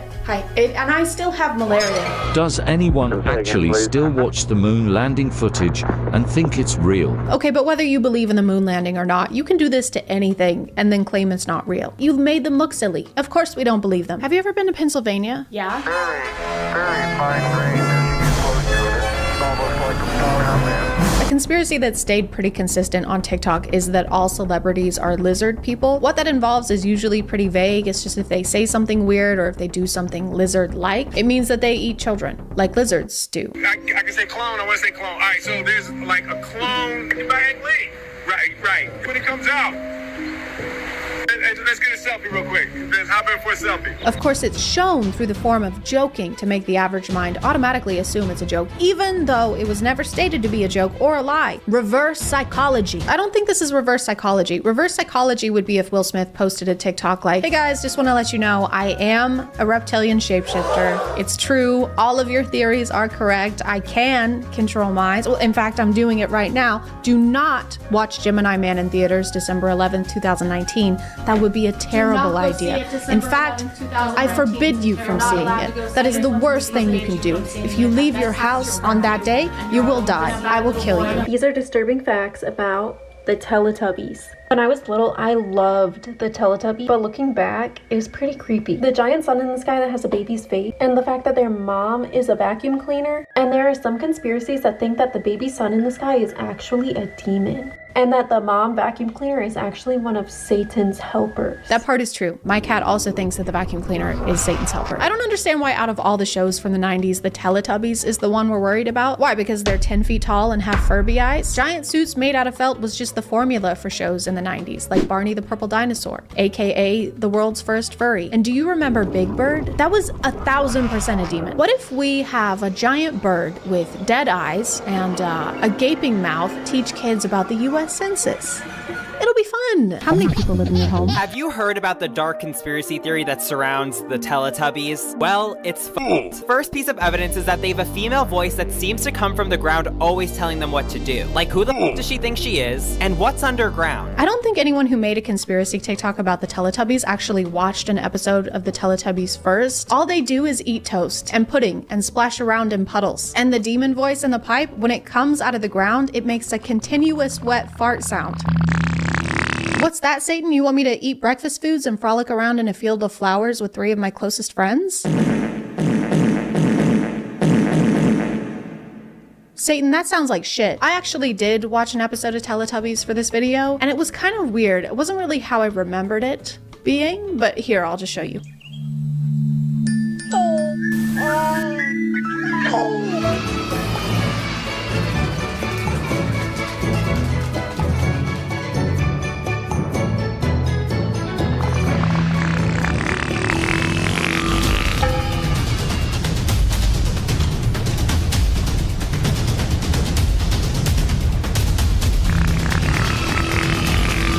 I'm gonna call it there, guys. Thank you for subscribing, and if you are still here, thank you so much for watching. I appreciate you clicking on my video out of all the videos that are on here, and I'll see you next time. Okay, bye.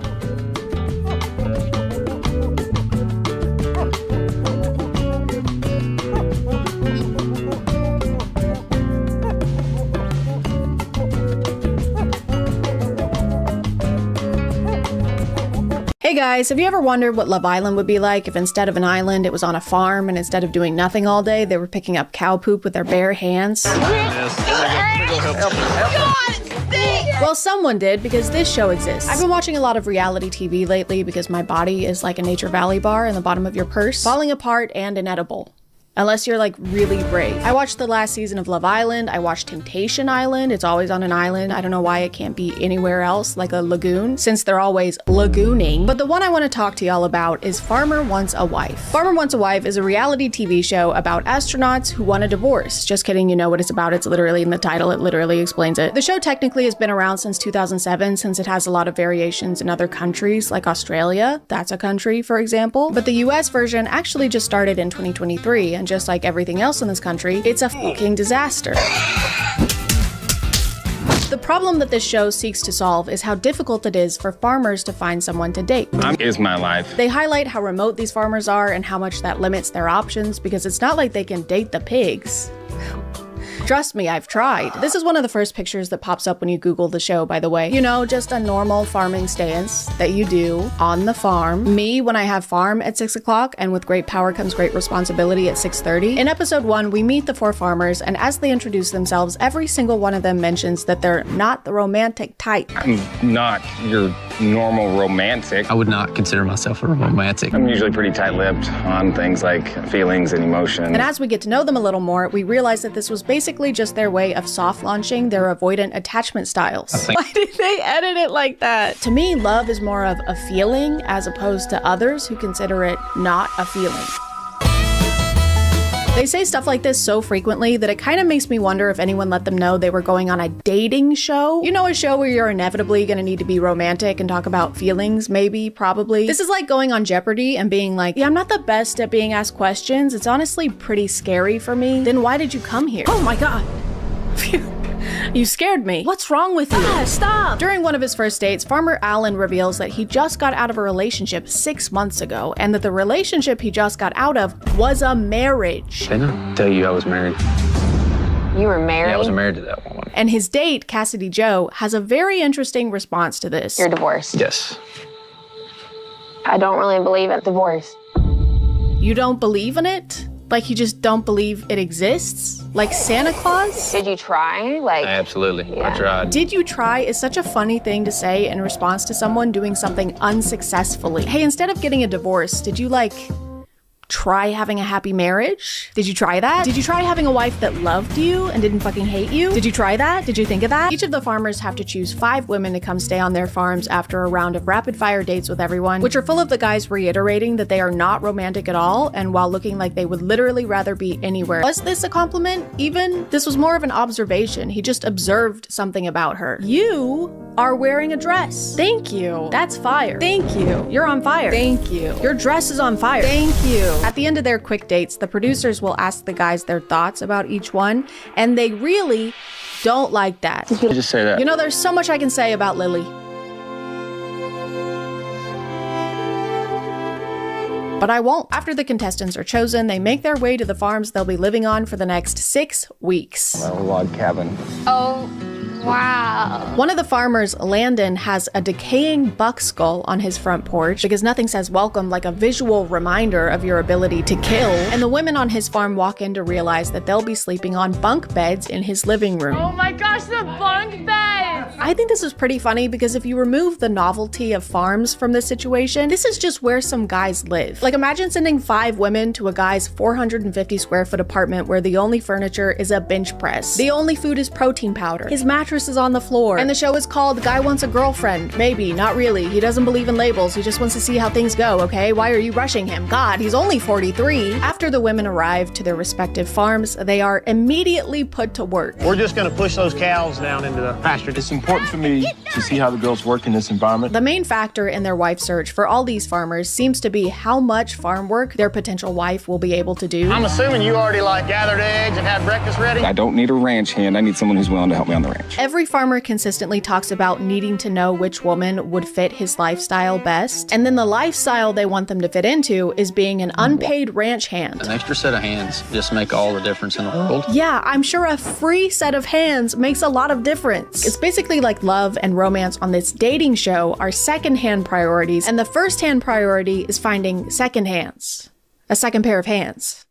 To do farm work for free. And as if that wasn't enough, the farmers also make comments about expecting help with the domestic side of farm life. They'll repeatedly mention how the farmers' homes need a woman's touch. This is me. It needs a woman's touch a little bit. We're living in a barn. Which just adds to the overall vibe of the show that the women are here to work. Oh, I'm sorry, you thought you were a guest here?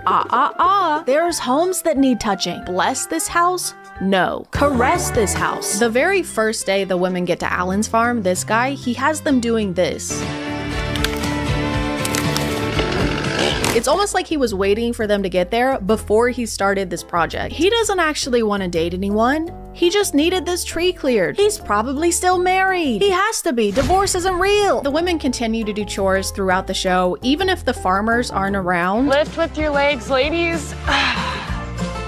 In one episode, they even go as far as packing them all up and taking them to work on a friend's farm. Guys, this is a longtime friend of mine, Jordan. He's got some calves here. We got to do some vaccinations, little worming, that kind of stuff. Free help, free help. Free help, that's right. So they're straight up being treated like ranch hands, except worse because they're not getting paid and they have to wake up and do glam makeup and hair every single day. By the way, if the women aren't overjoyed at the opportunity to provide free labor, that literally impacts their likeliness of moving forward in the show. Sloan seems like a very nice girl. Well, I'm glad my pants are already ripped.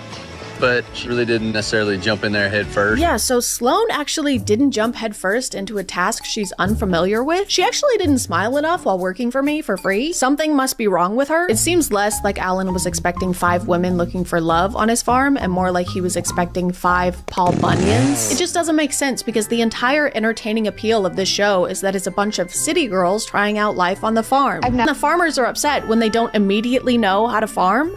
Huh? Me when I take a fish out of water and then ask it to chop down a tree? Farmer Alan saying this about Sloan is especially unfair considering how willing to help she actually was.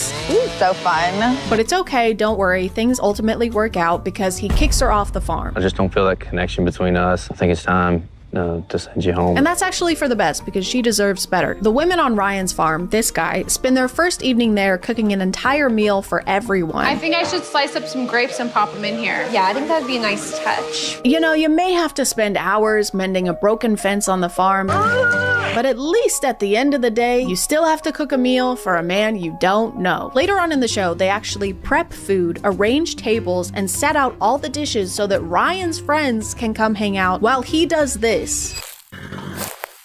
This has the same energy as those guys who find random tasks to do so they don't have to help their wife clean when they have people coming over. Babe, I would help you mop the floors, but I have to repave the cul-de-sac. You want me to help cook? Seriously? You're seriously asking me that right now when there are bike chains in the garage that need lubricating. Wow, you know what? You're a real bitch. Something else that really bothered me about this dating show was how little the producers actually planned dates. The show sets up one-on-one dates for each of the farmers once every 2 weeks, okay? The show is 6 weeks long, okay? There are 5 women on each farm, okay? 6 divided by 2 is 3, okay? And 3 does not equal 5. okay? Which means there are not enough solo dates for each of the women to have one with the farmers. Which means some of these women will spend 6 weeks doing chores on the farm without ever actually dating the farmer. And every date that does happen will have hay. They'll be sitting around hay, they'll be sitting on top of hay, even if it doesn't make sense for hay to be there, it will be there, I guess, just to remind us that we're on a farm in case you forgot. The show will bring everyone together every 2 weeks as well for some kind of group activity, but those aren't dates and the farmers end up talking to each other instead of the women. I ain't even kissed any of the girls. We ain't even got to that bridge yet. As far as I can tell, the only other producer involvement is when they periodically will send letters to the farmers, letting them know they need to kick one woman off their farm. But the thing about those is the farmers don't actually have to kick anyone off. You guys are okay with it? I'll just have all 5 of you stay. I think every time a letter is sent out, at least one farmer just goes, no. I simply won't be doing that. I think I need to take a little more time to get to know y'all. Like, it makes sense the first time because the show sends them a letter after the first day, and that makes literally no sense because it's the first day the women have been there and the farmers haven't interacted with them at all, aside from saying, pick up that stick and put it over there, and your 10 minutes was 2 hours ago. Why are you on your phone? Obviously, Farmer Allen sends Sloane home because as someone who doesn't routinely chop down and clear fallen trees, she didn't know how to chop down and clear fallen trees. But the rest of the farmers don't send anyone home because they don't know these women at all yet. I just don't think that I can comfortably make a decision tonight to send somebody home. So honestly, props to them for calling that out and declining to do that. What we'll do is we won't send anyone home. Farmer Ryan also doesn't send anyone home, but it's only because he hasn't had a chance to make out with all of them yet. So I don't think he gets any props for that. Call him a mime because of how he doesn't have any props. However, throughout the rest of the show, they keep refusing to send anyone home. I just can't send anybody home tonight. I would like for you all to stay another week. And while I do think that was a reasonable response the first time, it's also kind of crazy that they're allowed to do that. If you agree to go onto a TV show that has a format and established rules, that doesn't really feel like something you're allowed to opt out of. Like, what do you mean the participants of the show don't have to participate in the show? There's literally no stakes if they're allowed to just not do that. I mean, there's a lot of stakes. There's plenty of stakes. Like, there's stakes, but there's no stakes. If you've seen other reality TV dating shows like Love Island, you might be thinking, well, it's probably fine that the show didn't plan a lot of dates because the participants are actively living together so they can just hang out and talk to each other in between planned activities. Except no. No, they apparently can't. Our ladies have something else on their minds. One-on-one time, one-on-one time, one-on-one, alone time, one-on-one time. One of the most recurrent complaints from the women on every farm by far is that the farmers are not talking to them. What I'm hoping next is that I do get some one-on-one time. I'd really love to get a little bit more attention from him. I really haven't got a chance to sit down and talk to him. I need stuff to make me feel comfortable, and that is like being able to pull me one-on-one. We have had absolutely no one-on-one time. So I haven't had a lot of one-on-one time with Alan. To the point that the host of the show literally has to intervene. I have not gotten to speak to him at all. The host finds out that Ashley, this woman, has not spoken to Farmer Hunter since their initial 3-minute speed date, and that was 3 weeks ago. The host immediately pulls the guys to the side to have a chat with them. Hey, gentlemen, come over. Let's have a sidebar. And basically has to be like, hey, you guys are gonna have to talk to the women on your farm. You can't marry them without talking to them first. That's a different dating show. You're in the wrong one for that. It feels like the show was assuming the farmers would take initiative and try to get to know the women, and the farmers assumed the show would make them get to know the women. So they were kind of just passing the buck around back and forth, the decomposing one. The more time the women are there, the more apparent it becomes that they're barely interacting with the farmers at all in between the planned dates.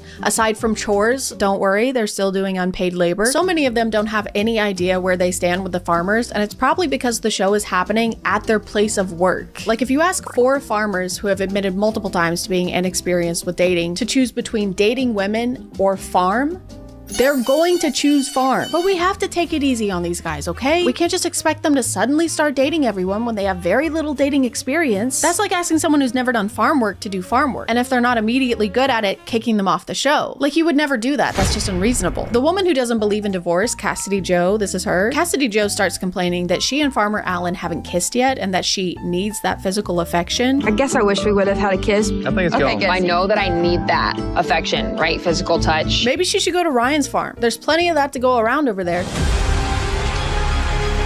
But she starts being really weird about this. I don't want to be too aggressive, but I want to show that I like him.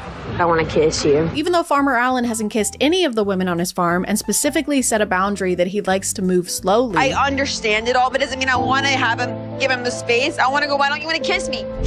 I'm like a little kid. Yes, you are, because you're throwing a tantrum like a little baby. She ends up throwing such a fit about this that he gives her a peck simply to appease her. Kiss me, please. Here. Which is so fucked up. I don't have anything funny to say about this. I can't believe she didn't get kicked off the show immediately. So yeah, don't be like Cassidy Joe, who doesn't believe in divorce or apparently consent.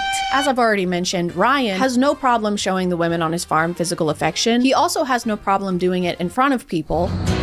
I can be romantic a long way. Including the other women on his farm who are romantically interested in him and who he's also been kissing, sometimes hours before. For example, Haley, this woman, sees Ryan locking arms with someone else and has a justified response. This man acts like he likes me. He doesn't. If Ryan doesn't want me here, I don't want to be here. And she ends up confronting him in a very collected, very articulate way, okay? This is important. The person you pick has to pick you back. Yeah. Like, you have to form a connection. And then they make out. A lot. Which is crazy because right after this, Ryan starts questioning if he even likes her anymore because she's too emotional. I'm not sure how a relationship with her would be because she's so much more emotional than the other girls. Bro, what are you talking about? She simply reacted to you holding hands with someone else when she has feelings for you, and you've been telling her that you have feelings for her too, and she didn't even cry in front of you. She went into a porta potty to cry. Arguably the worst place to cry. He ends up confronting her about being emotional. So you have an emotional side. Tell me about that. Well, the fact that he's doing this while she's helping him clean up horse shit is so crazy. Hey, I've noticed you have reactions to my actions. Would you say you're a whiny bitch-ass baby? Also, can you cover for Sarah tomorrow? She's gonna be busy making out with me.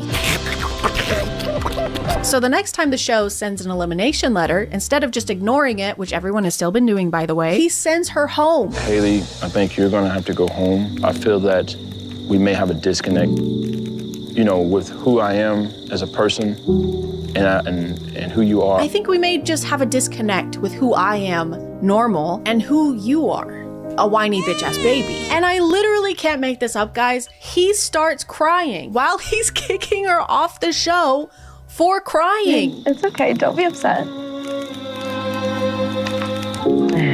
So it's actually great that he's been kissing everyone and getting a lot of practice with that, so that he knows how to kiss my ass. As the show gets closer to the finale, each farmer is down to 2 women. Yes, they actually did start making them kick people off. And to help them make their final decisions, the farmers get to meet the women's families, which is where it becomes very apparent that over the last nearly 6 weeks, they have learned nothing about this question, and doesn't. They just awkwardly move on to less touchy subjects, like their age gap. She's an old 23. Ma'am, what does that mean? That makes no sense. That means nothing. Hey, can I rent this car? I'm 18. No, you have to be 25. But what if I'm an old 18? You still can't rent the car. Oh. Here's a gun though. Yay! The show also likes to make it a huge deal anytime one of the women might like to live close to my family. And I think I would maybe like to see my friends sometimes. For some reason, the implication of this show seems to be that wife is someone who gives up everything in her life forever, but there's zero expectation for the farmers to alter their lives in any way. It's exclusively the women being expected to change everything, move to the farm, work there for free, and never leave again. And that's a horse. I just described a horse. That's how a horse lives. Farmer actually wants a horse that can also wash his underwear. As the show gets closer to the final episode, they realize they have a little bit of a problem. Like I said, each farmer is supposed to be down to 2 women on their farm that they'll have to choose from during the finale. However, Ryan only has 1. Every woman on Ryan's farm has left. After he kicked Haley off for being too emotional, Lily, this woman, who is actively studying to be a mental health professional, sees this happen, recognizes it for the red flag that it is, and leaves without saying a word. She does write some though. She leaves a letter. To Ryan, I've removed myself to help give you the clarity of your choice. So that left Ryan with 2 women on his farm, both named Sarah, Sarah H and Sarah V. Yes, she is a person. No, she is not a daily moisturizing cream. Also, just a quick side note, but Sarah V does this thing where she changes her voice when she's talking to Ryan. Do you like me? Check yes or check no? But in her one-on-one interviews, she sounds nothing like that. Oh, stop. Girl, what are you doing? The other Sarah, Sarah H, also decides to leave the show because the moment she landed back home in New York, she was like, oh yeah, I don't want to go back there. No. That's a sidewalk. So instead of doing anything else about the fact that Ryan only has 1 woman left, the show decides the best course of action would be to go to Haley, to emotional Haley, and ask her to please come back. Hello. Hi. I've missed you like crazy. I definitely want to have you back. And how is that allowed? You can't just Control-Alt-Delete after kicking someone off the show. If the choices aren't final and can be undone, then how are we supposed to care about the choices? This is like when TV shows bring back dead characters so much that eventually you just don't even feel anything when a character dies. Husband! I've been stabbed! Oh no! Tell the children I love them! You're seriously asking me to do that? Seriously? When I've got kitchen tile to regrout? Farmer Landon is also choosing between 2 women with the same name. This is Ashley R and this is Ashley L. Did you get that? Have you got it? Please keep up. He ends up choosing Ashley L even though he's had a great connection with the other Ashley this entire time and he met her daughter. Your mom had a favorite cow at my ranch that was black and white, just like your cat is. Thank you. I know it's just a part of the show and he didn't have a choice in meeting her family, but still, he brings her a stuffed animal and it's really sweet and he's always talking about how much he wants kids. So he wants kids starting years ago, but he doesn't end up with the woman who had a kid years ago? That's literally what you wanted. She could not be a better match. Her head might as well be made of red phosphorus.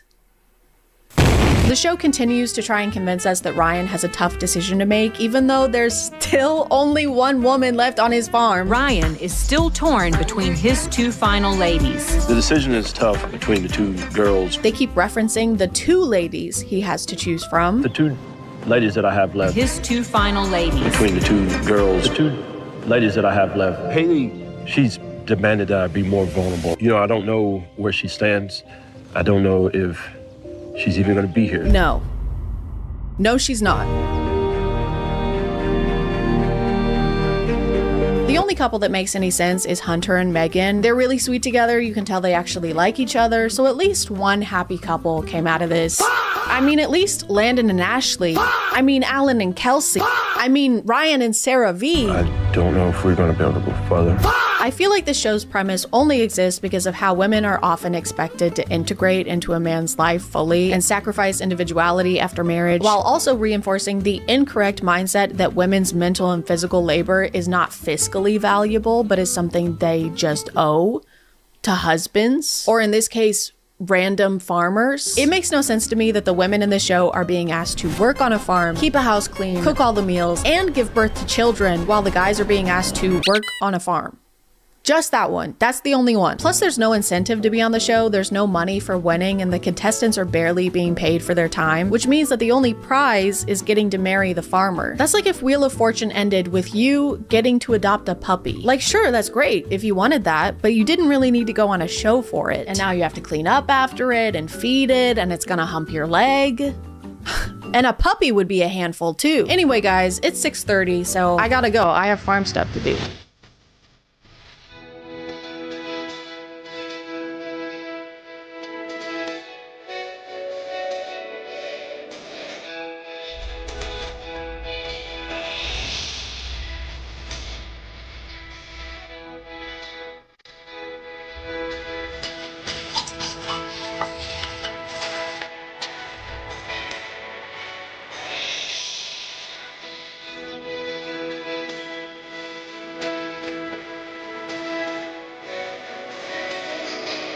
Hey guys, and welcome back to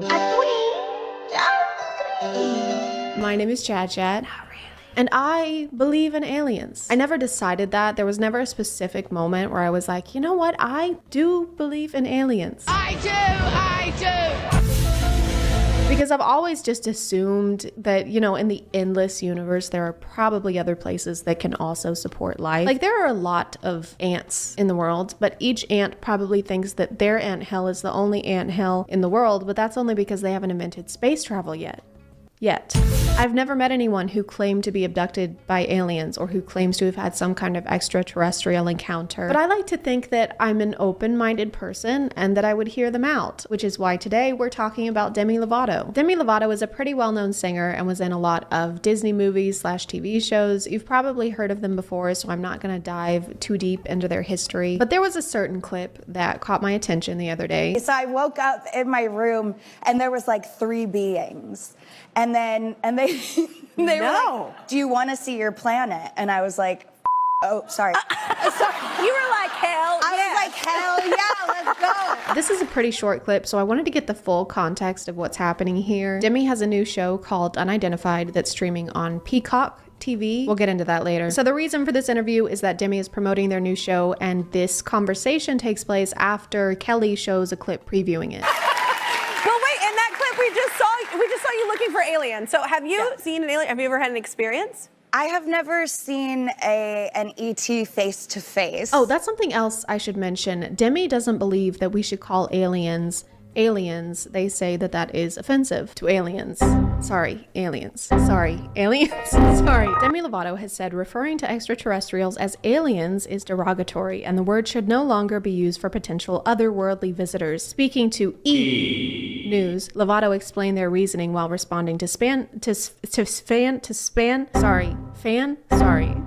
while responding to fan speculation that they have an unreleased song called Aliens, quashing the rumor. That's a weird word. It sounds like you're getting phlegm out of your throat. Quashing the rumor. The singer said their fans should know they don't call them aliens because it is a derogatory term for anything. My fans should know that I do not call them aliens because alien is a derogatory term for anything. Oh, that's so true. Even extraterrestrials, which is why I call them ETs. Which I guess I kind of get what they're trying to say here, but at the same time, I feel like this would be very, very low on an ET's list of concerns if they were to encounter our planet. Our government would definitely take it into custody and definitely perform less than humane tests on it, so it probably wouldn't be too worried about what word we were using to refer to it with. I will now use this circular saw to enter your brain cavity. I would prefer if you didn't. Then I will study your alien brain to discover all of your secrets. I don't have any... Excuse me, what did you call me? I'd say this is a case of let's cross that bridge when we get there, but the bridge isn't even built yet. The bridge isn't even under construction. The bridge is still in the Daddy Bridges ball sack, okay? We don't need to be worried about this yet. Yeah. I had a night where I was dreaming, and I say dreaming very loosely because I don't really know what happened. So see, this is why I wanted to watch the full clip, because the TikTok that the Kelly Clarkson show posted, which got 3.2 million views, mind you, doesn't include the part where they say that this is dreaming, I think is what they're saying this was. So that kind of seems irresponsible to just post this without that context, because the comments are absolutely roasting the shit out of Demi, saying that they're on drugs, saying that they've completely lost their mind. I don't know if it was intentional or unconscious, but if I was Demi and the show that I did an interview for clipped something in a way that made me seem crazy, I would probably have a heart attack. But I all of a sudden was in my room, and I know I said, I sound like this is gonna sound so out there, but just bear with me. So I woke up in my room. They even cut out the part where Demi acknowledges how strange this sounds. Who is running this TikTok account? Joe Jonas? Joe, is that you? Yeah. So I woke up in my room and there was like 3 beings. Us to the 3 beings? Okay, corporations, you need to stop, all right? We get it. You're hip with the young whippersnappers. You know what this means. I actually think the only time I ever see this used anymore is by corporate accounts. So now it's getting kind of like corporate Twitter, trying desperately to seem relatable. That moment when your mom says no more video games. When your mom buys our chips that inflame your stomach lining. Bernard, you are 98 years old. Please retire. I'll stop working when I'm dead. Your left eye fell out again. Yeah. Are you gonna go home now? You. Do you want to see your planet? And I was like, oh, sorry. You were like, hell yeah. I was like, hell yeah, let's go. Why did the ETs visit you just to show you your own planet? They traveled millions and trillions of miles just to show you that. They'd ask if I wanted to see my own planet, and I'd be like, oh no, that's okay. I live here.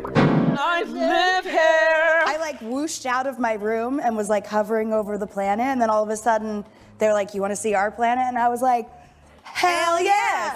So then I whooshed to this like pink and purple planet that I've never seen. But okay, so I googled pink and purple planets after this just because I wanted to see if one actually exists, and it does. This one is called GJ504b, which is crazy because that's my brother's name too. It's 57 light years from Earth, is about the same size as Jupiter, and it's a gas planet. I doubt this was the home of the ETs that visited Demi, just because it's literally made up of poisonous gas. I don't know, maybe they can survive the environment because they're also made of gas, like my brother. That's basically the end of the interesting part of this interview, but I wanted to check out the show if I could. It came out the end of September. I had this crazy experience that happened to me in Joshua Tree. Jesus Christ, why is the like ratio so bad? Can someone tell me what I'm missing? I don't remember. Like, why is Demi so disliked? Did they do something? Demi Lovato has apologized after starting a public feud with the Big Chill, a frozen yogurt shop in Los Angeles. Oh, it was the froyo. It was this bright light. It kind of moved in like these weird ways that a plane wouldn't move. I hate to be this person, but this doesn't look real. See how the stars keep moving after the camera stops moving? It just looks strange. Anyway, I'm sorry. I said I was gonna try and have an open mind, and I've been shitting on everything in this video. My goal is to find out what really happened. Wow, wow. That looks like a gnat. That looks like a bird. What if extraterrestrials aren't traveling light years to visit us? What if they're already here waiting for us to reach out? So, like a ghost? Is that a spirit box? Don't you use that to try and talk to ghosts? So it kind of just looks like they're gonna be doing a lot of stargazing and yoga? No, sorry, that's a singing bowl. Still don't see how that applies, really. It really looks like a ghost hunting show, but they just throw the word UFO in there every few minutes. UFO experiencer. Demi Lovato serenades extraterrestrial entities, as you do. Carmen? We just got here. Again, this seems like a ghost hunting contraption. Paranormal investigator, right there. So I guess we're just lumping ETs and ghosts together. I feel like those are vastly different categories. Like, the concept of an alien show is interesting because I've never really seen that before, but this just looks and feels exactly like a ghost hunting show, and about 3.8 million of those already exist. They're like cop shows. I watched one episode of NCIS in 2013, and now I never have to watch one ever again. Have you seen anything like ETs here, or UFOs? Star people? So I guess we're asking the ghosts if they've seen aliens because the aliens, ETs, wouldn't be able to see them. So ghosts are like makeshift Ring cameras in this situation. From what I've seen, ghosts haven't been very open with us, like about what the afterlife is like or what they do in their ghostly spare time. So I just don't know if this is when they would decide to open up to us. What's your name? Were you murdered? Are you in this room with us right now? Have you seen aliens? Dude, yes. Okay, I was in the bathroom taking a ghost shit, right? Ask her if they're here, if there are star people here right now. Are there star people here right now?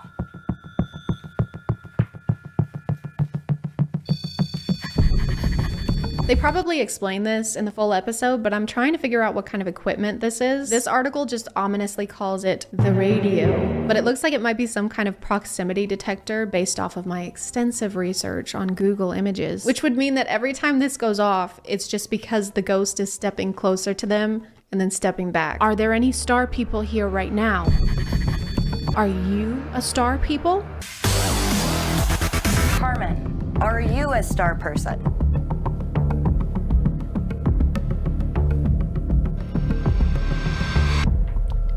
Maybe it's because we're in the room, because, you know, they don't like men, She doesn't like men, and I get it. Do you want us to maybe do a little experiment and step in another room while you take over? What do you mean? Y'all have been here this whole time and she's been talking just fine. Did you not want to say anything else because the boys were in here?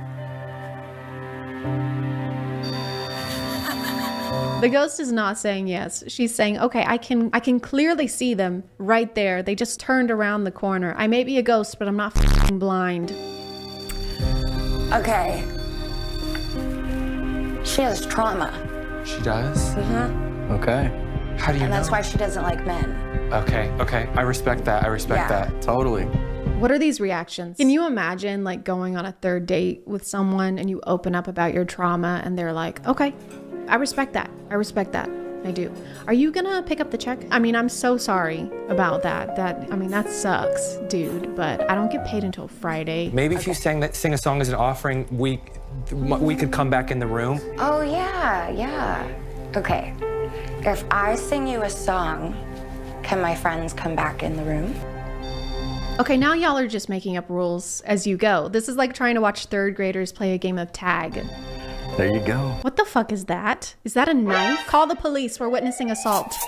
Demi proceeds to sing Skyscraper to an extraterrestrial ghost. They didn't really specify. And then bam, there's actually what appears to be another man in the doorway over there. So the singing transaction they just did is null and void. I personally would not watch this show. Based on the preview and the clips that I've seen, I would rate it a ghost shit out of 10. It seems very over exaggerated and kind of cliche. I guess the audience would be Demi fans. I don't really know who else it would appeal to. If you're wondering why there's no green screen edits in this video, it's because I ordered a new one because my current one is ass. I'm really trying to exert the least amount of energy possible into filming, kind of like the producers of this show. I'm gonna call it there, guys. Thank you for subscribing, and if you are still here, thank you so much for watching. I appreciate you clicking on my video out of all the videos that are on here, and I'll see you next time. Okay, bye.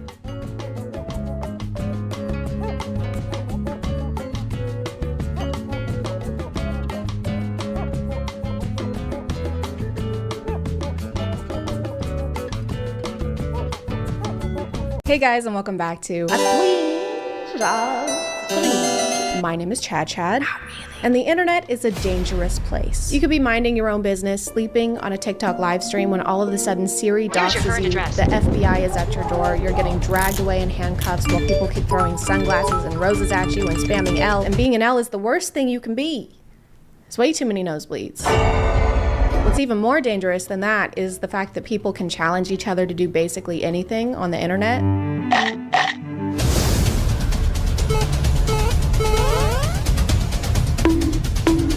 It's kind of like when someone dares you to do something as a kid and you go, no, I'm not gonna do that. And they go, why? Because you're scared? And you go, fine, I'll do it. And then you drink bananas and Sprite until you throw up.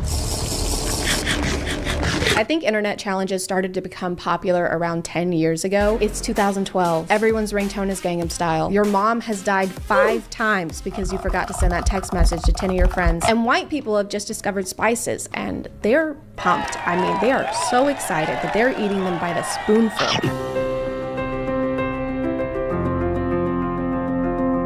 So I have cinnamon here and a spoon, and I don't really see why this is gonna be a challenge because I love cinnamon, so it'd probably be easier for me than most people. And I love cinnamon. I put it on my toast, I put it on my tea, everything, so. What's so challenging about cinnamon? Really? You know, because cinnamon is good for you. I don't know who started the cinnamon challenge, but a lot of people would start out their videos saying something like, well, I like cinnamon, so this isn't even gonna be a challenge for me. I put cinnamon on my food all the time, which is basically like saying, well, I salt my pasta sometimes, so yeah, I'm not gonna have any issues with the soy sauce enema challenge. Ma'am, I just asked if you want more cheese. Around the same time, there was a baby food challenge where you would just eat the baby food. I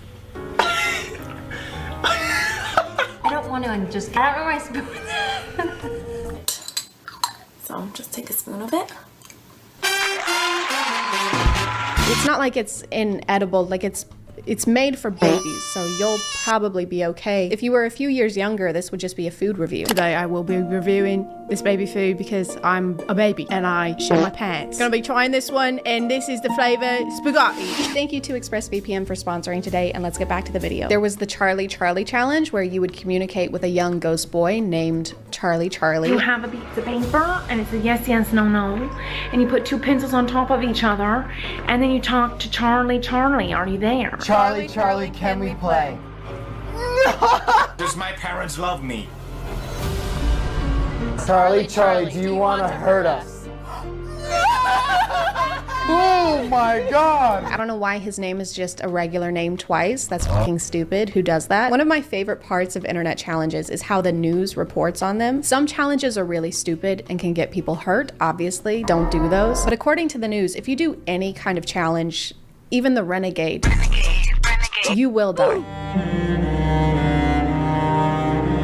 The most dangerous dares and trends you should warn your children about. Number 1.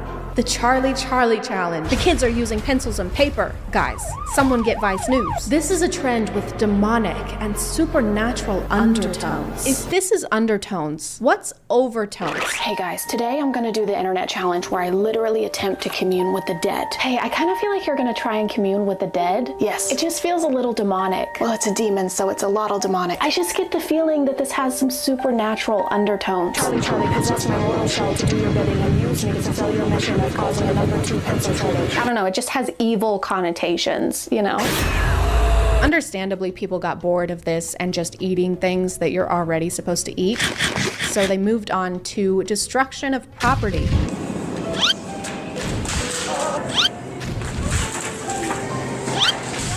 So the gallon smashing challenge. Can we talk about the naming process behind these challenges? Because obviously you know what the challenge is after I say the name of the challenge. I guess all the creativity goes into coming up with the challenge, and then they just have none left over. I just found this delicious casserole recipe on Pinterest. That sounds great. What's it called? I'll look it up. It's called the 1 pound ground beef, 1/4 diced tomatoes, salt, tomato paste, Italian seasoning, medium egg noodles, 5 chopped onions, 1 container of sour cream, and 3 buckets of cream cheese. Recipe. You know what? Just send me the link. For this challenge, people would go into a store and pretend to slip and then launch gallons of milk into the air. Then they come crashing down and make a huge mess. It's not even challenging. This is so low effort. It's like 2% effort. I mean, they're really skimming the bottom of the barrel for this one. Is the challenge here to see how fast you can make store employees hate you? This seems like more of a prank attempt than a challenge, but it still doesn't work either way because the result is just people reacting appropriately. Like, they look at him concerned and most of them try to make sure he's okay. And then they keep filming for so long after breaking the gallon. So are we supposed to be laughing at how worried these people are? Does anyone know the Heimlich? This dude is choking on milk. Yeah, I do. Wait, hold on. Were you about to do the Heimlich on me? Yeah. Wait, guys. This guy was about to save my life. I thought you were choking. Film this. Put this on YouTube. You were choking on milk. This dude is utterly embarrassing. Underlay. This one was more recent and was inspired by the 2018 Netflix film Bird Box, where everyone has to wear a blindfold, and if you take them off, a monster attacks you. It's like the opposite of 50 Shades of Grey, because in that one, you have to put the blindfold on for the monster to come. I don't get this one because there's really no objective. There's no monster chasing you, so there's no urgency. You just have to do regular, everyday things with your eyes closed. Okay, everyone, I'm gonna be doing the Bird Box challenge for 12 hours, guys. It's gonna be crazy. You are not gonna wanna miss this.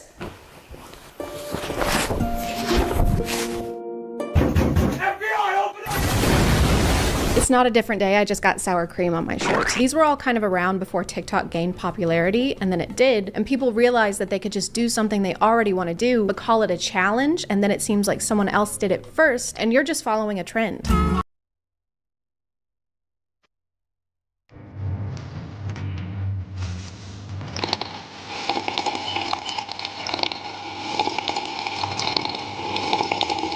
Why do so many of these involve milk? I can tell if you guys love milk or if you hate milk and you're trying to get rid of it. Either way, it's really not amusing, okay? The challenge here, I guess you're not supposed to drink and just keep pouring the milk in your mouth and see if it spills. It will, but now that you have your milk, how about some chicken marinated in cough syrup?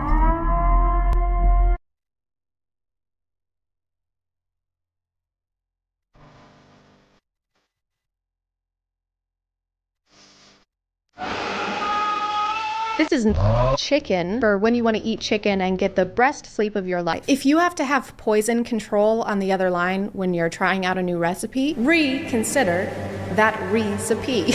But you have to be over 12 to use though. So is this chicken age restricted? Must be this tall to ride this chicken, but still don't though, because you'll die. Do you need an ID to eat this chicken? Do people get fake chicken IDs? So you were born in 1896 and you're from somewhere, Alabama. Yep. Right. And are you a big fan of poultry? Oh, I love poultry. I like William Shakespeare, Edgar Allan Poe. Okay, no, you can't have any chicken. Come on, dude, don't be such a cock.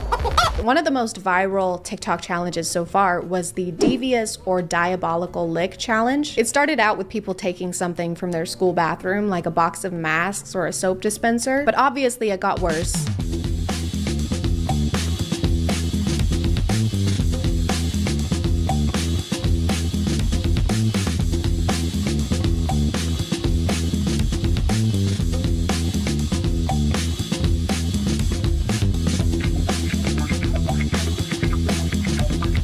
Because people kept taking bigger and bigger things to try and one-up each other and be the best at stealing things, and then they enlisted the help of yellow Tic Tacs and overalls because I just realized that this is the plot of Despicable Me. Despicable Licks. Everyone got so caught up in this competition that they forgot the law exists and started stealing things even outside of school, like traffic lights and car doors.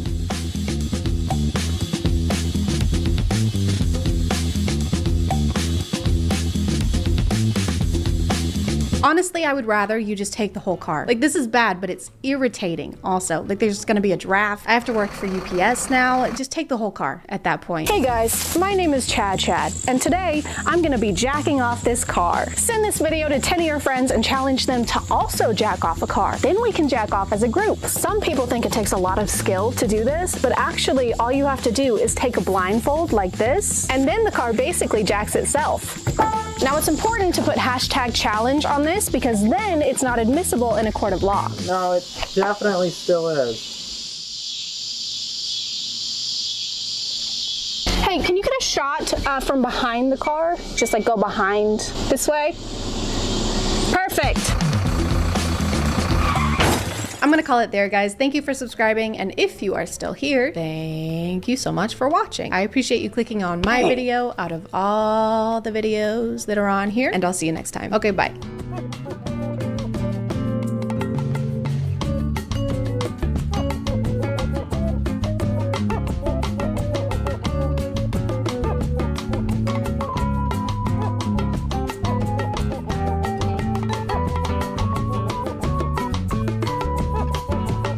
Hey guys, and welcome back to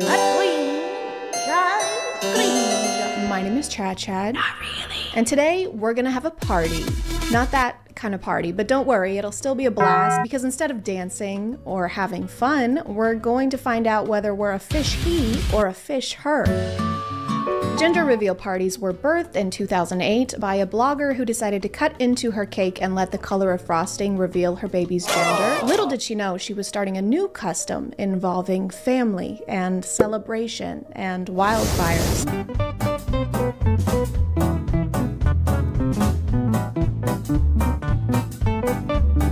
This is actually the TikTok that inspired me to make this video. It went so viral that literal news outlets started writing about it. I mean, it's just her first thought is to go hug him, and then all of the boys basically body slam her. But they do eventually include her. Like, this guy towards the end hands her a phone, like she's a stranger at Disney World. Hey, you don't look busy. Can you take a picture of us? We just found out he's having a baby boy. I know, I'm the mom. I'm the pregnant one. Oh, no way. Wow, it is so nice to meet you. We've met before. Anyway, just make sure it's in portrait mode. Unfortunately, this is not an isolated incident because I found another gender reveal party where the same exact thing happens.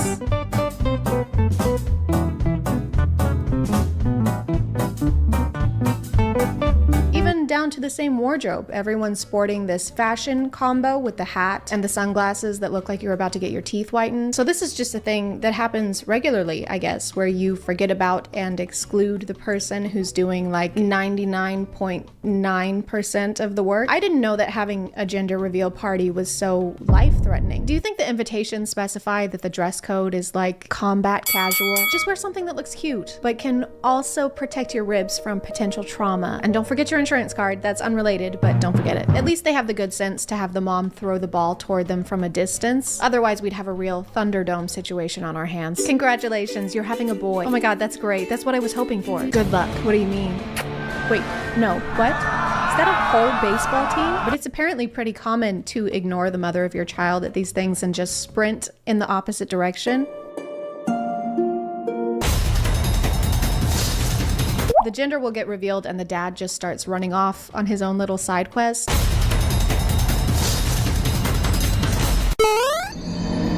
there's nothing wrong with. I mean, they're just excited, but sometimes you can see the mom in the background, arms open wide, chasing after him like, wow, I'm so happy, because where are you going? Maybe just a squeeze? This is kind of important.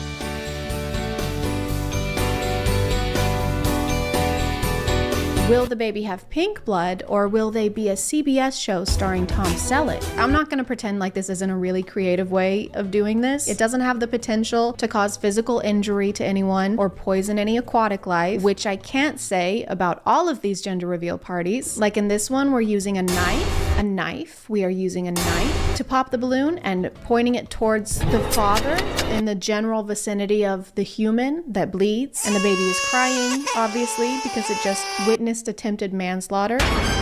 Or you could try and poison all of your loved ones with toxic fumes, huh? Wouldn't that be a gas? Oh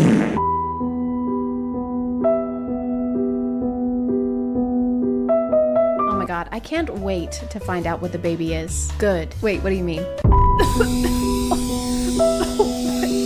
What the fuck? Then there's this one where there's not even an attempt to not litter. You know what, Mommy? I'm a girl. I hope that makes you happy. I always want to make you happy. I think it was planned, actually. They seem to have gone out of their way to ensure that plastic would end up in the river. What if instead of doing this on the grass, where we would have to pick up after ourselves, like peasants, we put it directly in the water, then we don't have to pick it up, and the world ends a little bit faster. It's a win-win. I'm gonna be a parent. Another popular theme is to use as much water as you can and then put it on a plane. As far as I can tell, it seems to be some kind of competition to see how much water you can waste, and you have to log in how many gallons you used each time you have a gender reveal party. And if you win, they show up to your house with a big check and balloons, which you will throw in the ocean, we hope. Or if you're feeling bored, you can simulate a tsunami just to feel something.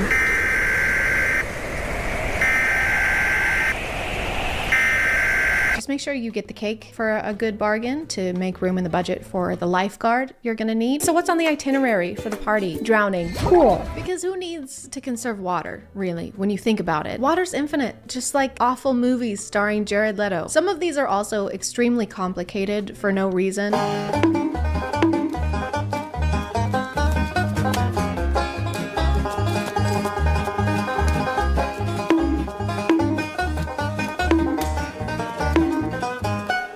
Like the more steps involved in the reveal, the more gender you get, I guess, just in case you want an extra scoop of gender with your gender. Okay, genitals my kid is gonna have. Or you have others where you build a wall just to demolish it, like an episode of Extreme Makeover in reverse.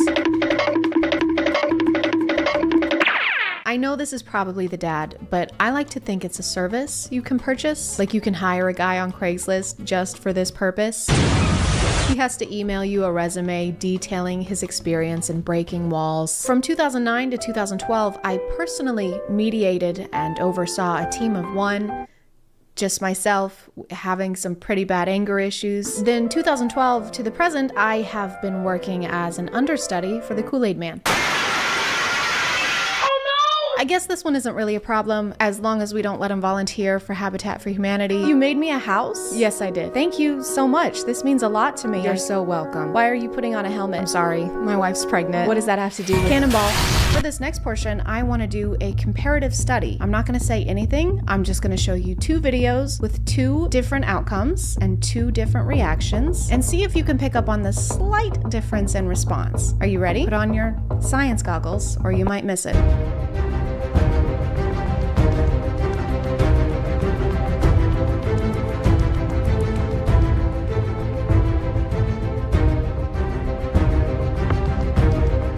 Did you see it? The second one didn't have any fireworks. I think there's a fine line between being a little let down and making your daughter regret being born.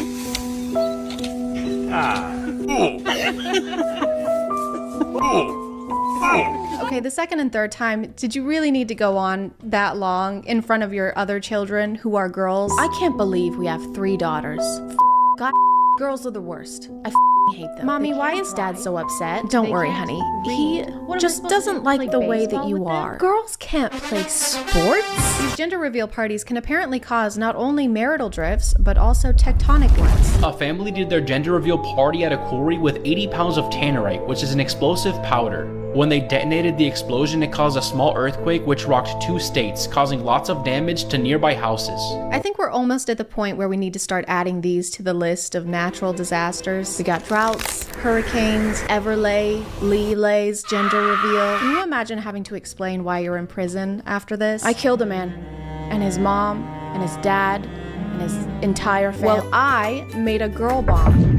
I feel bad for the kid though, because they're gonna have a complicated childhood if this is the length their parents went to for just the gender reveal. I'd be terrified to go to their wedding. Do you, Chad, take Chad to be your lawfully wedded Chad? Yes. Mom, stop it. Put that down. Thank you. I do. Mom, no. No, stop it. Put that down. Stop. Bad mom. There's so many different ways of doing this without endangering the entire state of New Hampshire. And some people do all of them and just go all out. They have the balloons, plus the fireworks, plus the smoke. Some of them even have their own soundtrack.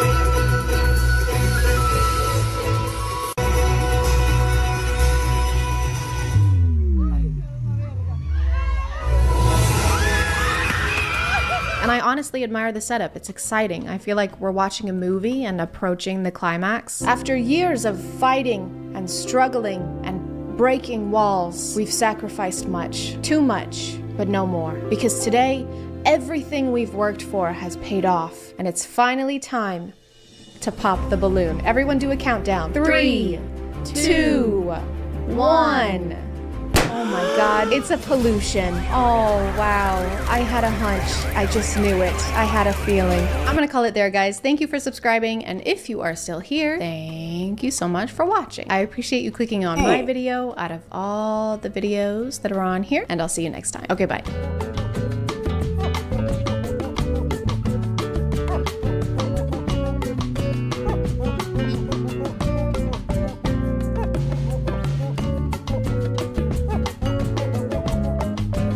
Hey guys, and welcome back to...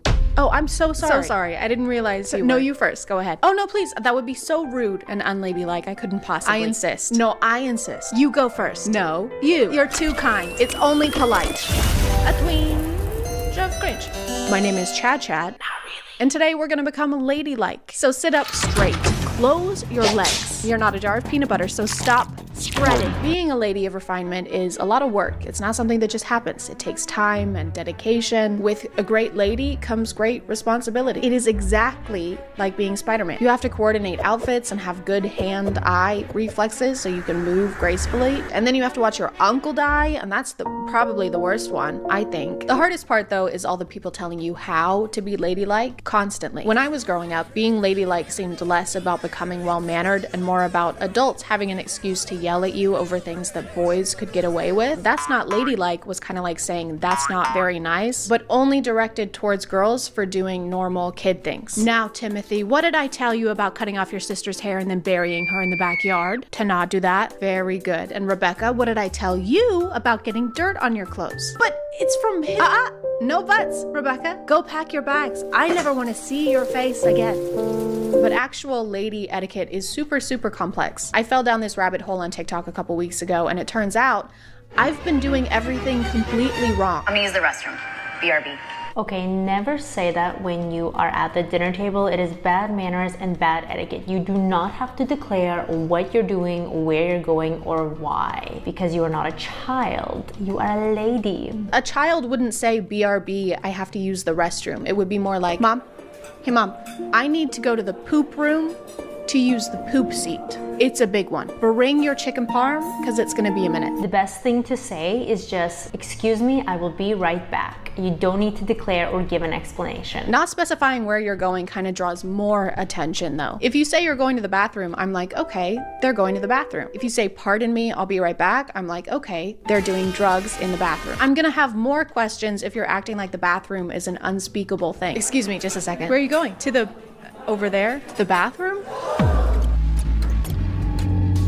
We do not speak of that place. Whoa. 18 years ago, That place took my family. That place did? And it left me with this scar. Wait, how? One day I will destroy that toilet. Oh, I already did that. What? Yeah, the Texas cheese fries did not sit well. Rejoice! Okay, the realm is free. We're finally free. How to exit a room. Don't turn your back.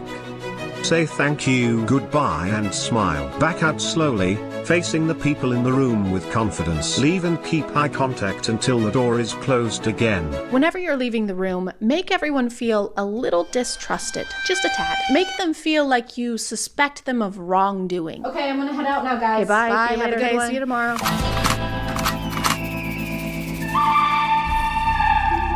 Sometimes these videos involve really specific scenarios, like how to pick up your purse from the ground.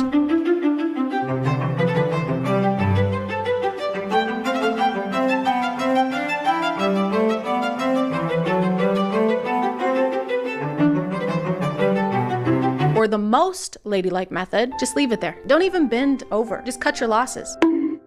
I don't understand who this is for. I just don't know who's watching closely enough to be impressed by how you pick something up.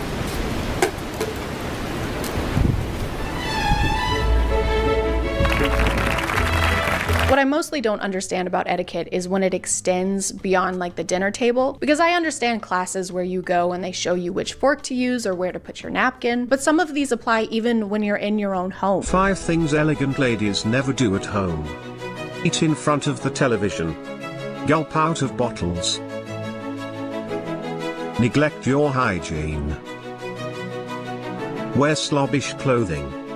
Have a cluttered/untidy environment. So picking your nose and wiping it on the couch is off the table, then? That's a no? Got it. Rules don't apply when you're in your own home, okay? There's no shame there. That's the only place you get to stop the facade, not continue to care about your appearance. I like to come home after a long shift at work and slip into something more comfortable, high heels and a ball gown. Then I reapply my makeup just in time to go to bed and sip water from a decanter. I've seen this rule a couple of times, but they never really give an explanation on why we shouldn't be drinking directly from bottles. My only guess is that we don't look dainty enough while doing it. Nothing could matter less. There's no equivalent of the rule for gentlemen. If there was a TikTok telling men not to drink from bottles, it would be for a completely different reason. I've said it once and I'll say it again. Water bottles? Phallic. So phallic. Drinking water is gay. Don't do it. Oh, you're hydrated? How long have you had a boyfriend? What are you guys, like dating? Yeah, what are you guys, like happy together? Yeah, what? Are you two gonna get married? And what, like love each other till death do you part? That sounds awful. Yeah. I am so thirsty. I've noticed that sometimes there will be situations where being ladylike is more of a priority than basic safety.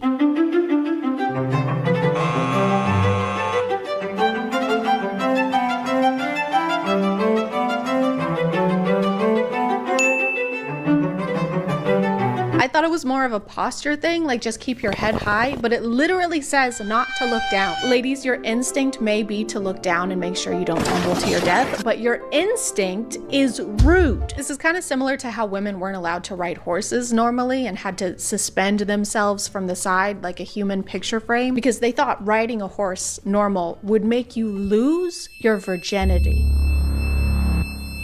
Ahem. Sure, you might fall off because you're kind of defying gravity, but at least you won't be a slut. There are just some situations where I think it's okay to throw etiquette to the wind. Like, do we still need to look elegant while we're in the ambulance?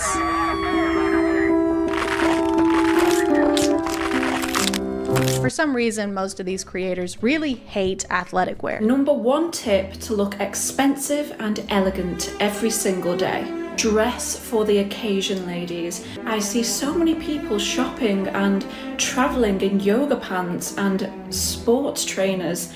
This just is not acceptable, ladies, if you want to look elegant and expensive. I was just recently on a plane in the back seat closest to the bathroom, and the whole time I was thinking to myself, man, I am underdressed.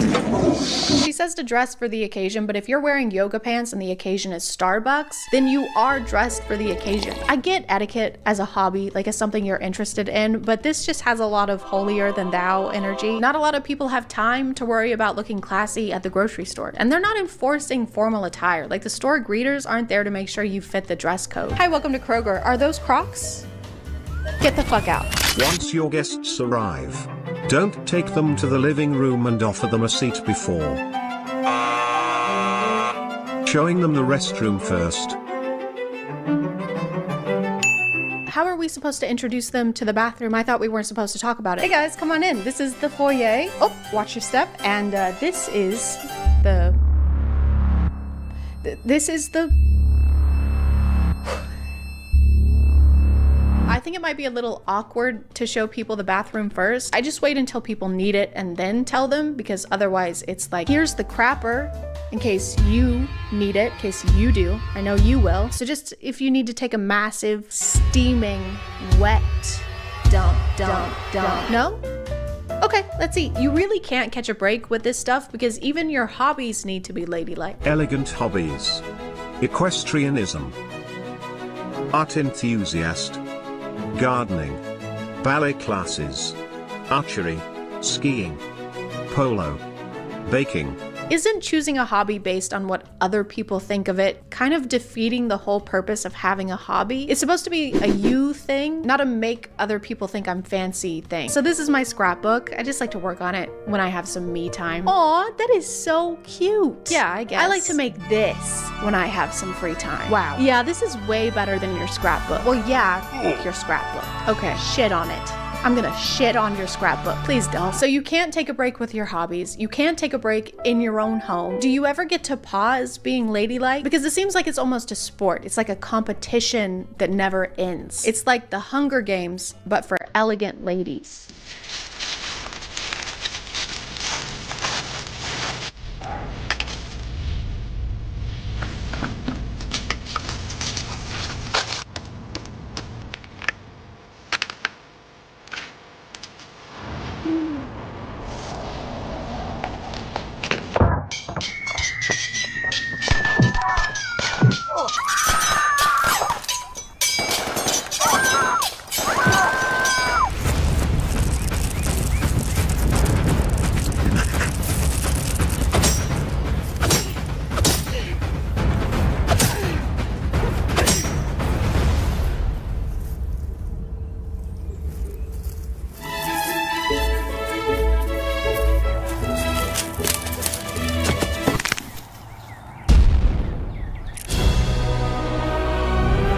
Call it there, guys. Thank you for subscribing, and if you are still here, thank you so much for watching. I appreciate you clicking on my video out of all the videos that are on here, and I'll see you next time. Okay, bye.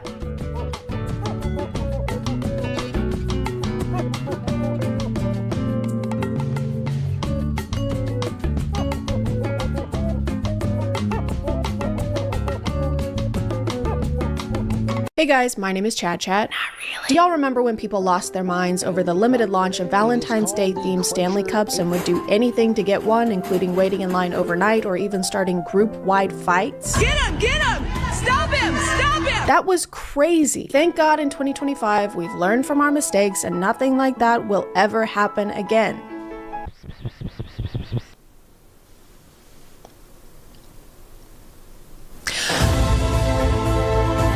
Over the last 5-ish years, it seems like drinkware has become less about staying hydrated and more of a collecting hobby for some. Whether it's Hydro Flasks, Stanley Cups, this tumbler from Buc-ee's, I would walk barefoot over hot coals for this thing. That's not a joke, I'm not kidding. And as of a couple weeks ago, the Bear Cup from Starbucks. This thing was announced on Starbucks' TikTok page on November 4th and it got crazy interaction. It had about 2.3 million likes. You'd think that might tip them off that there would be a lot of interest in this cup, but I guess they don't understand supply and demand, especially when the demands are to give their employees a better work environment. The cup is a pretty basic glass bear with a hat on top, which is pretty cute. Putting hats on top of things that shouldn't have hats on is always gonna be cute. They got us there. But for $30, I don't know, maybe it could have a handle. Maybe you could hold it in any other way than grabbing it by the neck. Bears don't like that when you do that to them. Trust me, I've tried. Or maybe it could fit in a cup holder. Any cup holder. But despite the price and the impractical design, these things sold out basically everywhere in minutes. The store is now open. Run. Or sometimes in seconds. Oh. That's it. We only had 6. And I guess that makes sense for a high-ticket item like this was. Everyone wanted to get their hands on it. I mean, their paws on it.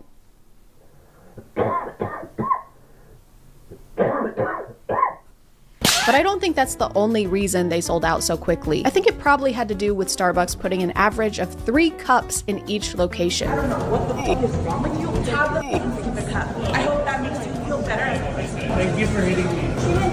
No matter which store people went to, there were never enough cups to go around. And I know Starbucks isn't technically a store, it's a coffee shop, so it's not like they have tons and tons of shelves that they can stock full of cups. But still, the marketing for this cup got so much interaction that they had to know they were gonna need more than 3 cups per store. By the way, I'm not being hyperbolic when I say that. There were genuinely only a handful, pawful, and that was before people kept dropping them on the ground.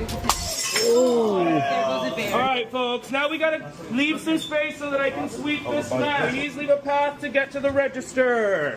Don't put that sound effect and be like, ah ha ha, he's stressed out. Bitch, you are stressing him out. Get out of the way. It's insane that they are actually so unaware of their surroundings. They have so much tunnel vision. They're blocking the employees off with their bodies. To Raycon for sponsoring, and let's get back to the video. So far, I haven't found one video where the store had more than a single-digit supply of cups. Hi guys, welcome. Do you have the glass beers? We only have one. Oh, you're lying. But what's even crazier than them failing to predict this is the fact that they also didn't enforce any kind of limits on how many cups each person could get. They told me there was only going to be 4. People going crazy, like damn leave some for the rest of us. People were just allowed to walk in and grab as many of these cups as they wanted, which means the resellers flocked to these cups like bees to honey, or bears to honey.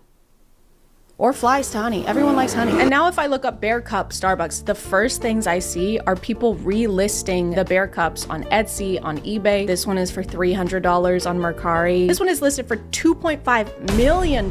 So best of luck to them with that. Hope that sells quickly. People were standing in line anywhere from 3 a.m. in the morning to 9 p.m. the night before. Social media videos showed customers camping out in order to get their hands on one. I have no chance. People were so committed to getting this cup that they were even willing to commit crimes. We out here camping. I got the porta potty, toilet paper, wipes, and 2 chairs. Is this a joke? Is this a meme? Are we memeing? Been at Starbucks since 10 p.m. for the Hello Kitty and Glass Bear drop. I even brought my portable potty. I'm not losing my spot. Why did she phrase it? I even brought my portable potty. Like it's a fun fact. Like that's an additional fun fact. None of this is fun facts. I'm gonna be sitting out here for hours. And I even am gonna be shitting out here for hours. It makes literally no sense to me why you wouldn't have some kind of limit per person on the cups right out the gate, especially based on how past holiday launches have gone. Get him! Get him! History tends to repeat itself. History tends to repeat itself. Imagine having such a wanted product, seeing people start queuing up the day before and going, wow, this is great. Everyone will be respectful and only grab as many cups as they need. Are you sure? I mean, there's something called greed. Yes, I love Michael B. Jordan. So you've been standing in line for hours or all night even. Your feet hurt, it's cold, the woman in front of you is shitting into a bucket. And after all that, you still don't get a cup because the guy in front of you swipes them all so he can list them on eBay for 17 times the price. Just bought this cup for $30. In 20 minutes, it's sold right there. $215. This guy. Surely that wouldn't cause people to fight each other or anything. That wouldn't.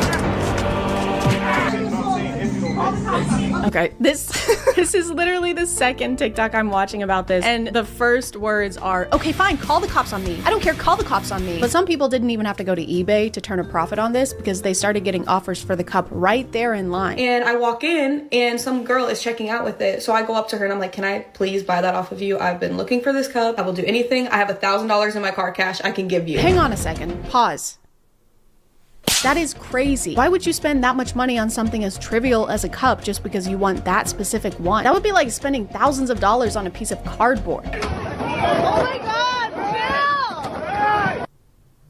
No one would ever do that. The worst part of all of this, obviously, is how people were treating the employees, who are, by the way, already going through it. Don't buy Starbucks right now. There's a strike going on for unfair labor practices. I guess they forgot how to treat their employees well. I guess someone should get them a refresher. Turns out when you market a cute cup to people who love cute cups and then don't send enough cute cups to stores, the first people to get blamed are not the executives who made those choices, it's the employees. Employee! Some people immediately decided that the reason for low stock in stores was because the employees were buying all the cups. So employees ourselves were scheduled to be in the more at 5:30. Okay, so she's working. It's so cool that all three of these people are yelling at this guy at the same time. It's also so cool that we're filming this so we can try and get him in trouble later. She's not allowed to work. She's on the clock. So she's shopping on Starbucks clock. Thank goodness this woman is here. I was beginning to worry no one was around to advocate for the billion-dollar corporation. She's shopping on Starbucks clock. And you're hopping on Starbucks' clock. Hop off of that thing. Stop riding them. Trying to get an employee in trouble and potentially messing with their livelihood because you didn't get the product you want is slimeball behavior. I'm sorry. Slimeball core. I saw so many TikToks where people were claiming the cups were gone because the employees probably bought them all. The barista mug was never on the shelf. The employees' props bought it, annoyed emoji. Which I think is a pretty unfair conclusion to come to when the employees had nothing to do with how many cups were sent to each store. It was the company that decided to use scarcity marketing for this entire campaign and make people feel like they missed out on this one so that next time they'll be more likely to try and get one. It's not like they sent hundreds of cups to each store and the employees stashed them all away. The employees aren't napping in the back rooms on a big pile of bear cups like Smaug. I feel like a more accurate metaphor for this would be throwing a big juicy steak in front of a group of starving lions. I'm so hungry, by the way. And then turning to the squirrels and being like, okay, don't let them eat any of this steak or you're fired. I haven't. On top of all of this, employees had to deal with people like this. They were I was here at already 5:30. in line outside. I've been You sitting were in not my standing car. in line. You I were sat in car. Stop talking over her. Yes, I did. Oh my I was god. at the- This is giving me PTSD, like flashbacks to working in a call center. This is terrible. Show me the cameras, please. I can't show you the camera. But you can. You're claiming Bro, something. she just said she can't show you the You cameras. can, Oh my though. god. Okay, we're not going to serve you, unfortunately. Well, you have to. No, they don't. I cannot show you the So cameras. go look at the cameras. There was maybe like 9 people lined up, but they were lined up at the exit. So I walked up and stood at the entrance. It doesn't matter if the line is over here or if it's a few feet over here. This is still the line. It doesn't matter if you walk up and you just decide to start your own line based on the sign in front of the doors. The doors both open. People enter through the exit all the time, every day. It doesn't matter. So everybody pushes through, all right?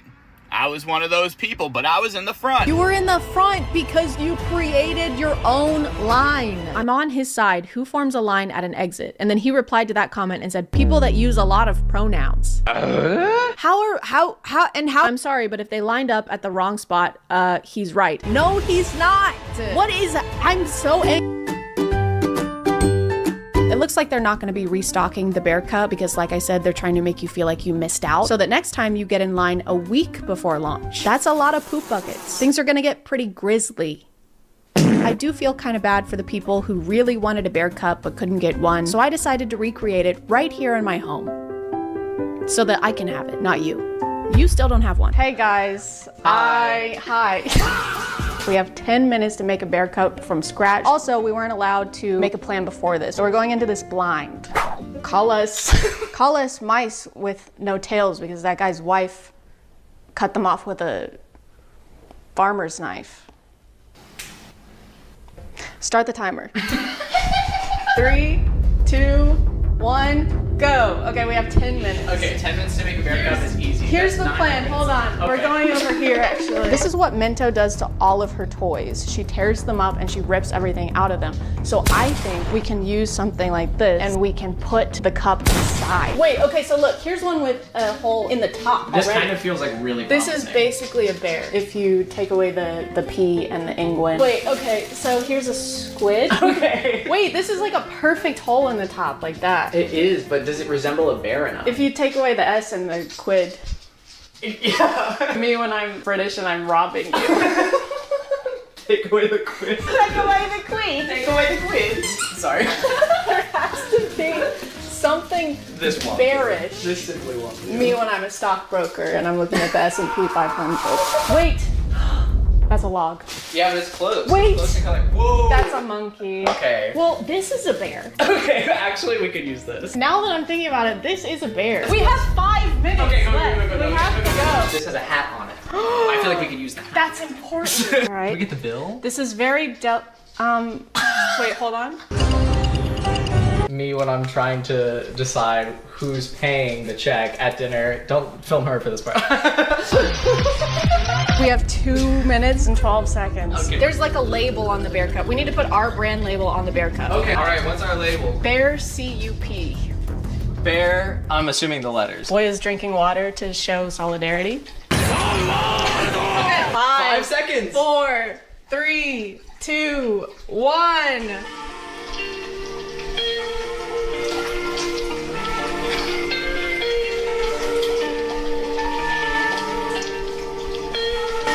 All right, here we have our very own.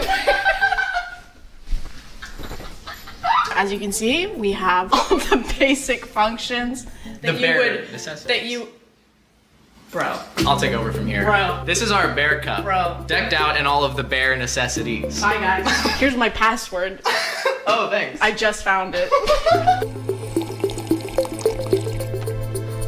I guess we should fight over the cup now. I don't really want to fight over this. I think I Dude, this one, dude. Give me the cup. It's spilling. Give it to me, bro. It's spilling. Give it. I'm trying to finish my. You know who really deserves this bear cup? Is that little lady right there. There you go. Oh, sorry. Excuse me.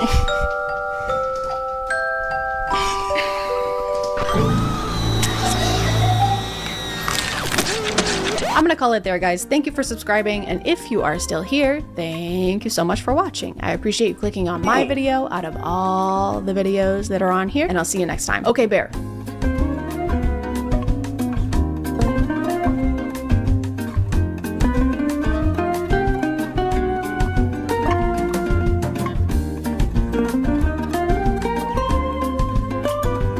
Uh-oh, guys, I'm in the closet. During Pride Month, too? That's messed up. Fine, we can look at it one more time, since you insist. Since you insisted.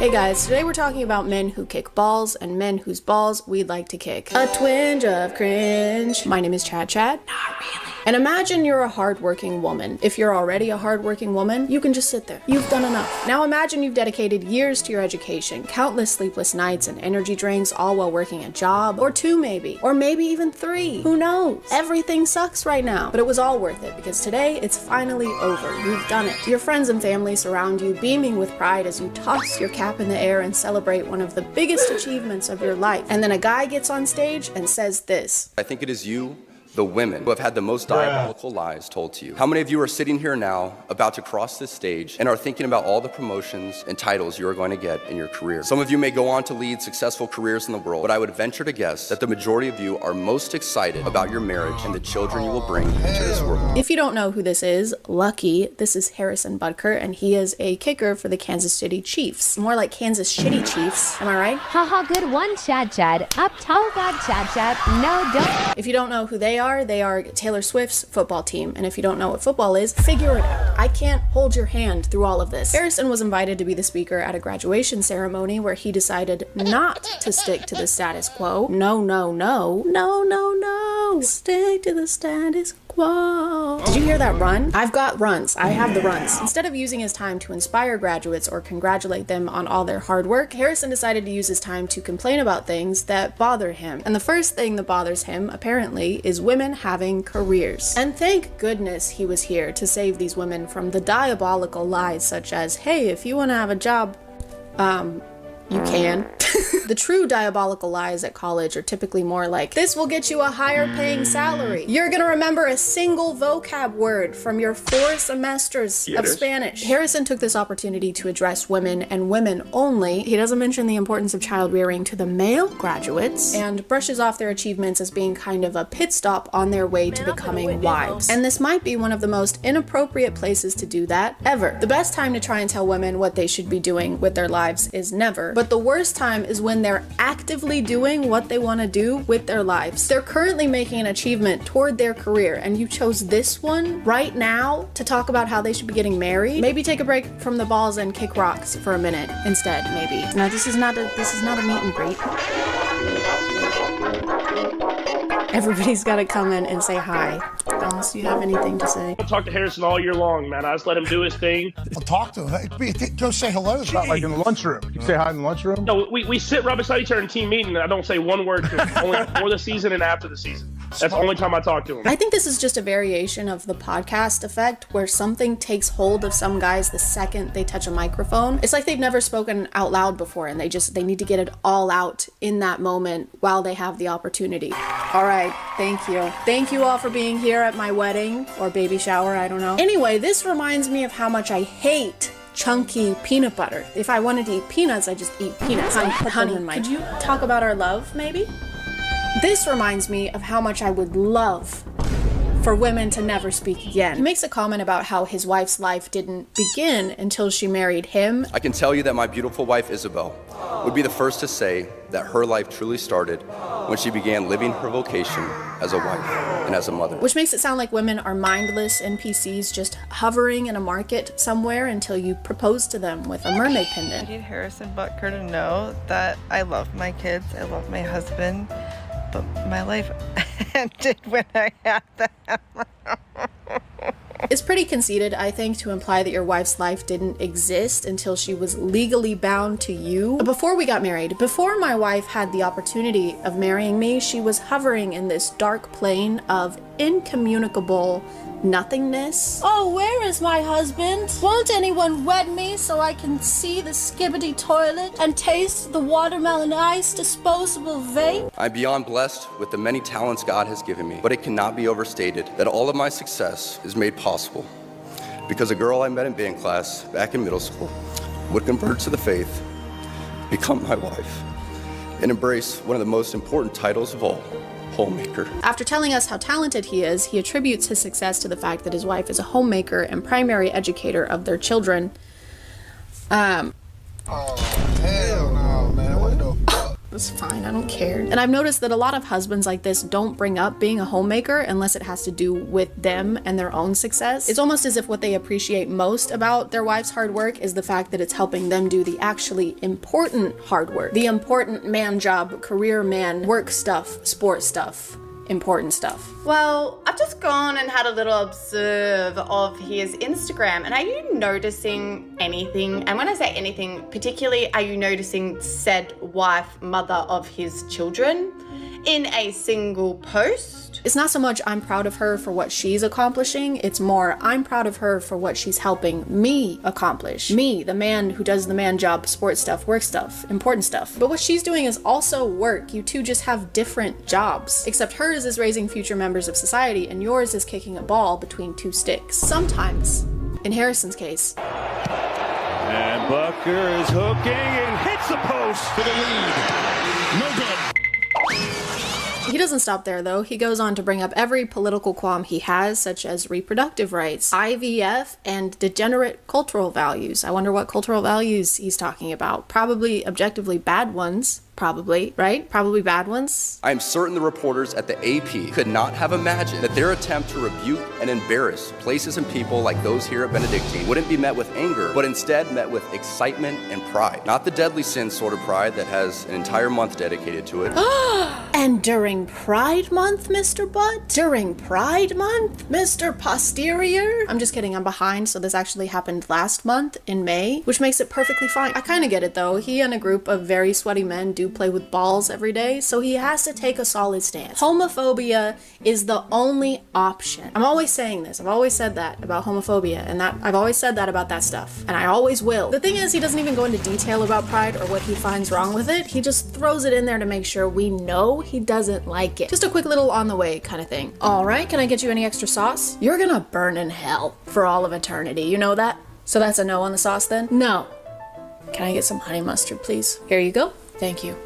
And fuck you. He also mentions Congress just passed a bill that will put you in jail for bringing up the Bible. The world around us says that we should keep our beliefs to ourselves whenever they go against the tyranny of diversity, equity, and inclusion. We fear speaking truth because now, unfortunately, truth is in the minority. Congress just passed a bill where stating something as basic as the biblical teaching of who killed Jesus could land you in jail. Where?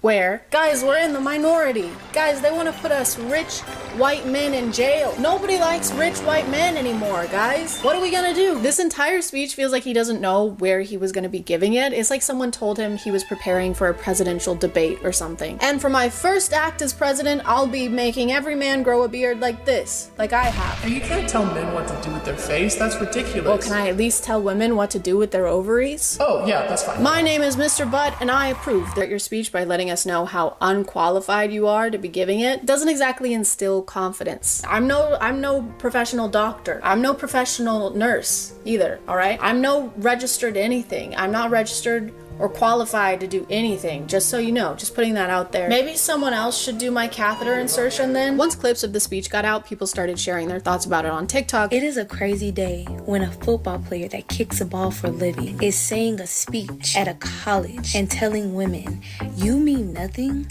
Your life means nothing until you get married and have kids. In front of women that have spent years working hard to achieve this amazing achievement. 32,509 signatures is crazy work, especially within the span of 2 days. It is honestly beyond comprehension to understand how in 2024 a man could get up on a stage and say that a woman's life is only meant for marriage and having babies. Absolutely insane. And for the most part, people were in agreement that this wasn't the most encouraging speech you could give to women.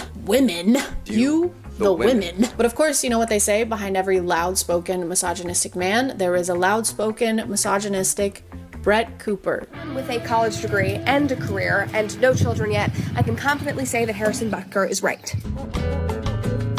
And there is nothing wrong with a man in tears celebrating his wife and thanking her for the sacrifices that she makes every single day for their family and their children, and the sacrifices that every mother around the world makes for her family. No one is saying it's wrong for him to thank his wife. He basically told a crowd full of women that they shouldn't be doing what they're currently doing. He claimed they'd been fed lies by choosing to pursue a career. Mr. Posterior's wife is allowed to do whatever she wants, and the female graduates in this room are allowed to do whatever they want without some football guy dude trying to convince them otherwise. And it's not wrong to acknowledge that millions of women around the world desperately want that. Want to be a homemaker. Are the millions of women with us in this one room at Benedictine College? We're not talking about women who want to have a family and don't want to go to college. That's a completely different demographic. Not to say that some women at this graduation don't want to have a family. I'm sure plenty of them do. But the fact that the only address to women he makes during this entire graduation ceremony is to brush off their accomplishments and basically say it means nothing in comparison to their wifely duties. Boo. Tomato. Tomato, potato, tomato, potato. I don't know what we expected though. He does have the literal word "but" in his name. Anything that comes out of him is gonna be shit. For some reason, people like Harrison believe it's women's innate desire to get married, and if they don't, they're denying themselves and are deep down very miserable. Not me though. Deep down, I am nothing. I have no thoughts. I don't actually exist yet, so I'm sorry. Let me just...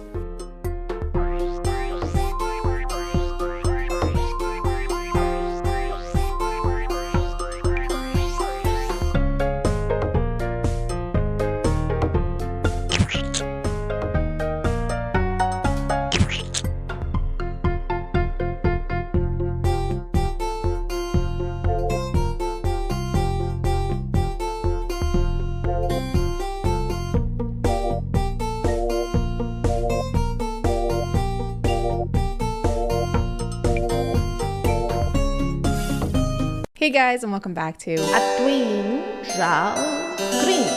My name is ChadChad. Not really. And I found another really cool alpha podcast.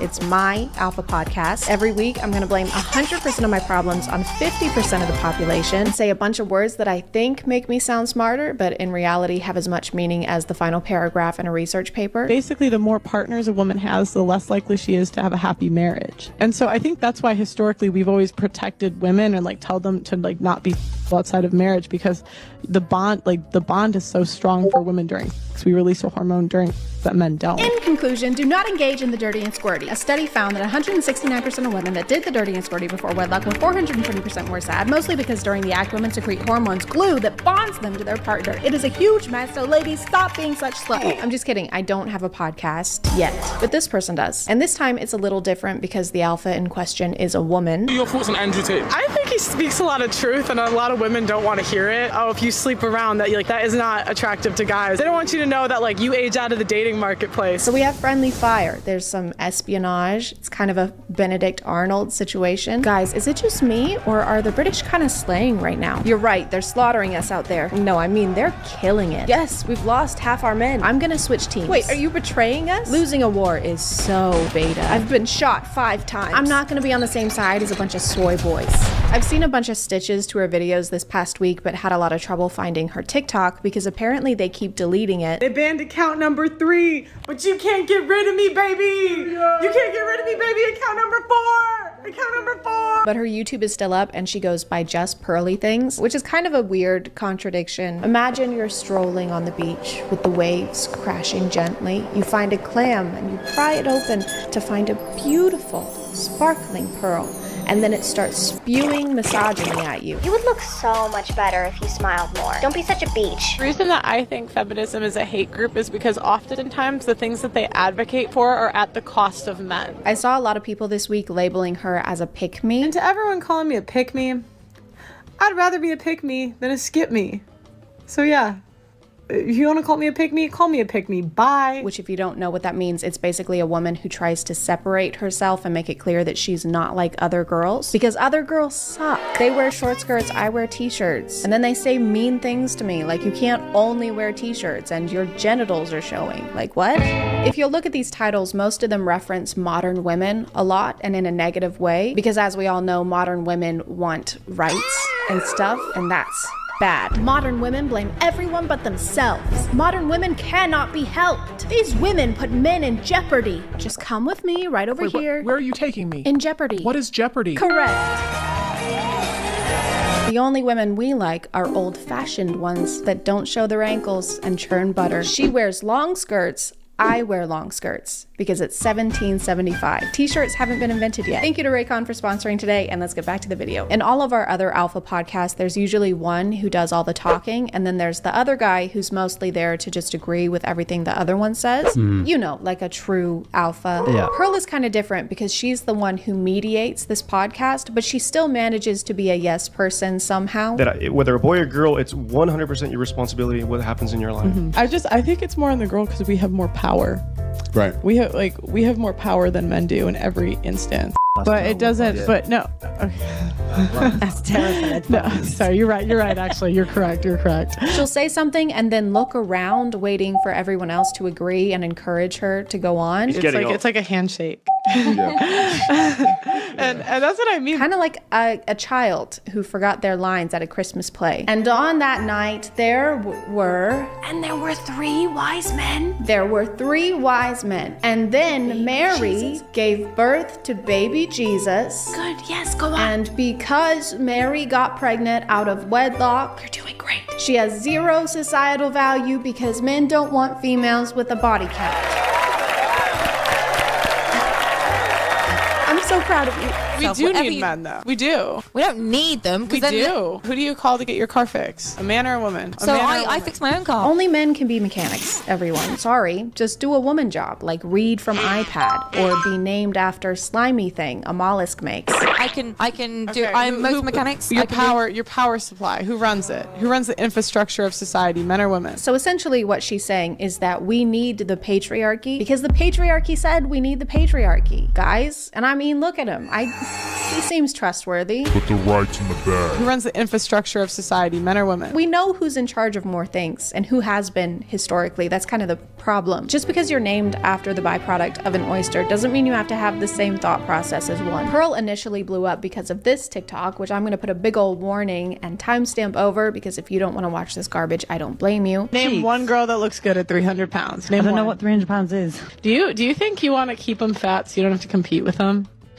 Ooh. Lucky for you, there's a lot of girls plumping themselves up right now. I'm motivating them to get on the treadmill. Look at it. If you love someone, you tell them the truth. So not only is she an adult iPad kid, she's also a fat-phobic adult iPad kid. I'm going to be talking about Whale Attack Part 2 for talking about whales. And you're still a whale. Like, I can't. She refers to plus-size people as whales multiple times on her account because she just cannot stop thinking about the ocean. It's ingrained in her gastropod brain. She hasn't had a Krabby Patty in years, guys. Cut her some slack. She's homesick. I said, name one girl that looks good at 300 pounds. She uploaded a 10-minute response to everyone being reasonably upset with her, and does anyone want to guess what her defense of this clip was? You're not going to get it. It's totally original for an Alpha podcast. We've never heard anyone say this before. On TikTok, a clip was taken of me. It was a bit out of context. You know, sometimes maybe I make fun of them a little too hard. Oh, it's out of context. Okay, I was about to be upset and act like words have meaning or something. Hey, Alice, can I ask you something? Hey, you are so stupid and ugly. What the hell? That was literally out of context. Calm down. Okay, never mind. I think you're a stinky piece of garbage, and I hope Josh leaves you at the altar. Is this still out of context? Or? Obviously, yes. What were you gonna ask me? Do you want to be my maid of honor? Oh my god. Yes, I would love to. This is so great. She's also drinking about 14 drinks during this video and keeps pausing to take sips. I guess she's dehydrated from being so salty all the time. I don't really mind being made fun of. I feel like it's part of the game. I feel like okay.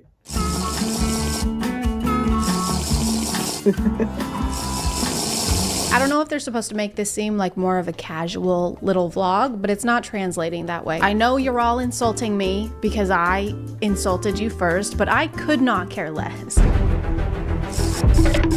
Obviously, she has low self-esteem and internalized a lot of it. Psychologically, she is constipated, but so is everyone else, okay? We're all constipated in our hearts. Just go to therapy or take a or go to therapy while you're taking a shit. And how does that make you feel? Shitty.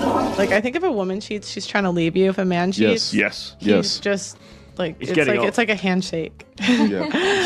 Why is the exposure turned all the way up in these clips? We need to get their editor over to the House of Dragons team. We can't see. We must insist you turn the brightness up. You can absolutely sleep with a woman who you may find very attractive and very sexy and everything else, but your heart is still completely with another woman. I'll explain to you like this. Hey, I wonder if this guy has ever cheated on a partner before. Do you think he's cheated on a partner before? Because I don't think he has. Your Honor, really, when you think about it, as a man, I am biologically prone to setting that building on fire. Now, if I were a woman, then this would be arson, yes. But when I do it, it's just like lighting birthday candles. I think women are just more emotional. Yeah. True, yes. Like women are more likely to wage war. To do what? To do what? To wage war. How are there statistics for things that haven't happened, Pearl? You can't just be like, well, I know this technically hasn't happened, but if it did, this is definitively how it would. Like percentage-wise. Like I know more men have because more men have been in power, but women are actually more likely to do it when they're in power. What percentages? You can't just scientifically back a hypothetical. Let's take your theory and apply it to this diagram here. So first, identify the problem, women, obviously. Number 2, collect data. This one's a little difficult because you don't fucking have any. And 3, create a hypothesis. So, do women start wars? Have women worn wars? Then will women wear wars? Like, I feel like a lot of problems would be solved if we got rid of birth control and social media. What do you think is the biggest challenge for women when it comes to social media and what they see on a daily basis? I think it inflates like women's ego. So like I think a lot of times we think we're hotter than we are. I don't know if they don't have Wi-Fi in Bikini Bottom, but this is famously the opposite effect of social media. Are you saying that you scroll through Instagram just thinking to yourself, you know, I was feeling pretty self-conscious, but now that I've seen all of these unattainable beauty standards, I'm feeling a lot better. I think it inflates like women's ego. No matter what they're saying, they use this same sad piano track in the background of every YouTube short. I think that modern women are impacted and influenced. And they don't even pay for it. You can hear the watermark playing over and over and over. It's influenced. You guys can afford 21,000 microphones, but not a single copyright-free track. Women can camouflage their entire bodies like chameleons, and they communicate with satellite dishes that pop out of their... And if you don't believe me, I'm gonna repeat the same thing, but with Piano Sonata number 9 in F major. Women can camouflage their entire bodies. The modern woman is a walking contradiction. Generally narcissists, and they are the first women in, I think, probably most of history that they tend to destroy what they love.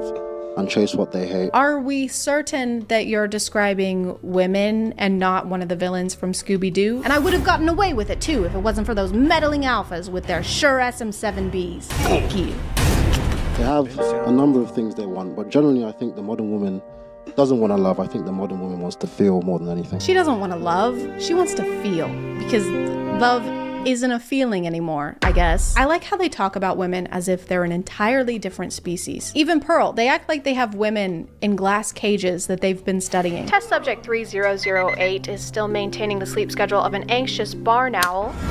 Subject constantly complains about recurring sharp pain in random parts of body, but would rather tempt death than drive to a doctor's office. Subject also continues to eat a bowl of birth control and milk every morning while reciting some sort of ritualistic chant.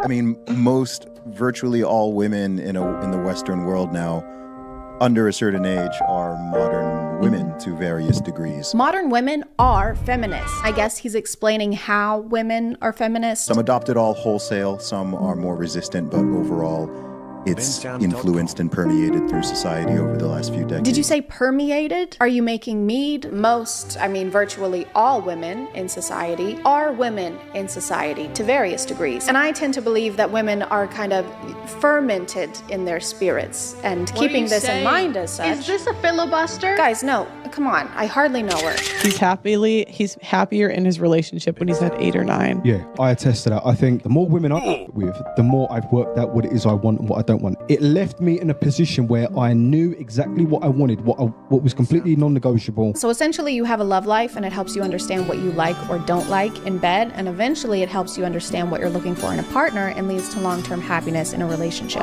If you're a guy, sorry, did you think I was, no. If you're not a guy, you lose 25% of your value every time a dick passes you in the street. Usually in a time of crisis, that's when our natural selves come out. That's why when crisis hits, women start to do household chores. The other guys face consequences for their decisions. Like, that's the whole point, is like, sure. like men, when they make a bad decision, they always have a consequence. Women don't. This is also true. My period started yesterday, so I waged war on France. Fuck them. I just told them that my tummy hurt, and they forgave me. And that's why women are worse, because one gender has consequences, one doesn't. And that's why women are worse. You're not supposed to say that part out loud, Pearl. You're supposed to at least pretend you're not a terrible person. You're not playing by the alpha rules. Well, sorry, I forgot. We have no consequences, so it doesn't, I guess the alpha rules don't apply to us. Men, when they make a bad decision, they have the consequence immediately, where women don't. So this has honestly been really freeing, guys. All this time, I've been trying to be a good person and do nice things for people when I could have been doing whatever I want, which is bad things, bad things, bad things, bad things, bad things. That.